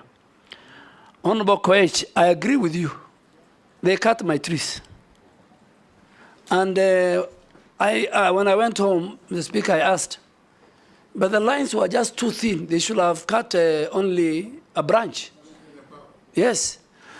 But, Mr. Speaker, I think we are lacking, and we are going to introduce, if you allow me, if you approve me, I want to introduce something called urban forestry planning and urban green spaces. As we sit here, there's no even stakeholder.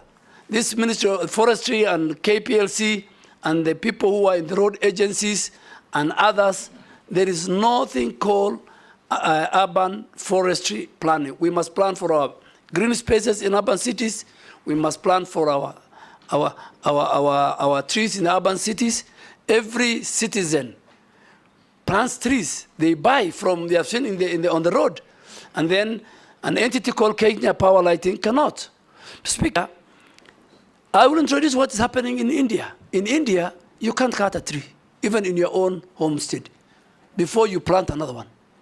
You need to go and get a permit. You say, I am going to cut a tree in my house, but I'm going to replace, and I have planted it, and you show evidence.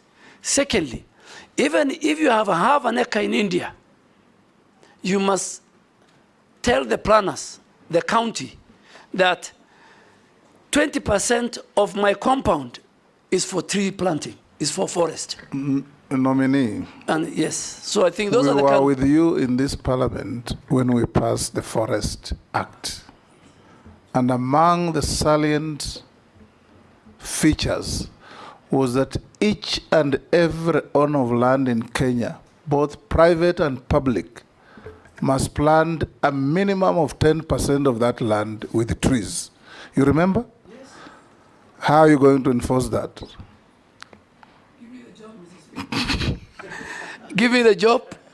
I will implement. It's the law. I'm not reinventing the wheel. It's not unique to India. Yeah. We have it in our statutes. Yeah. India, in fact, Mr. Speaker, is 30%, but we start with 10%. Ours was 10%. Yes, but Honorable Koech, I want to categorically tell you that if this House approves me, the first meeting that we're going to have with the KPLC, with the road agencies, with the other people who provide social amenity facilities, that they cannot come and cut trees, anyhowly, without due regard to the law. No, on Mau Forest. Mau Forest, so Speaker, Mau Forest, you know the history of Mau Forest. It has consumed people politically. And I don't want, because I will not be, I'm not in politics, but it has consumed many people. But I want to urge my colleague, and I'll sit with the communities around that place. Because even today, the biggest problem we have is Mau Forest, where a lot of illegal grazing is taking place. And that illegal grazing is taking place by very powerful people, people who are in position. It's not the ordinary citizens. But still, we will use the community forest association provided in law on how we manage Mau. We have fenced a greater part of Mau, and we will fence, once we get resources, the other part. Fencing is the way to go to conserve our forest, Mr. Speaker and members. Naisula. Thank you, Chairman. So, listening and having interacted with Honorable Duale in the National Assembly as our majority leader then, it will be important to know your position or what you think about public servants engaging in politics, whether actively, in what you say, in what you do. What is your thought on that, including public servants participating in Harambees? I would like to know what your position is on that is, so that we know whether if someone wants to be a public servant, then you be a public servant. If you want to be a politician, you go back to politics. And I want to put it to you on the same breath, and even to Kenyans who are watching, that the beauty of vetting is not only to find the nominees to be suitable, but also to hold you to account in case we find you suitable and other nominees as a country and as a parliament. And just on that, because you have said you have warned illegal forests, land encroachers, you will revoke titles on top state officials who are holding. It's actually now on 411.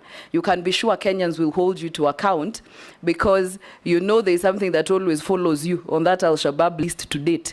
So just know that even this will follow you. I'm just saying that this will also follow you if we find you suitable. But on matters environment, very quickly, while sustainable logging may be healthy for forests, how will you ensure the ban on protected indigenous trees is enforced and that close monitoring is allowed during logging? Because the Kenya Forest Service only devised a plan for access, control, monitoring, and reporting actual harvesting. However, there is no established framework and procedure to monitor, verify, and audit millers' compliance with licenses and permits to avoid double allocation. How will you ensure that we don't log our indigenous trees? And finally, the staffing at KFS is not adequate. How will you ensure that you put mechanisms for using aerial, GPS, guided harvesting technologies to monitor forest resources and logging activities? Thank you. Nominee.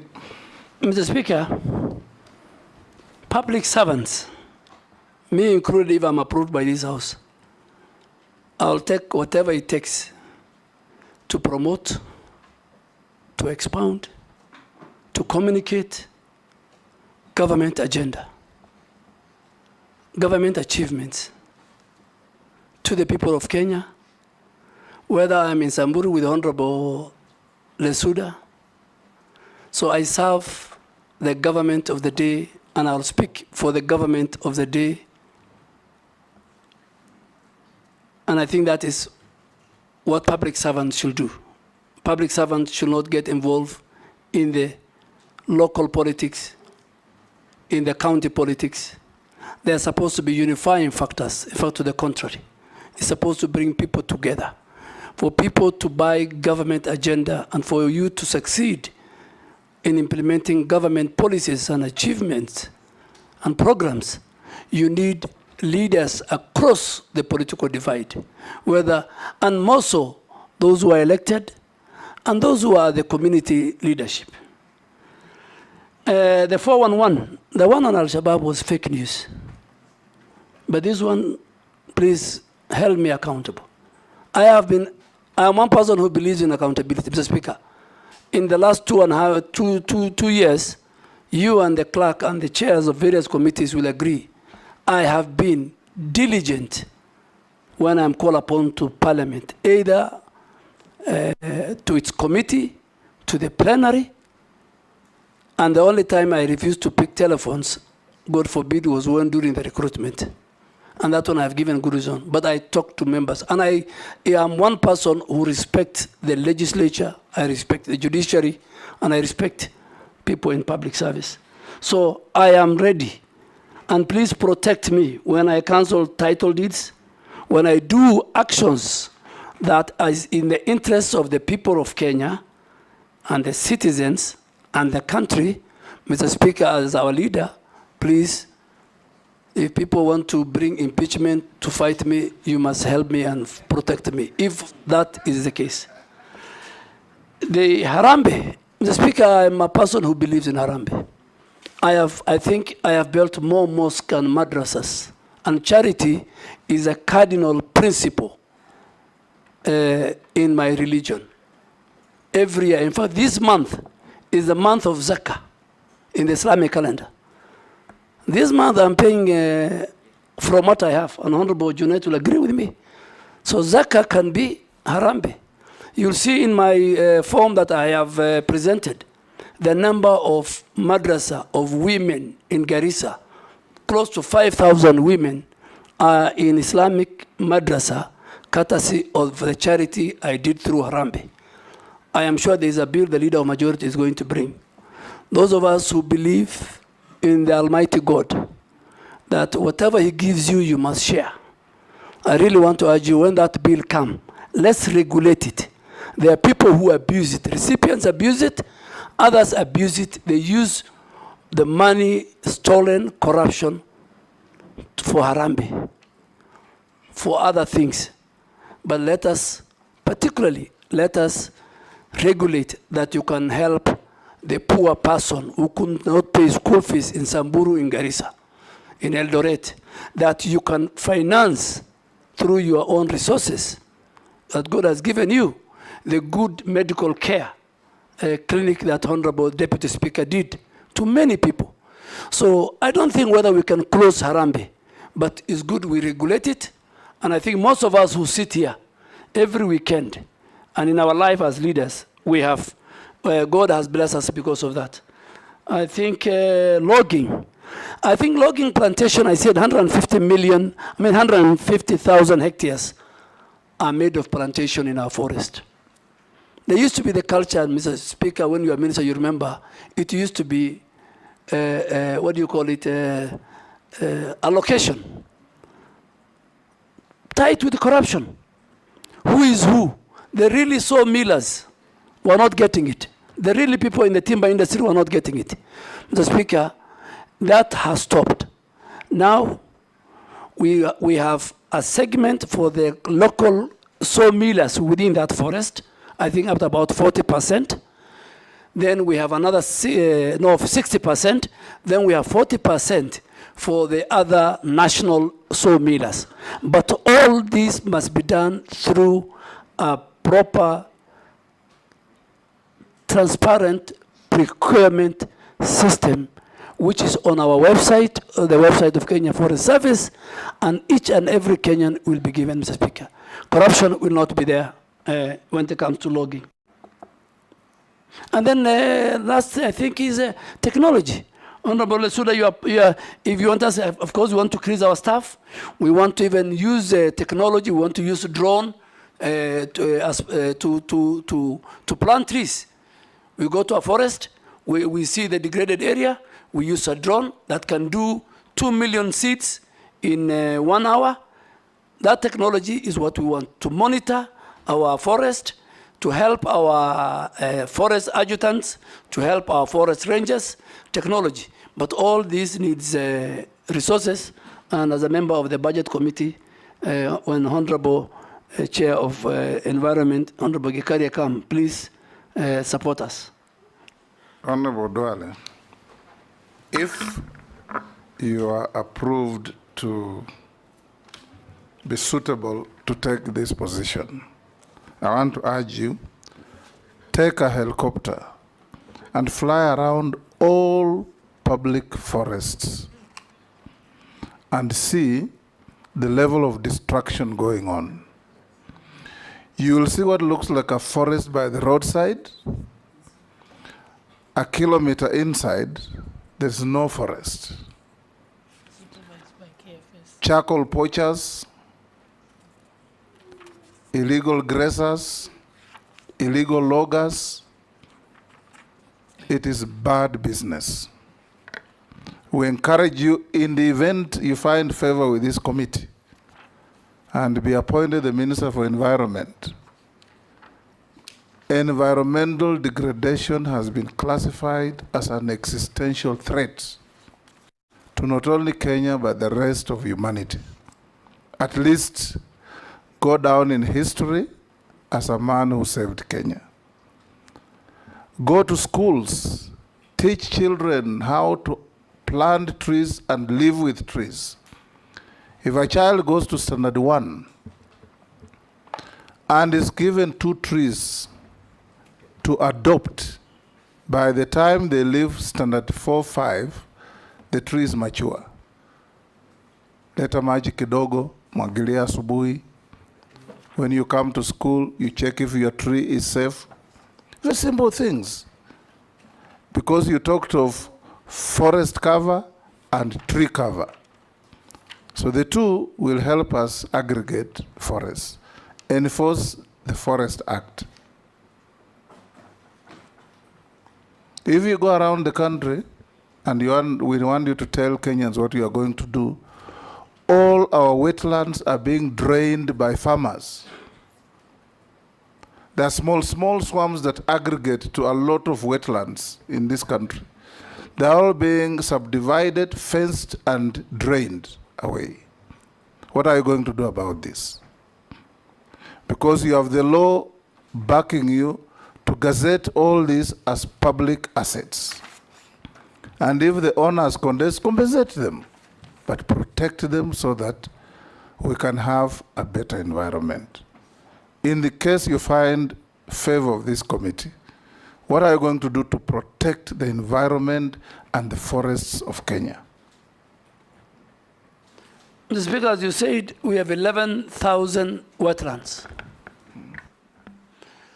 And the legal regime and the necessary laws are in place.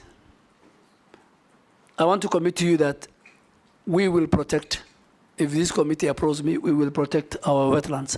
Secondly, even the 150 billion trees that we are to plant, the best place to plant is in our wetlands.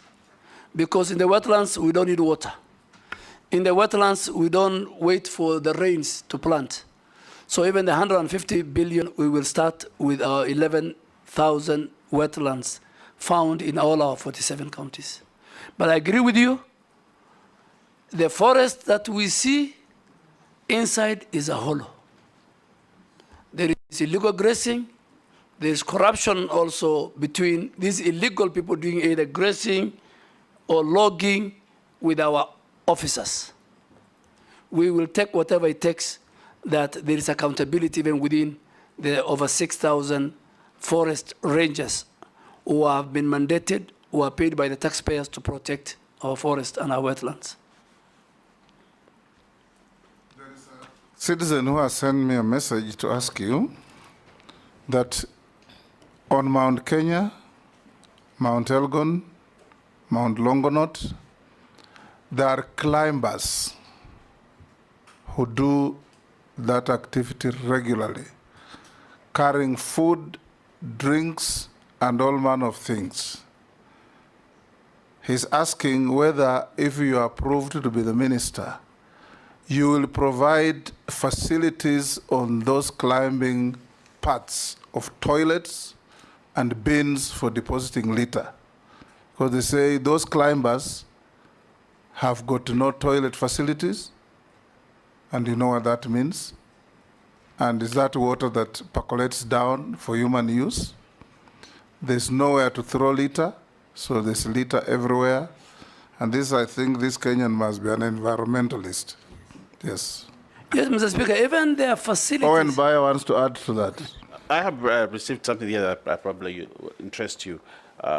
I'll ask Honorable Duale in regard to camels from northeastern region contributing to land degradation by wandering all over Taita Taveta throughout the year, contributing to hunger and poverty. Quick one, Speaker, the last one. If you, I'm told if you can ask Honorable Duale regarding any plans to stop pharmaceutical companies and other companies who are dumping waste in the sea in Mombasa. Recently, needles were found during the cyclone that was going on there. Robert? Yeah, thank you. There is also a gentleman from Kitui County called Mr. Paul Mutua who says that there is concerns of insecurity in Mwingi and Kitui along the Kitui-Tana River border of an invasion of armed nomadic herders with camels in the area. Can Honorable Duale deny or acknowledge he has more than 100 camels in that area, and that is also causing insecurity? Yes, Mr. Speaker, maybe if you allow me, can I ask a hypothetical question? No, just answer them one by one. No, Start with just the climbers. before that. Okay. If you allow me, I want to ask a hypothetical question. In the Parliamentary Appointment Act, the public have a timeline of 7 days to submit all their concerns. Is it...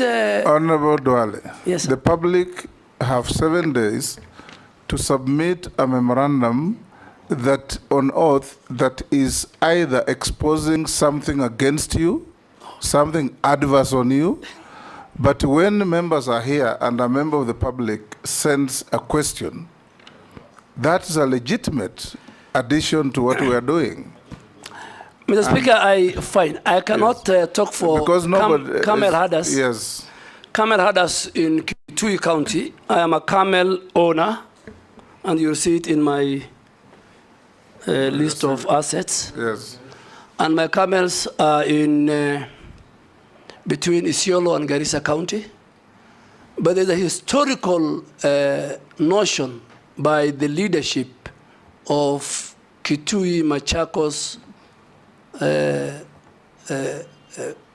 that the problem of insecurity and camels in Kitui is not something that started today. It is their cherry pick. It's every time they speak, they do that. So I can only speak for my camels. Of course. They're in Garissa. Talk about your camels. And next time, Mr. Speaker, when you have time, they're doing very well, so I'll take you there. You have a history with Balambala. Yes. So you go see your client. Correct. And see my camels. Secondly, the same with Taveta. I have no camels in Taveta, so, and I don't know which camels are in Taveta. That raises the matter. That raises the matter. On pharmaceutical... Let him answer.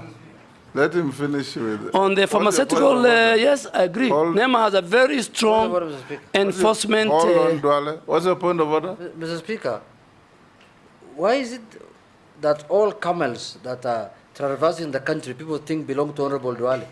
And there are many camel owners like us. Simply because he carries the tag as a senior leader from the region. So people associate everything from the region with the leader. And the Speaker, I am ready now and in the future to carry the tag of the community.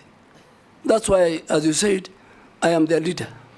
And I have no apologies to answer what Naisula asked you. Naisula asked me about, and I agree. I think we need to protect the environment, more so the sea. There was even one time some people wanted to dispose of condemned sugar into the sea, and we refused. NEMA has a very strong enforcement policy. The other stakeholders who protect our marine at the coast are also on top of everything, and we will make sure. But Honorable Laisuda, maybe if you have the details, you'll help us. That particular company, we will deny the licenses straight away. Yeah. The climbers? Mr. Speaker, the camels are many. The climbers, Mr. Speaker, even at the bottom of most of these mountains, particularly Abadeas, and there are facilities. Only that they have been left to waste. So we need first to have the facilities, the lodges. It can be a very good tourism attraction. And then on top, as they climb. Yeah, Honorable Duale, I think I've climbed Kilimanjaro, so I know what happens. Yes. At every stop where people eat, there should be a bio toilet that can be, the waste can be disposed. Yes. There should be the containers for people to throw the paper, if they're carrying any bottles and so on, but also bandas so that they can sleep at intervals. Because I know that if that doesn't happen, then what happens is the waste ends up being left, and you get volunteers who actually go and pick it up.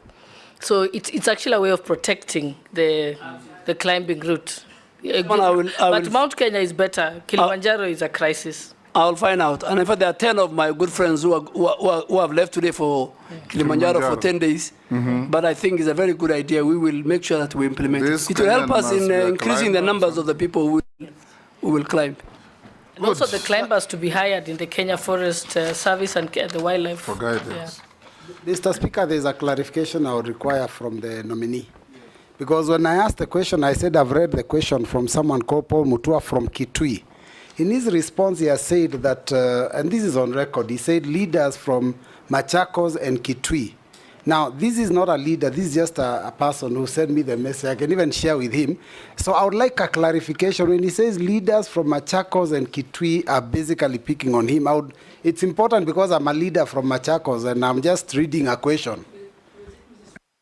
Point of order. Because I've hold the Quran. Point of order, Honorable Speaker. That will be an interjection between now leaders of Garissa and leaders of Kitui. We have nothing to do with it, Honorable Speaker. No, I think if you allow me, he has asked a very good question. He has asked a very good question, but I want to give evidence. Speak on a number of times. And one of the time was when my good friend, the Wiper leader, lost his mother. I think, his father, one of his parents.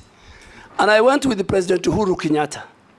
And starting with the leader of Wiper, all the way to all the leaders from that region, one after the other, and I can provide the clip.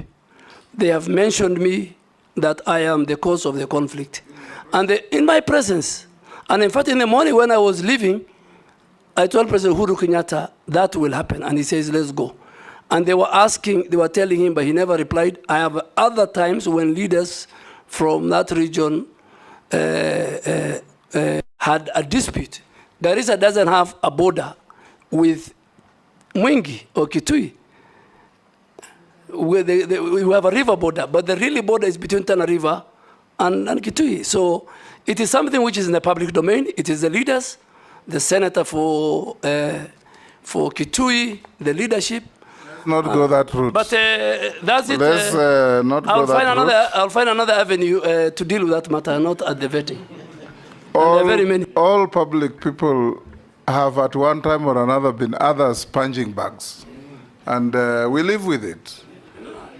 So it should not, it's part of the occupational hazard. Honorable Duale will end with you by asking you, yes, by asking Speaker, you. I take. That's out of order, Mr. Speaker. Honorable And even mentioning my party leader by the nominee is also unfair. Because that was never the issue. I just read a message from a person, and I said I'm willing to show the message to the candidate. Honorable Kalonzo is not an issue here. Yes. So Mr. Speaker, I withdrew. I have a lot of respect for Honorable Kalonzo. Thank you. I have a lot of respect for Honorable Mbui. He was my schoolmate. I have nothing personal. I am sorry I have withdrawn. Thank you. Honorable Duale, now answer the following short questions. Have you been adversely mentioned in any integrity-related reports or investigations? Never in my life, Mr. Speaker. Do you hold any leadership position in any political party? No, but I'm a member of a political party. no leadership. Remember, I'm allowed, Yes. Mr. Speaker. I read the law. State your net worth. My net worth, Mr. Speaker, is, as of today, 980 million. 980 million? Yes. Comprising? I have provided comprises of, I have pieces of lands, both in Garissa and Nairobi, my house in Nairobi, my house in Garissa, my cattle ranch in Garissa, my rental property in Nairobi and Garissa, my shares in family-owned business, my camels and cattle, and motor vehicles. And Mr. Speaker, lastly, I have got good revenue from the book sales of my autobiography, which is one of the best selling book, the #1 best-selling book as of today. How much were you worth when we last vetted you? 851. 851. Point of order, Speaker. Yes. The nominee recently launched his book, and he says that it has good some returns. I mean, there are thousands of books that have been launched in this country. I want to know how yours performed so well. You can ask him on the side. I think you need to read. If you read my book, you'll see it's the best. That is not a fair question. Leave it there. Mr. Speaker, and it is from a research done by bookshop sellers, textbook center. I bought 20 copies and yes, thank you, distributed Mr. to Speaker. my schools. And I have now done my 4th publication. Honorable Duale, we had received 71 memorandum on you, some supporting, some opposing, and we are satisfied that you answered all of them when we forwarded them to you. We've also checked your documents against what we have. They are correct.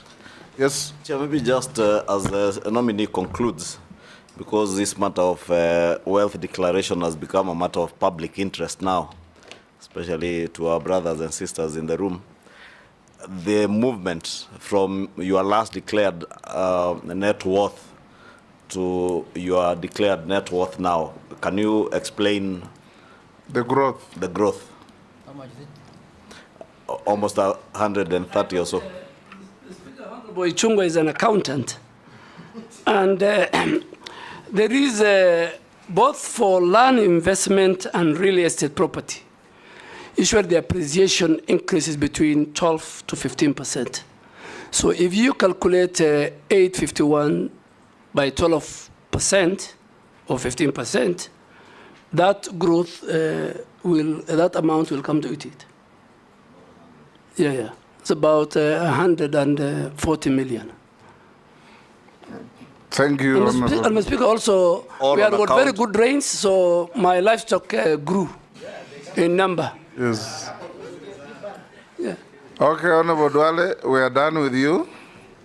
Unless you are otherwise lawfully held, you are released to go to your other daily routine work. Thank you, Mr. Speaker. I really appreciate the time you have given me and your members. I wish you all the best. Take back your documents. Bring in the next. Do you want a break? Bring in the next.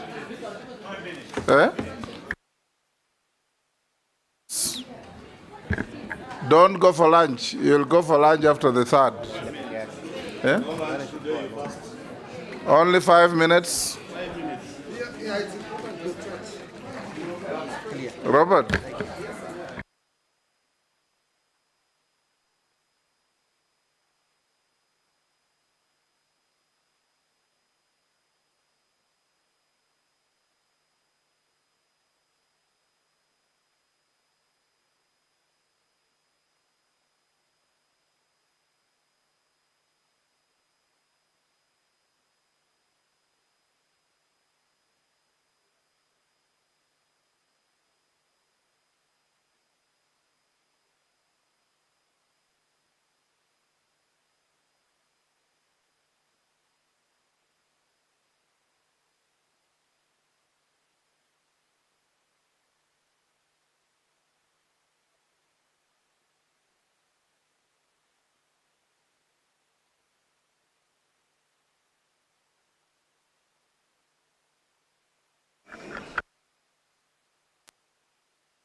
Malik.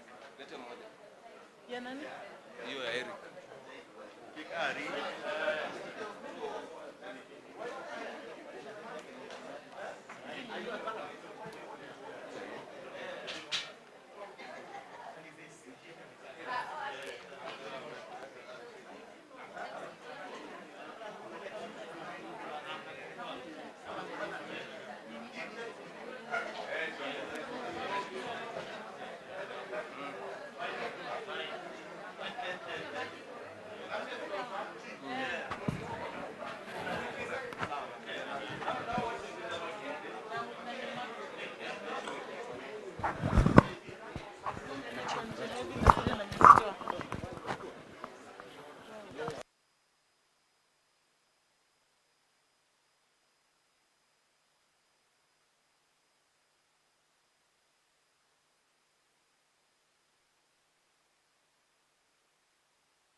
Unajua ni mkamba wenu sasa ndio ndani ya.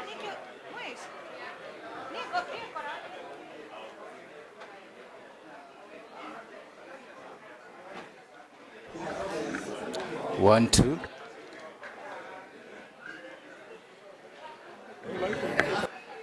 One, two.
Order, honorable members, let's take our seats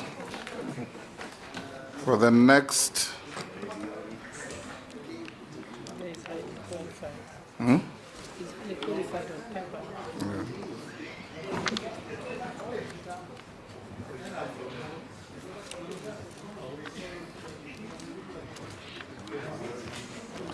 Bring the nominee.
Good afternoon.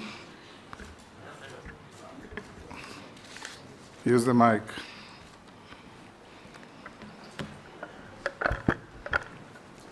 Good afternoon. Good afternoon, Speaker, sir. You are Mr. Eric Murithi Muga. Yes, sir. How do you pronounce the last name? Muga or Muga? Muga. Muga. M-U-G-A-A. Muga. Yes. Very good. Welcome to this Committee of Parliament. Have you ever appeared before a Committee of Parliament? No. No. This is your maiden appearance. Yes. Welcome to Parliament for this process of approval hearings. We are going to engage you for the next 1 hour or so to assess your suitability to take office that you have been nominated for appointment. This is a committee of appointments in Parliament in the National Assembly. I'm the Speaker of the National Assembly. I'm the chairman of the committee. On my right is the distinguished Deputy Speaker, Honorable Gladys Boss. Then left is Mr. Ndombi. He is one of our deputy clerks. I will invite members of the committee to introduce themselves, starting with Honorable Naisula. Naisula Lesuda, MP Samburu West. Kimani Shongo. Nelson Koech, MP Belgut. And I'm David Kosing, MP Poko South. Gikaria David, Nakuru Town East. Emase Mary, Teso South. George Gitonga Murugara, Tharaka. Owen Bayer, Kilifi North. Robert Mbui, Kadhiani. Stephen Mule, MP Matungulu. Rehab Mukami, Nyeri County. And I'm Caleb Amisi, Caleb Amisi Saboti.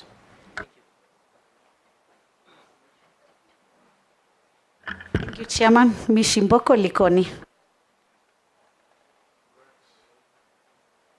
We will start.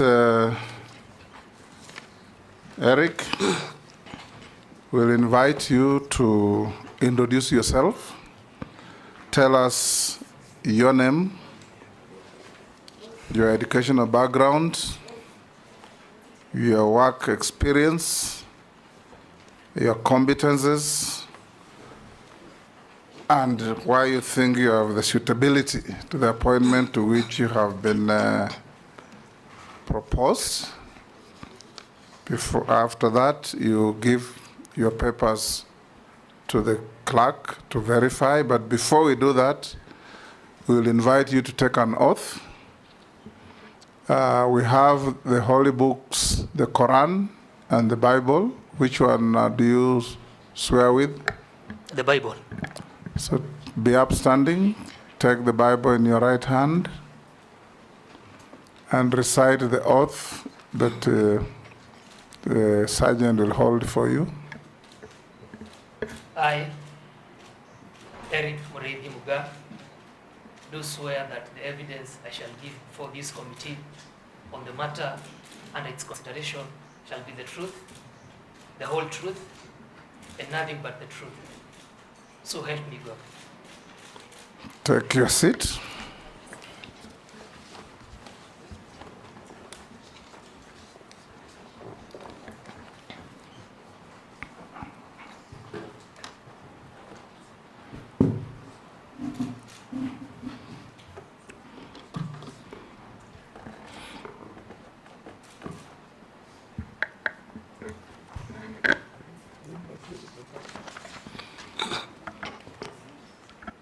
You've given her your papers to bring to the clerk.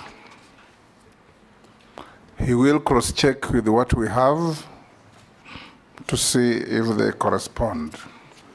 So start by introducing yourself, your name, your educational background, your work experience, and your competences.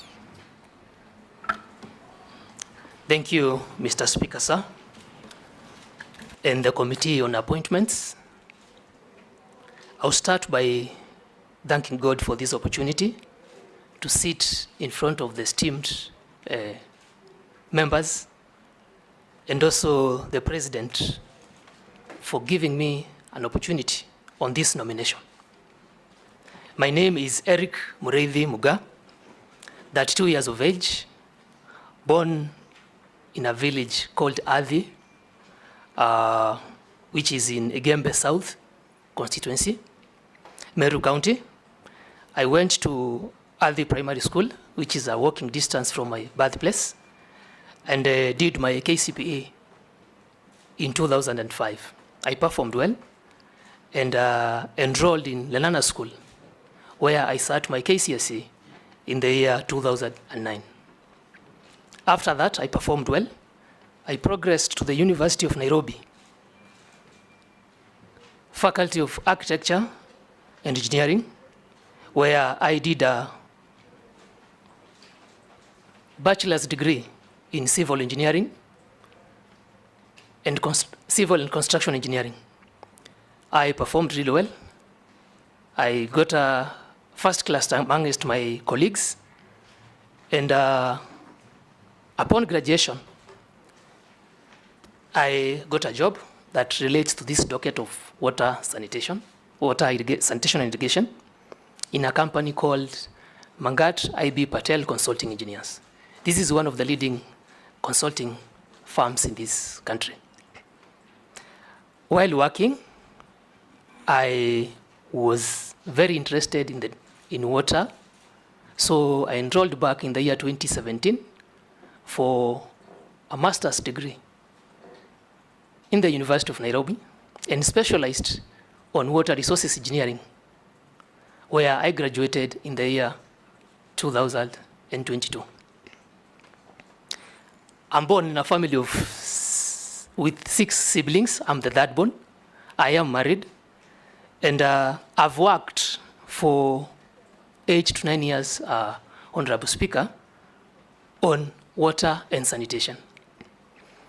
In the process of carrying out my daily activities, I have worked at all levels, mostly in the private sector. I've worked at all levels. I've worked and engaged with stakeholders from the ministry, mostly water development works as consultant. I have progressed in my career growth from an intern to a design engineer, and now to assistant resident engineer also, and also in some projects, an assistant project engineer. I am duly registered with the Engineers Board of Kenya as a professional engineer, and duly registered with the Institution of Engineers of Kenya as a corporate member. During my work activities, I have developed a passion to ensure that every Kenya, in my little scope that I've served so far, has access to water, which is a human right, and also a constitutional right. Service to my fellow countrymen is a service to God, and given the opportunity, if this House approves my nomination, I will do all I can to ensure that Kenyans have access to an economic and basic right and serve with honor and dignity. Thank you so much.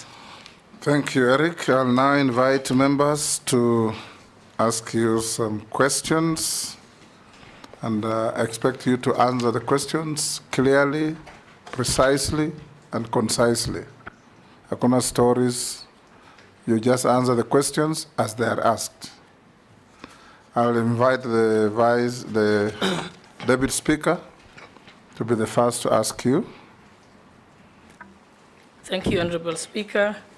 Mr. Muga, you most likely were following the proceedings in Parliament and the country, and you know that the Finance Bill 2024 was withdrawn, which therefore means that there is a shortage of funding in the ministry to which you seek confirmation. So that I would like to hear your ideas on the alternatives. For example, since the majority of farmers are small-scale holders, leveraging on the use of water pans and harvesting during the rainy season for use for the rest of the year. We know that places like Yatta only get 2 days of rain a year, but they have water pans and are producing food the whole year. So we want to see how you can leverage on that. So the higher percentage of will be water pans as opposed to big dams, which you don't have money for now. And also how will you leverage on the public-private partnerships to be able to fund the water sector in the light of shortage of funding? Thank you.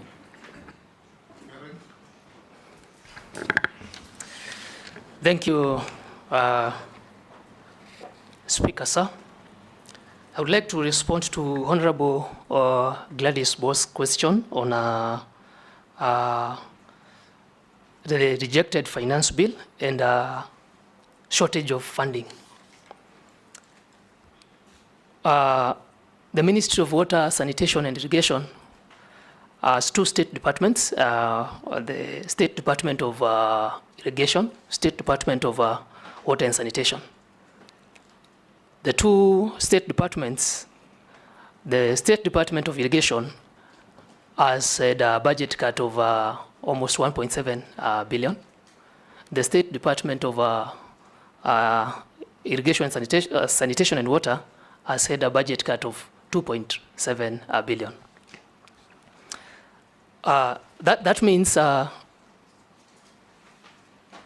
we can't really develop large-scale dams, as you have correctly stated, and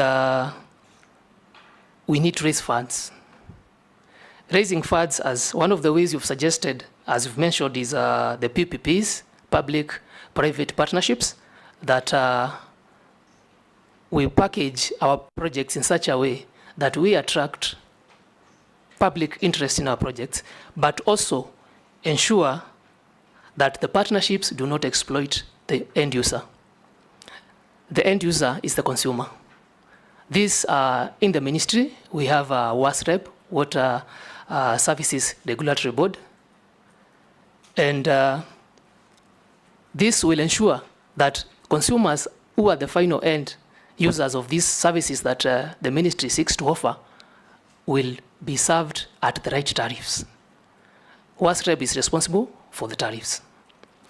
On water pans is not a long-term solution to our water problems, especially in the areas you've mentioned of Yatta, etc. But they are relatively inexpensive compared to dams. To develop large-scale dams, that's where we will need the leverage of PPPs. And in this case, I will work with the Directorate of PPPs and the Exchequer, the National Treasury, to ensure that Kenyans get value for money. Thank you. Majority Leader. Thank you, Honorable Speaker. Indeed, Eric has preempted my question because I wanted to ask him about how he can leverage on PPPs, but since you have answered that, I don't know if you were to explore the possibility of using PPPs for the large-scale dams.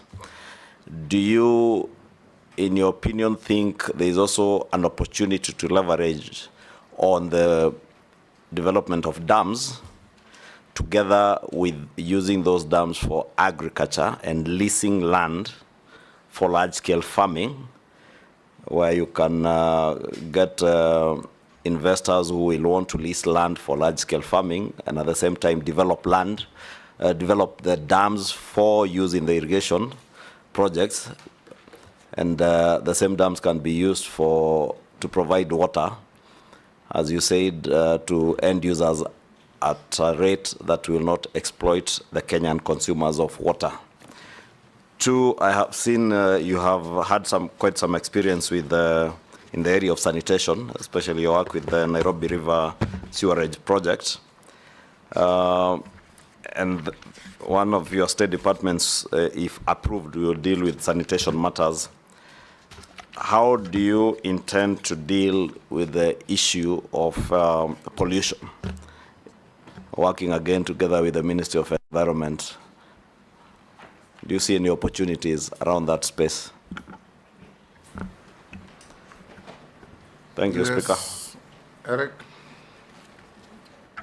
Thank you, Mr. Speaker, sir. In response to the question from Ichung'wah, Honorable Ichung'wah,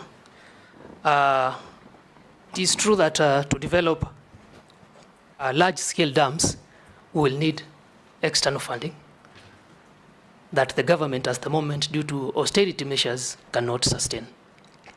These large-scale dams, Honorable Ichung'wah, through the chairperson or the speaker, are multi-purpose dams.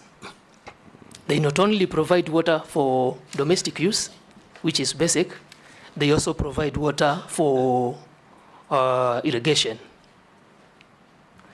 Irrigation is a key component in sustaining and developing climate resilience amongst arid and semi-arid areas, ASALs. The concept Honorable Ichung'wah, through the speaker, has raised is viable. That if we develop a dam, a large-scale dam, in an arid and semi-arid area, it is prudent to also have a PPP to lease land for irrigation so that we have value for money for our large investments.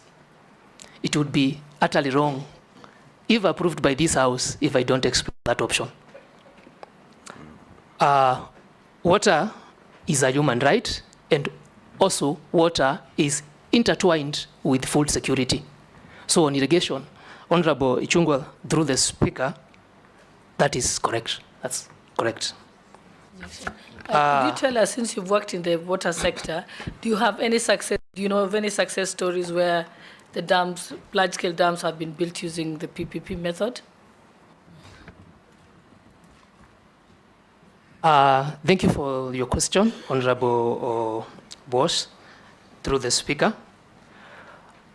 There are case studies. I haven't done any of them, but there are many case studies where actually in the development of concept notes for these PPPs, irrigation is a key component so that during financial feasibility, when doing a dam, we expect benefits, apart from indirect benefits of such as microclimates that develop within the region. The piece that comes with avoidance of animal, livestock, and people conflicts due to drought and famine. Some benefits, key benefits that are considered are domestic water, irrigation, very key for production of food, and hydropower. Thank you. Small follow-up on that, because of those issues of PPP CS nominee. You cut the image of a young person, very professional, a good scholar, and that of a clean slate. You'll be getting into a space in the public sector that over the years has been marred by corruption. I see you shaking your head.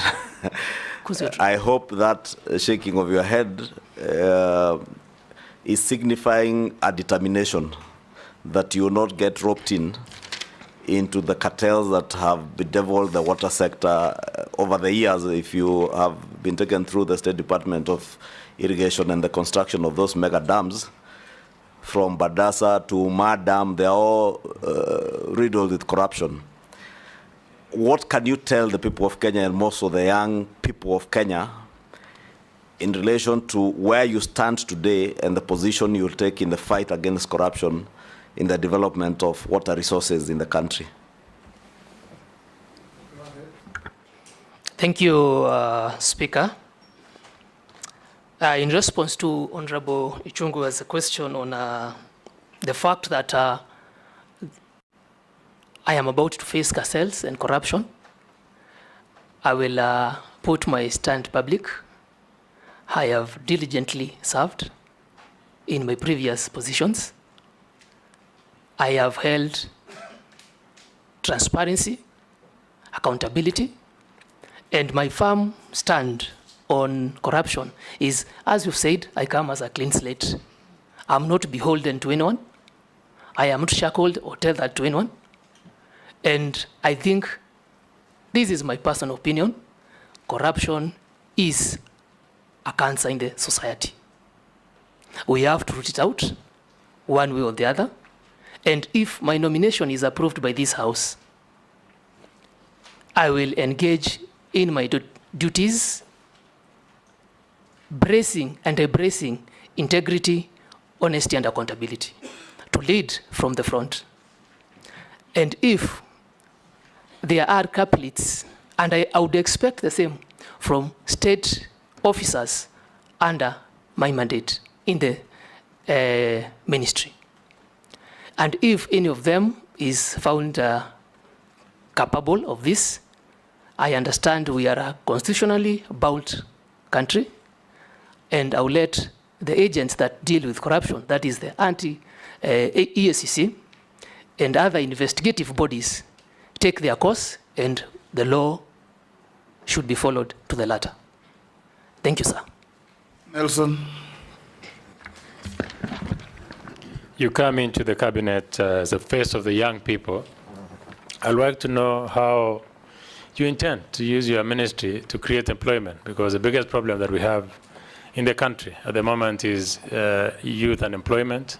I want to hear that. And what innovations will you be proposing in the cabinet to make sure that the young people of this country have opportunities to be employed? Go ahead. Thank you, Speaker, sir. I would like to respond to Honorable Nelson on youth employment. 75% of Kenya's economy is driven by agriculture. I appreciate that. And I also appreciate that the young people are advocating for services. I am not naive, and I will appreciate that. On youth employment, the ministry as a State Department of Irrigation. Irrigation is mandated to harvest, store water. It is mandated to reclaim lands for productivity. And it is also mandated to increase the acreage of irrigation in the country. If approved by this House, I will first of all start by sensitization. We need as a country to appreciate that agriculture is not a by the way. It is a profession in itself. It is an economic activity that generates income to more of us. The young people, we need to understand that since high school, I would work with other ministries, such as the Ministry of Education, that projects such as micro irrigation that the ministry is rolling out, whereby we sink boreholes, pump the water to an elevated tank, and give the opportunity to clubs, like 4K clubs, to irrigate land for subsistence farming. Those activities are being coordinated with agriculture teachers to inculcate that and train the young people, who I understand approximately 800,000 to 500,000 young people are getting out of tertiary institutions. If they have this prior knowledge, and when they come out, I will advocate for private entrepreneurs to further these skills acquired at school level, while the ministry's job would be to provide water for irrigation. On innovation, we as a country, we have to embrace the fact that technology is changing every day. Changes in technology comes with new ideas, brighter and better ways to do activities. For example, in the ministry, I have been involved in water service providers distribution networks. These networks, most of them are people depend on memory to remember where the existing lines were, how they were done, when they were done. So I would encourage innovation in activities such as modeling, which will empower and employ young people in these water service providers, to forego and to eliminate dependence on people's memory. Technicians depend on memory to tell you where the pipeline is. Smart meters in these WSPs, where these meters are GSM enabled, creating more opportunities for the youth. And if I find an opportunity to sit in the cabinet as approved by this house, I would also be a champion to developing policies, not only in my ministry, but in other ministries that include and take care of public participation, especially the young people, inclusivity, and that their opinions are heard and they find the final decision or the final policy that is adopted as a country accommodates their issues. Thank you. Thank you so much. Naisula. Thank you, Speaker. Mr. Muga, my question is, if you are found suitable by this committee and the National Assembly to be the CS of water, sanitation and irrigation, how will you balance the thin line between completion of existing and ongoing projects and starting new ones? And you should just have in mind, if approved, these members of parliament and many others who are not here will be knocking your door, saying there's this project in my constituency, and I want to know whether you'll also be intimidated. Some of these members who are third-timers, fourth-timers, older than you, bigger than you, please, Kenyans would like to know how you'll be dealing with that. Then the second question is, I want to pick your thought on the many water agencies we have in this country. We have them in Regional Development Authority, we have some under the Ministry of Water, and what purpose they serve. You know, they're all serving the same communities. We're giving funds to a certain regional development body. We're giving another one to a water agency. The money for development is lesser than the recurrent expenditure. I want to pick your thoughts whether that is a prudent use of resources for us as a country. Hold, Eric will take another one. Posing. Thank you, Speaker. For the nominee, I don't know whether you know what you are almost, should you be approved, where you're going, but the kind of industry you're going in. And maybe 12 Honorable Chair and Chairman and Speaker, two things. One, there are dams which are already built, and some of them are 50% in this country, big dams, some of them 50%, some of them 60%, 70% in terms of completion. And an example is one which is in my county. As an example, there are many in this country, but I'll give you one example, which is Muruny Dam, which costed about like 10 billion Kenya money, but it's not complete. Now with the austerity measures or finance bill having been rejected, and many debate about now where we're going to get money, what will be your proposal on how to deal with that? Because PPP, which we suggested, is actually a future dams. But there are dams which are almost 80–90% complete, which are going to stall. And I hope you know what it means if a project is stalling like that. It means the contractor will be out of the ground, or is already out of the ground anyway, and then he's going to, whatever is asking government, that's accumulating interest. You know, so we will end up paying, rather than now paying 10 billion, we might do 20 billion. So what we do about that? Number two, there is a cancer which many Kenyans don't know. And I want to tell you, nominee, should you be appointed, please make sure, take care of this. From audit perspective, we have realized that as a country, there are again so many dams which were built using loans, right, from outside this country, from developing agencies or banks and so on. And that loan, Muga, is being paid by National Treasury as exchequer, which means from from our taxes. And those Kenyans who are paying those taxes, for example, are not even enjoying that water. So there's been a serious debate that even those agencies which run this water, those now regional agencies, they don't pay. So National Treasury ends up mobbing out taxes to pay for the loan about those projects. Therefore, there was a proposal, Muga, there was a proposal in the discussion to say, why don't we charge a levy from the waters that we used to build using these loans, so that the National Treasury can build that loan? What will be your opinion as you come in? Will you agree with that opinion? And if you don't agree, what will be the future? Will we pay taxes on water? Too long, Posing. You have made your point. Or is it too long? Yes. I thought I was building the point so that they can understand. Sometimes, Honorable Speaker, you've made the point.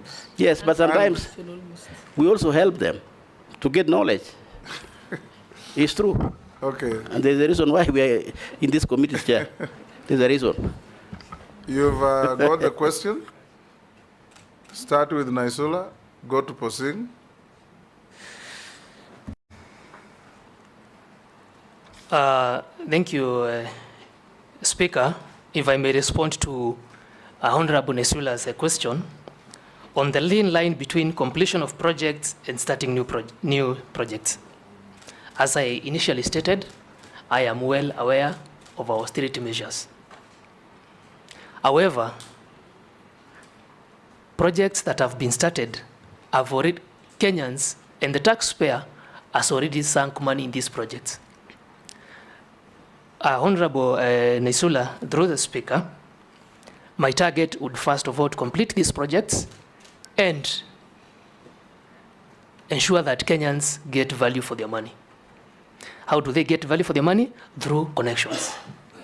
The only proof that we are truly working as a country towards achievement of Vision 2030 of 100% water connectivity is by completing the projects and actually having connections to Kenyans.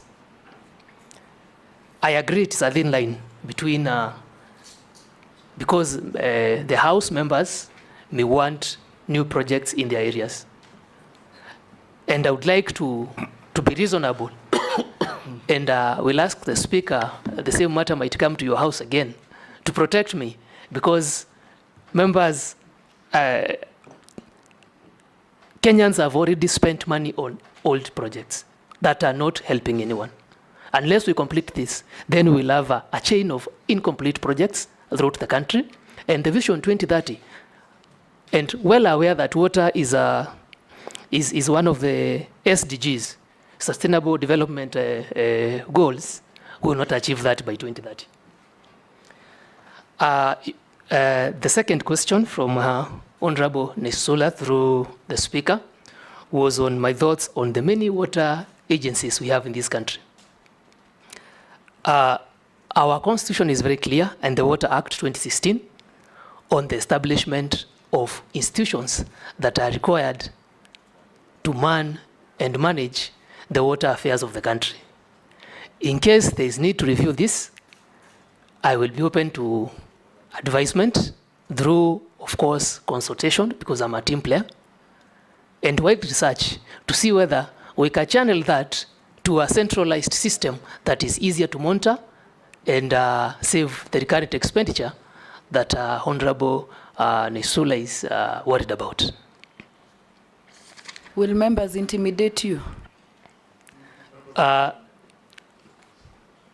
If I may answer the question, Honorable Speaker, I think don't look at the size and think you can easily intimidate me. So I'm comfortable in my shoes. I think I have proven that for many years that I've lived. Thank you. Or want to answer? Honorable Kosing, through the Speaker, I would like to make it clear that I'm well aware of his dam. He has been vocal about this for many sessions in the House and in the previous, my predecessor, who was vetted on nominee on water. And I understand that his dam is approximately 50% complete. you have stated that almost 10 billion Kenya shillings have been sunk into the project, and now we are facing austerity measures, and this dam was not one of the PPP projects. And I'm also aware, as he said, of the costs that incur when a contractor stops work, claims that come, that are expensive to the exchequer. I would like to promise Honorable Kosing, if this House approves me, maybe I will take him exactly to his dam as I discuss and get facts on exactly the status of that dam, and not only that dam, all other dams that are being financed by the national government, the exchequer, prepare a report on the same, and if our finances are not adequate, I will come to this House again and table my case to ensure that we don't have hanging projects, as I said.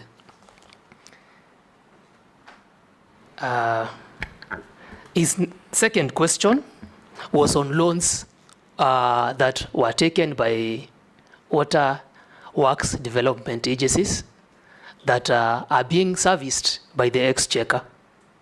I am well aware that the Ministry, Department of Water and Sanitation, is approximately, has a loan of approximately 225 billion. This came up in the sense that projects were done, and water being a devolved function, these projects were handed over to county governments through water service providers. I have been in this industry with water service providers for a long time. Now, the status is the water service providers, most of them don't break even in their collection during billing. So there is no money remittance to the water development works that should trickle back to repayment of these loans. I can promise you, if this House approves my nomination, I will work to strengthen our water service providers' institutions. I understand and I am well aware it is a burden to the exchequer, and we will work to ensure that these water service providers reduce their non-debit water, increase their billing, increase their last mile connectivity. As I said, last mile connectivity is the activity or projects that bring value to Kenyans.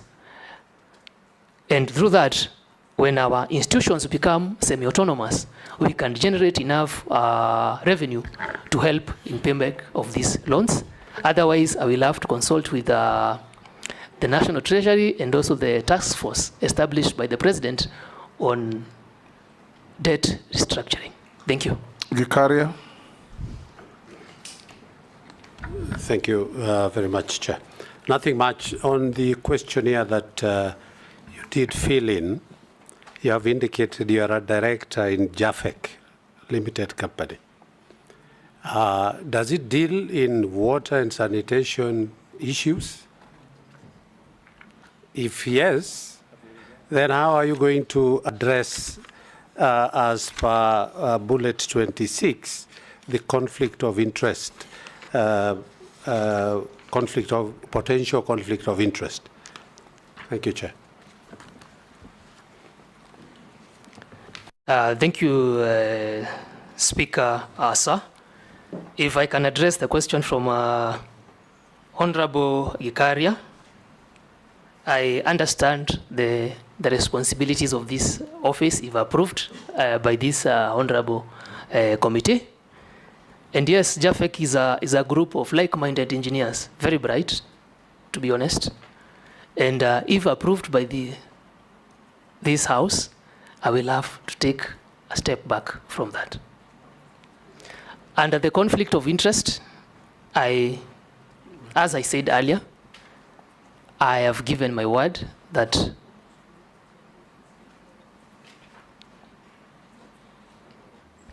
I think that what it is that it doesn't mean you have to pull back. It's just that if that company ever gets a contract where you have influence, you declare a conflict of interest. Then at that time, the decision-making process can be that, don't give it to my company, or that it is known, so that you have no hand in it. So don't tie yourself. Honorable Gikaria is getting you into trouble. No, Thank you. I appreciate what you have indicated, because what I expected is that he will declare his interest and maybe vacate. Eric, be very concise. He asked, are you a director of this company? Yes. Yes. Does it deal in the water sector? If the answer is yes, then you go to the next issue. Thank you. Yes. Yes. So, to confirm, I'm a director in that company. The company deals in water, sanitation, buildings, etc. Okay.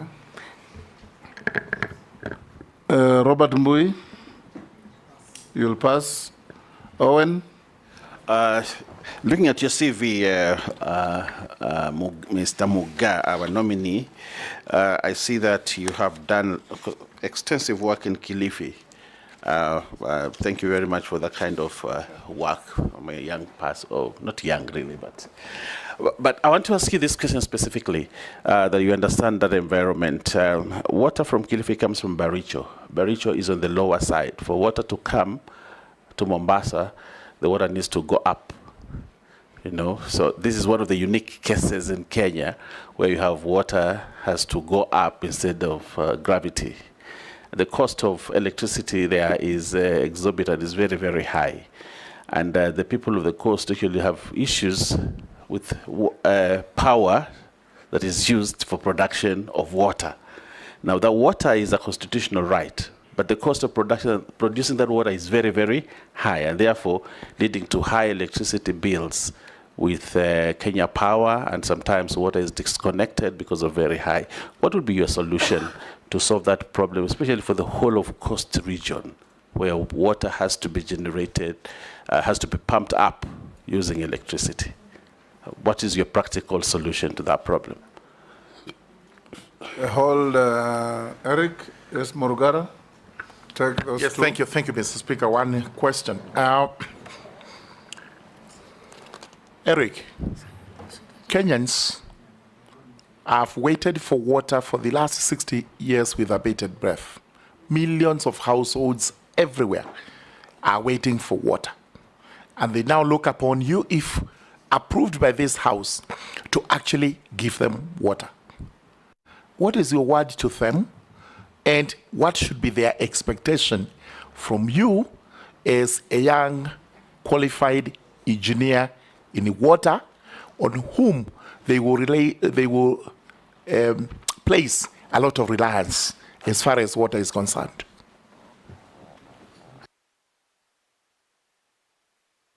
Thank you, Speaker. In response to Honorable Owen's question, is first of all, I will acknowledge that I've even met you. I've worked extensively in the water distribution network in Kilifi. And the challenge is you get water from Baricho, well fields, where water is pumped to Gutatu in North Mainland. This is in Mombasa. And that is a long stretch. Unfortunately, the coast region is relatively flat. So flow by gravity becomes a little bit a challenge. But your solution is in Mwache Dam, which is being built in Kwale. So I know the rationing there is almost twice. Water comes on Friday and Mondays. And to solve your problem, unless we sink boreholes in Kilifi, then you don't have an active river, or think of desalination, which is a relatively expensive way of doing it. So once Mwache comes in and water is supplied to Mombasa and the Kwale County, your rationing problems will reduce, because that water will come up to Mtwapa, serve Kilifi, and then Malindi. So, and your power expenses will be alleviated a little bit. That's being pragmatic to this committee. Yes, Murugara's question. Kenyans have waited for many years, Honorable, through the Speaker, Honorable Murugara, as we've said.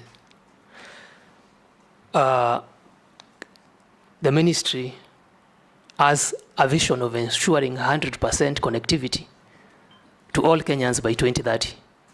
This also agrees with the Africa Water Agenda 2063. My word to Kenyans is, I will do all I can. I will zero mostly on water that is not accounted for, water that is abstracted but does not get to the end user. In Kenya right now, that percentage stands at about 45%. That is water that does not have an economic impact directly to the water service providers, and also to Kenyans. If we at least reduce that and also sensitize Kenyans that it is a sole responsibility of every Kenyan to conserve the little that I have. Conservation is key for our renewable sources. That is my commitment to the people of Kenya. Thank you, Mr. Speaker. Mr. Speaker, I'll introduce myself. I was out, I had gone for mosque. My name is Abdul Rahim Dawood, MP for North Imenti, and I probably, Engineer Muga was born in the same hospital I was born in Maua General Hospital. But I will ask my question. At different times. At different times, yes. A span of more than 25, 30 years. He's like my son. Ms. Engineer, you know, I'm hearing dams being built everywhere.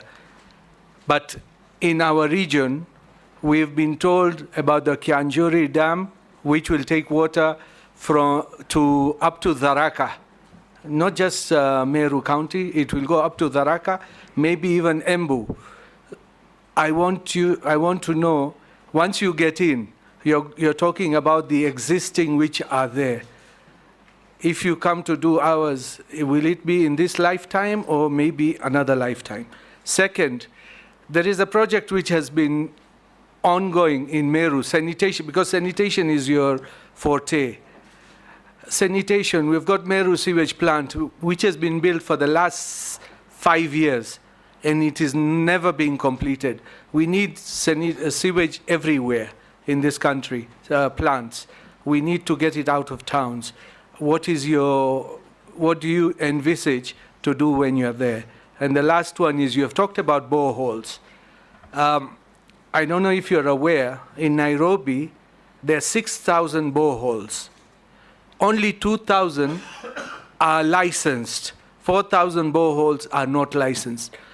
Is borehole the way to go to get water when the aquifers are already dry? So how would you approach that, and how are you going to control it? Thank you, Mr. Speaker. Mary Massey, let's take the next one. Through the chairman, I have just one simple question to the nominee. From my experience in service to wananchi, I realized that we have so many water facilities, boreholes that have been drilled over the years, because there was even a time NGCDF also used to drill boreholes. But there's a problem with the sustainability in terms of maintenance, in terms of repairs. You'll go to an area, you ask wananchi whether they have water, they say we don't have water. You ask them, have you ever, there's no borehole that has ever been drilled here. There are two, but they're all not functioning. So my simple question, if approved as the nominee for Minister of Water, what are your plans? What interventions? Because I think there's need for a structured interventions on how to maintain and sustain this repair and maintenance across the country where these boreholes have been drilled. Thank you. Nominee. Thank you, Honorable Speaker. I'll start with Honorable Dawood's question on Kiunjuri Dam. Honorable Dawood, I appreciate your concern about dams in Meru. I also come from Meru. There are not many. In this regard, as you've correctly pointed that my target would be first to complete the ongoing projects, I will look at, we have a Kenya National Water Master Plan. I will review. These dams are not done because they have to be done.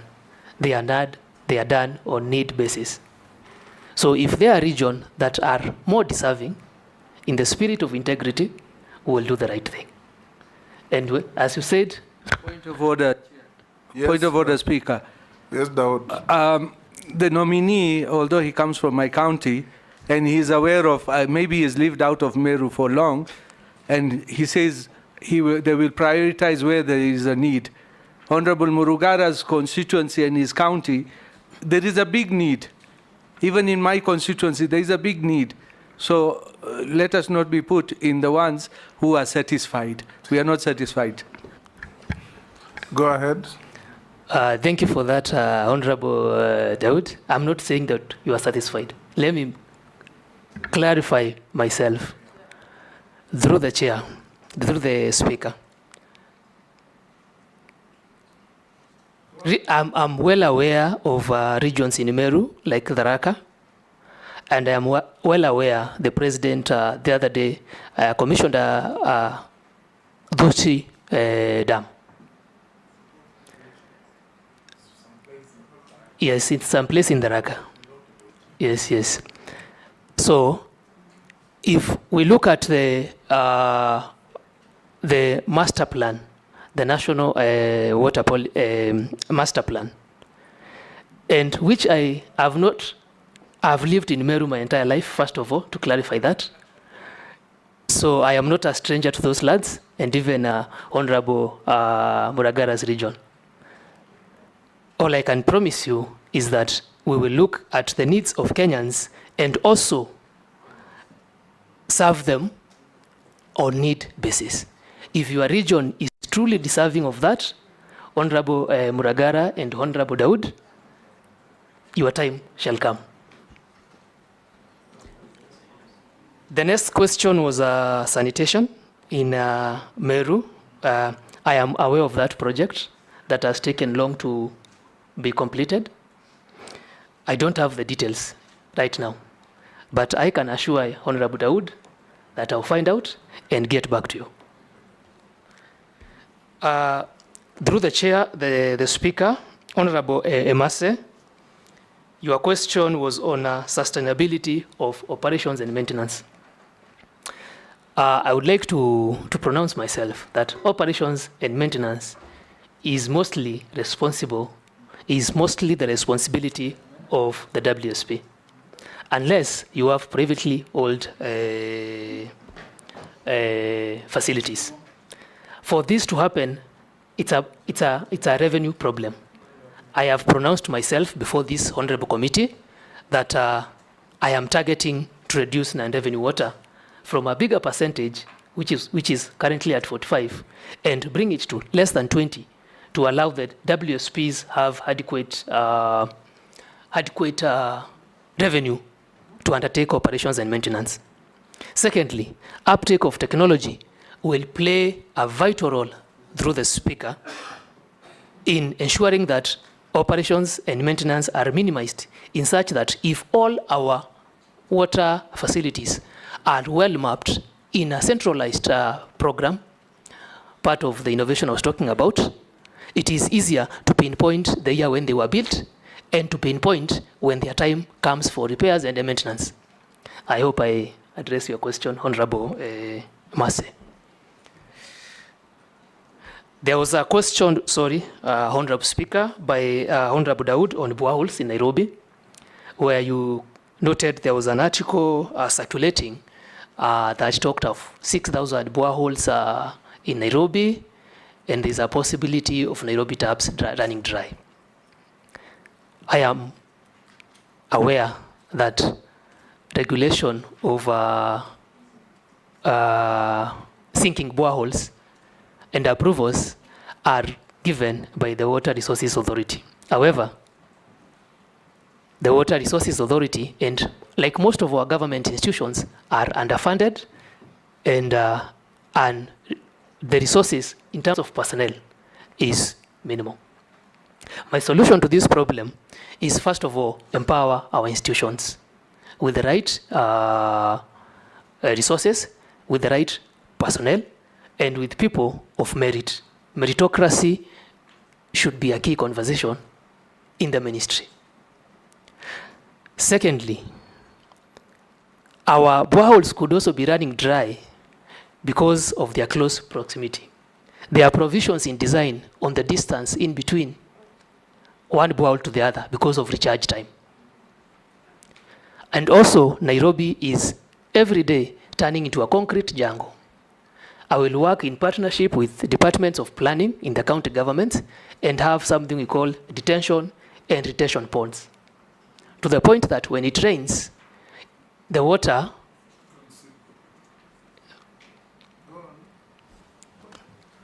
Okay. Go on. Okay, thank you, Honorable Speaker. I thought you were interjecting, sorry. Retention and detention pods are recharge areas for aquifers. You realize when it rains in Nairobi, our roofs direct the water to the drains. And the water flows very fast past at the river. And it's no seepage. There's no seepage. So detention and detention dams are some of the ideas I would like to bring to the ministry, whereby working in conjunction with county governments, we have parks specifically to hold that runoff. In fact, Eric, under Schedule 4 of the Constitution, you are empowered to formulate policy for the country for protection of water, securing sufficient residual water, hydraulic engineering, and the safety of dams. So you have a duty even to guide counties. What Dawood is saying is true. In Nairobi, boreholes some are even 50 meters apart, if even less, everywhere.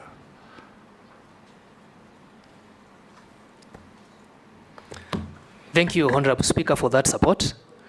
And Honorable Dawood, this is not a theory. I have been to Israel to benchmark on the same. So this can happen. Amisi? Thank you, Mr. Speaker. Mr. Speaker, to the Honorable nominee, I understood that you said you are 32 years of age. So in the demographic bracket, it puts you at the millennial, just like me. I'm a millennial. Yes, he's actually a millennial. Yeah, he's a millennial. The last of millennial, yeah. Yeah, he's a millennial. I think I belong in the middle of the millennial.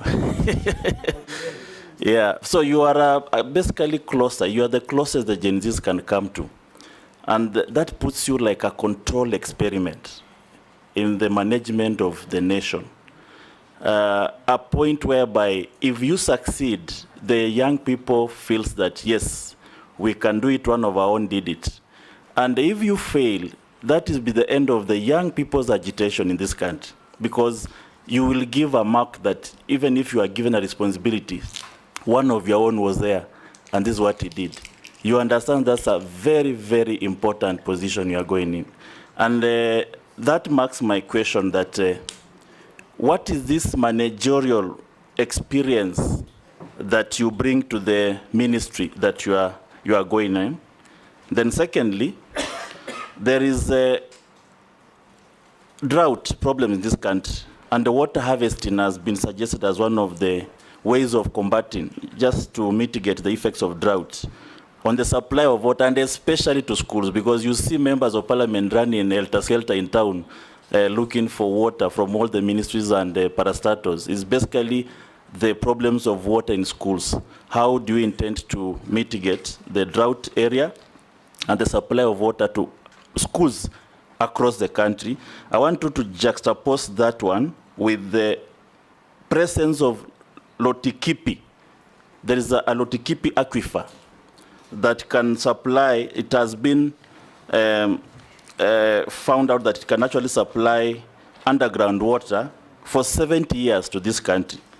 How do you plan to utilize that? Thank you. Hold, Eric. Mukami has nothing. Mishi? And Honorable Speaker, yes, just as to say that these questions were actually sent to me by Gen Zs. Mishi? Yeah, thank you, Honorable Chairman. Honorable Chairman, My question is to the nominee on how he's going to navigate complex geopolitical dynamics to forge equitable agreement on shared water resources. I'm citing some areas, like for instance, in the coast region, we have the Mwache Dam, we have the Marere Spring, which is shared between Mombasa County and Kwale County, and there have been some rift, or rather some conflicts. I'm also looking on the Mzima Spring in Taita Taveta, which is also being shared by Mombasa County and also Taita Taveta County. And most of the time there are some issues, and that is why you have seen, we have not realized the Mzima Spring too, because they are undercurrent politics. So how are you going to navigate on this issue so that there is harmony and there is assurance of having access to water to our Kenyans? My other question is, right now, currently, agricultural productivity is not matching with our growing population, resulting in higher dependence on food imports. And one of the reasons is that we are still on dependence on rain-fed agriculture. So what kind of interventions are you going to do to ensure that, at least as Kenyans, we have food sufficiently? Lastly, are you still believing that the Kenya Kwanza government is going to realize one of the key pillars on building of 1,000 dams? And what is the status right now? How many dams have you realized right now? I thank you. Yes, Maridi, tell us what you know and avoid what you don't. Yes. Thank you, Honorable Speaker. I'll start with the question from Hamisi, who said he's a late mid-millennial. And he's talking about this being a control experiment. I will put it to this house that I could be young of age, but I truly understand the responsibilities on my shoulders. You already said that. Go on. Just clarifying myself to him. Secondly, the drought problem in schools. Some aquifer somewhere. Is it the Turkana one? Two questions. The Lotikipi aquifer, that is the second question. The first question, Speaker, was the managerial experience that you've acquired elsewhere that you think will help you for the new assignment you have, and the supply of water to schools, of course. Okay. Okay. Honorable Speaker, I would like to respond to Honorable Hamisi's question on experience. First, I will cite that I'm vastly experienced on water and sanitation issues in the country.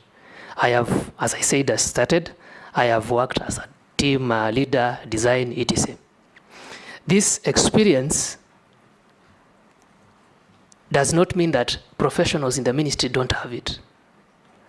I understand that the ministry is not short of professionals, and it is not short of policy. All I bring to the ministry, if approved by this House, is the ethos of the private sector of accountability, transparency, as people have rightfully asked for. And also, I'm a wild consultative person, teamwork. I'm quick study, and I have worked at different stakeholders, down, as I said, from water service providers to water works development agencies. On the question of drought, I will submit to this House that it is unfortunate we have the same thing happening year in, year out. I would like to be a change to that if approved by this House, because I don't believe in active maintenance. I believe in proactive. If we know a certain school, say in Oloitoktok, has water shortage problems, it had it last year but one, then we are supposed to learn as a ministry. Solution to this would include immediate solutions, would include, first of all, gutters, simple solutions. Before we quantum leap, we have to start from the basics. Install gutters in all our primary schools and provide them with tanks to start with. This is taking into account the fact that the population of schools, that water might not be enough. Then the next immediate solution would be, can these people have a borehole that serves the school and the community at large? And then the long-term problem solution, the medium-term solution would be within a region that experiences drought and water scarcity. Why don't we have a water pan, and that water is shared among schools during dry periods? The long-term solution is what I talked of. Our only solution is having large storage dams. Right now, our water storage starts at about 103 meter cubic per capita. The target is to achieve above 1,000 meter cubic per capita in the long run. The presence of Lotikipi aquifer that you have mentioned of, I know, if approved by this House, the ministry has one of the ministry departments deals with groundwater. Groundwater is in form of aquifers, as you have rightly pointed. So, if this is true, I don't know where you got your data from. The Gen Z who is asking that question. I would like him to provide research, because I believe in research and proper mapping. Then this would have been a game saver, a game changer in those regions. So, but I promise I will work with the department responsible for groundwater harvesting and storage and find out these facts and table it to the members for discussion. Thank you so much, sir.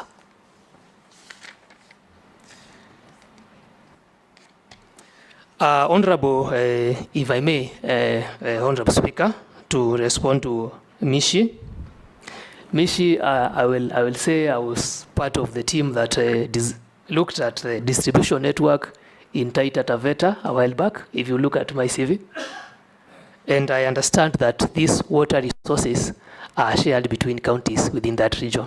Specifically, Mzima, that was not a bulk distribution network. We were more looking at the distribution network that actually reaches the people.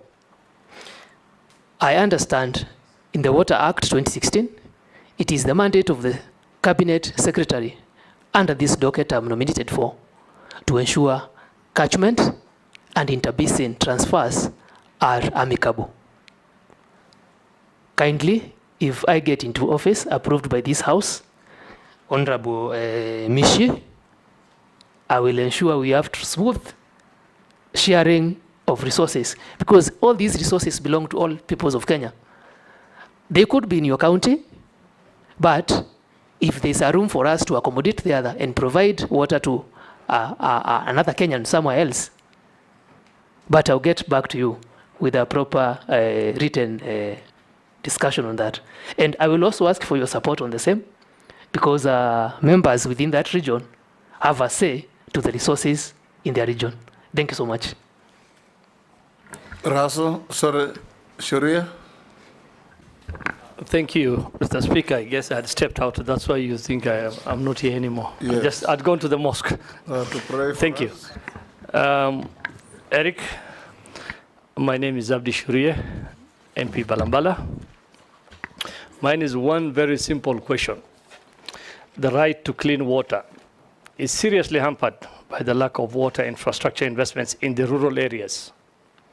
If confirmed as part of a non-discriminatory policy making, would you consider championing extra complementary funding for rural Kenya? Thank you, Mr. Speaker.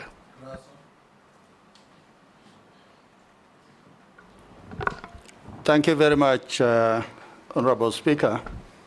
Eric, my name is Dido Raso. I'm the MP for Saku. Saku is in Marsabit. Devolved function. As I walked in, you say water is a devolved function. If this House approves your nomination, you'll sit at the top. that you'll be the man in charge of water in this land. Then there's no water in Marsabit. Will it not disturb you? Secondly, you went for some training in Israel. It doesn't rain in Israel, and there's no flowing water. But the Israelis have piped water. And I think the only water that is evacuated to Israel is from the Nile, from the Egyptians. Egypt, there's no rain in Egypt, maybe once in a blue moon. They live on the Nile, and every household or every house constructed in Egypt actually experiences running water. So when you look at Igembe or even Marsabit, people still draw water from earth dams, or what in the old colloquial we call ponds. What is coming into your mind that if you are given this job, that every Kenyan, wherever they are likely to get some water, maybe some clean water? Finally, it is about Vision 2030. In Vision 2030, it is projected that Kenya will be a middle-income country with some industrialization, and every household will have some water. With budget cut, austerity measures, and also with the clamor that Kenyans should not pay taxes. What is it that is coming into your mind, that how will you be able to navigate that issue of water, because water is life? Thank you, Honorable Speaker. Let's take the last one, Eric Mule. Thank you very much, Speaker. Thank you very much, Eric, the nominee. I've seen your CV impressive at an early age. Eric, being a young engineer and worked in the industry, I know you have been working under the master plan, the National Water Master Plan of 2013, which should be guiding the country. 11 years down the line, Kenyans are yearning for clean water, and they're also yearning for water for irrigation. If you are approved as a member of the cabinet, I want to hear from you. Are you comfortable with the existing master plan? And if you are given an opportunity, what kind of a master plan for water will you give this country so that Kenyans can realize the dream of clean water as quickly as possible? And the second one, what timelines are you foreseeing to finish some of the major dams like Thwake Dam and Umar Dam in Kitui?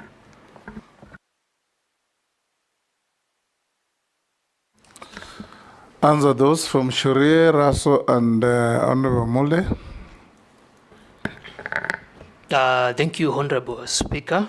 I would like to start with a question from Abdi Sharif on water infrastructure in rural areas.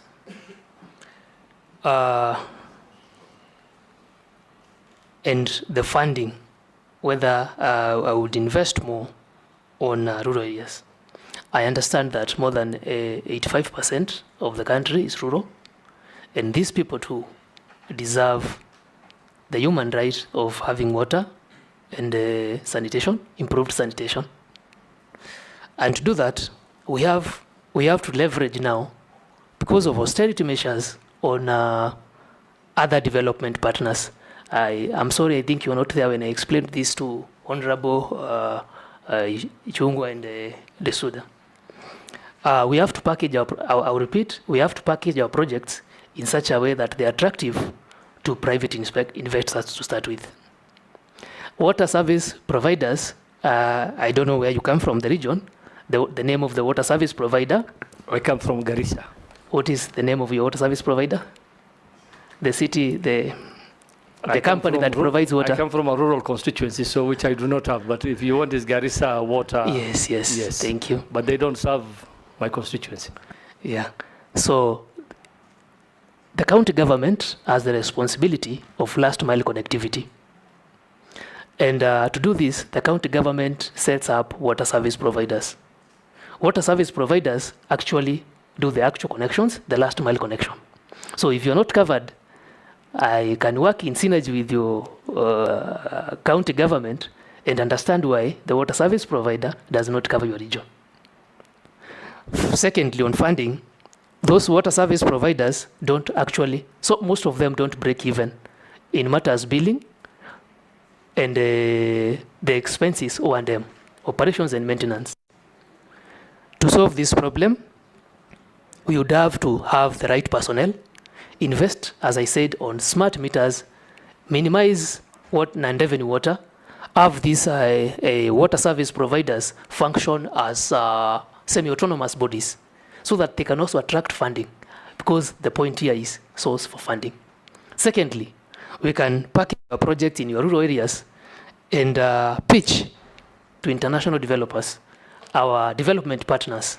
I'm talking about World Bank, African Development Bank, to ensure the Vision 2030 of every Kenyan, especially in rural areas, has access to clean, sustainable, and in adequate quantities water.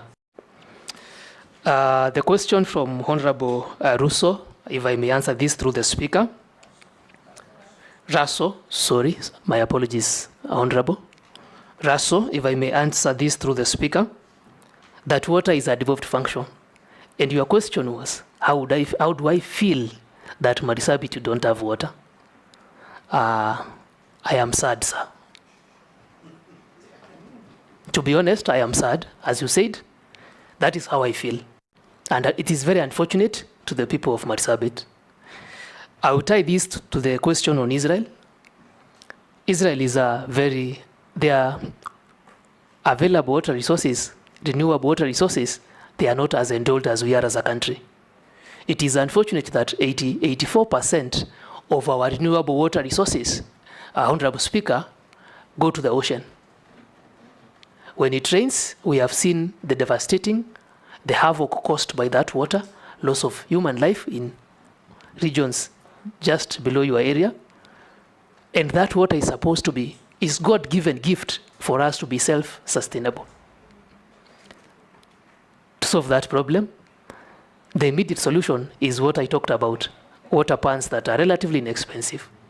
But the long-term solution to that problem are the 100 PPP dams that we are trying to discuss, so that once it rains, we impound that water, have pipe networks to your people of Marsabit, and also enable them. I know Marsabit, some areas are irrigable, and some other areas are really fertile for agriculture.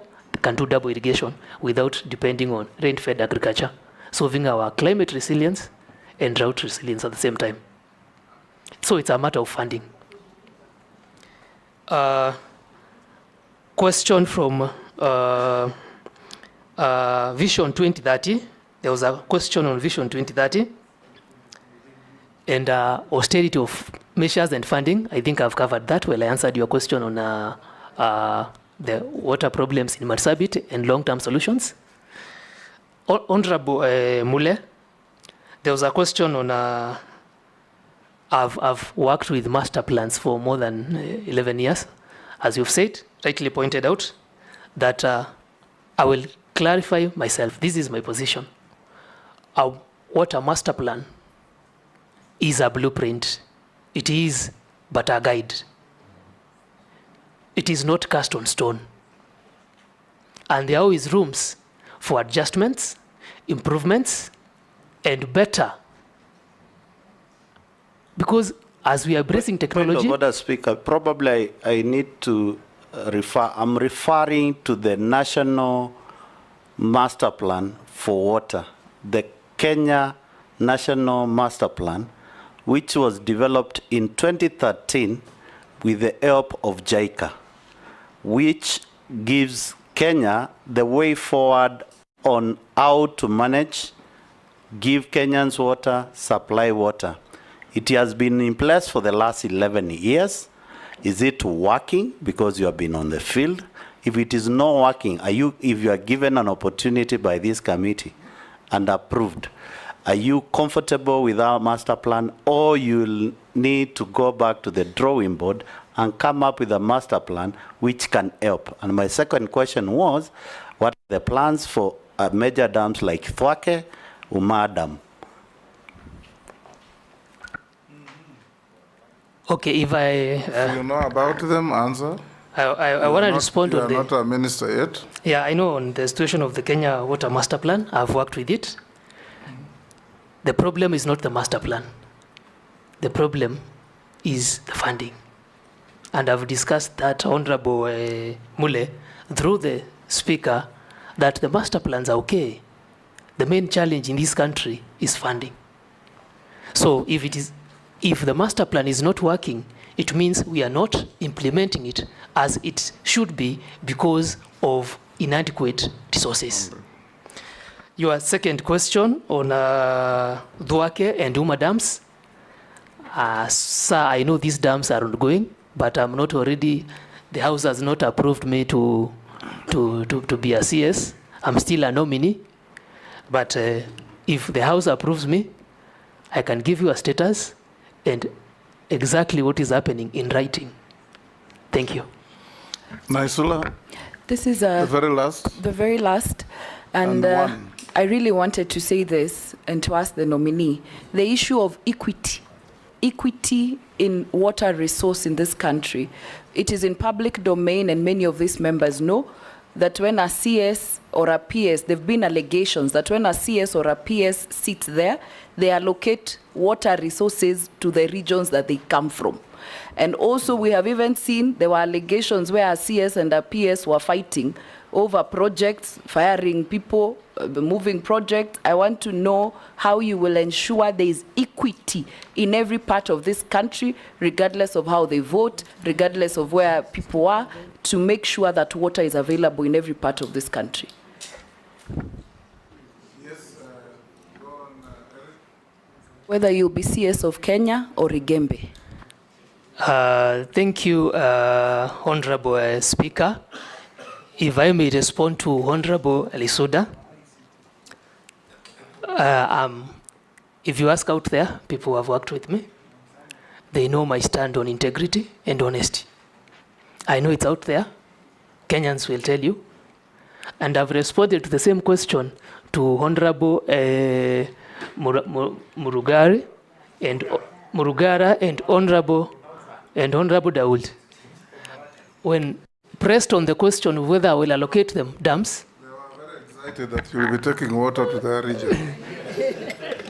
Burst their bubble. No, I said we will follow protocol.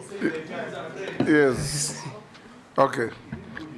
Thank you. Murithi? Yes, sir. Let me ask you something. You said you graduated in the year 2016. Yes. Thereafter, you worked between 2016 and 24 on several project positions. Yes, right? sir. Yes. As an engineer working in those project positions, were you required to be registered with the Engineers Board? Yes, I am required to be registered with the Engineers Board of Kenya. Yes. How come you only registered in 2024? So you're working without registration? First of all, to pronounce myself, is that registration with the Engineers of Board of Kenya requires, first of all, you undergo training. Adequate training. The minimum years is 3 years. And I don't think there's a maximum number of years. And secondly, it also speaks of the priorities you have. it is very key to be registered, but I was multitasking between a master's degree at the University of Nairobi and working. Those are unnecessary details. The question was very simple. Yes. When you are overseeing the projects, were you required to be registered as an engineer? You said yes. Is it a requirement? It is a requirement to work under a registered engineer. When you are not registered, you work under registered. Yes. It's as simple as that. Thank you. So when you answer question very simply, it becomes very easy.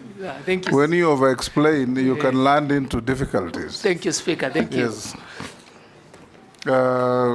Thank you, Eric. Yes. May I ask you a few questions about yourself? Okay. Junet, you want to ask a question? Mr. Speaker. Yes. Yeah, I went to the mosque also, I delayed. Mr. Speaker, you know, when young people are given jobs at this level, high level, I don't know what happens. Immediately after swearing in, they are removed from the register of young people in the public eye. They become older people. Yes. Then the agitation continues that we want a young person on the table. I want to believe in this vetting committee today that we are vetting a young person. And he's going to go to, if he's approved, if the committee feels he's fit for the job, he will go there as a young person. Yeah, no, I have come to experience that we have vetted a young person who was given a job, and then when he took up the job, he became an older person. But when we were vetting him, he was a young man or a young lady. I remember very well. So I'm talking out of experience. So I think he will go there with the mindset and the belief of a young person, and the young people also will see one of them in that table as a young person. That's my comment, Mr. Speaker. But the other thing, he is from the one region of the country. Igembe South. Yeah, Igembe, yeah, but in a region. I hope there's somebody who I saw in the news saying that now that region is happy. I hope he was not talking about you, that you are going to serve all Kenyans. You're going to serve all Kenyans. We have dealt with that already. And Eric, when you find favor and you get approved by the committee and you become a CS, you are not a CS because you are a young person. You are a CS because you are a competent Kenyan. Thank you. Capable of discharging the responsibility of the office of CS, and you must serve Kenyans of all ages, the young, the middle-aged, the old, the very old, without fear or favor. Thank you, Honorable Speaker. Yes. And they don't only look at the mountain. Look at the plains, look at the valleys, the ASALs. Yes, look at the whole country. Because in this country, water is a source of major conflicts between herders and farmers, farmers and farmers, and many people. There are people who do not get the World Health Organization designated quantity of water, leave alone quality, quantity per day. And it's going to be upon you to assist this country for the period you will serve as minister, if you are approved, to ensure all that you have been told here. Mzima Springs, they want water to go to Mombasa. Everywhere people want water. There is something called the Nile Treaty, which is always an elephant in the room for us. 75% of the waters of Lake Victoria come from Kenya. And that water exits through the Nile to Egypt. Yet if you looked at the 1902 Nile Treaty between Egypt, Sudan, and the British, they say the waters of the Nile shall only be used 85% for Egypt, 10% for Sudan, and 5% for evaporation. They didn't even care about the source of the water. The treaty has been amended twice, but is still on the table and causing a rumpus between Ethiopia and Egypt. And Kenya, that feeds the Nile, is also an interested party. So you should also look at that when you get to office. Chairman, yes. Just to add on what you have said, the issue of Migingo Island also with Uganda. Yes. Yes, the waters of the lake. Yes, now, Eric, let me ask you, those were my comments. You just take them and go and see how to live with them. Thank you, Speaker, sir. Yes. I've even been to your village. So when you serve people, also go up to every village. Eric, have you ever been mentioned adversely in any investigations on matters of integrity? No, sir. No, sir. Good. Do you hold any position in any political party within Kenya? No, sir. What is your net worth in terms of personal wealth? My net worth is that 1 million Kenya shillings. That 1 million. Made, what is it made of? You've done much better than your age mates. I come from a region that is engaged in farming. Yes. So I've invested in lands and planted crops, tea, if you've been to the region. Yes. Coffee, bananas, and other. Mira. Definitely. Yes.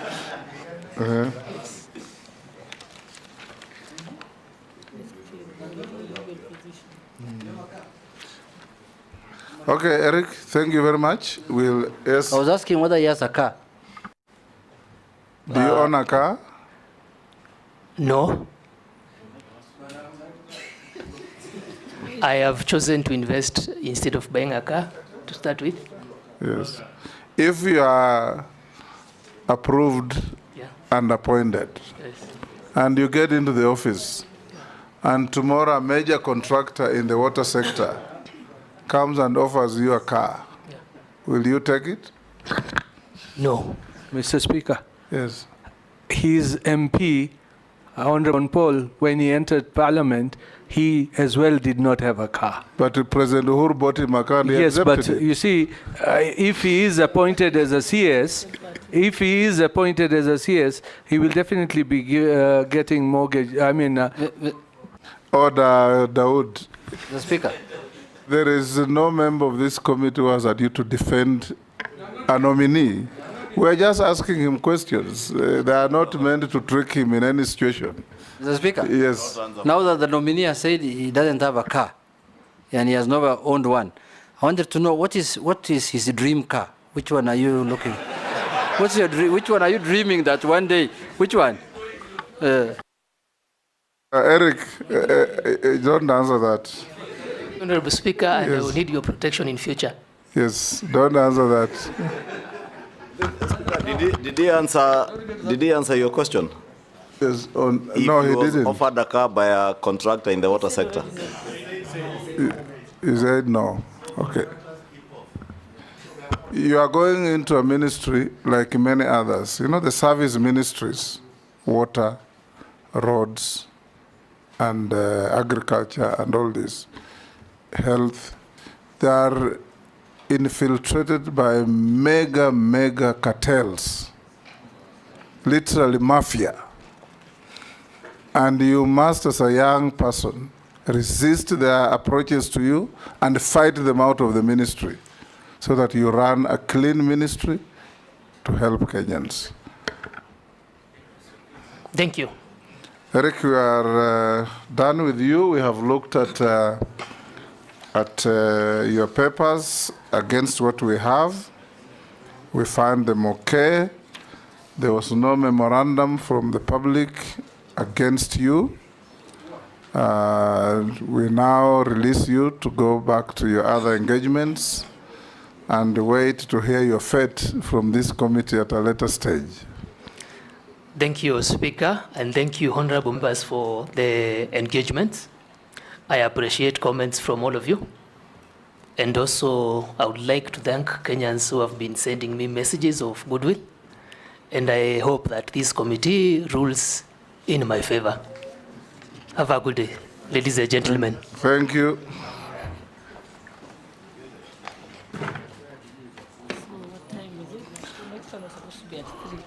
No. Honorable members, I saw John Paul in the gallery.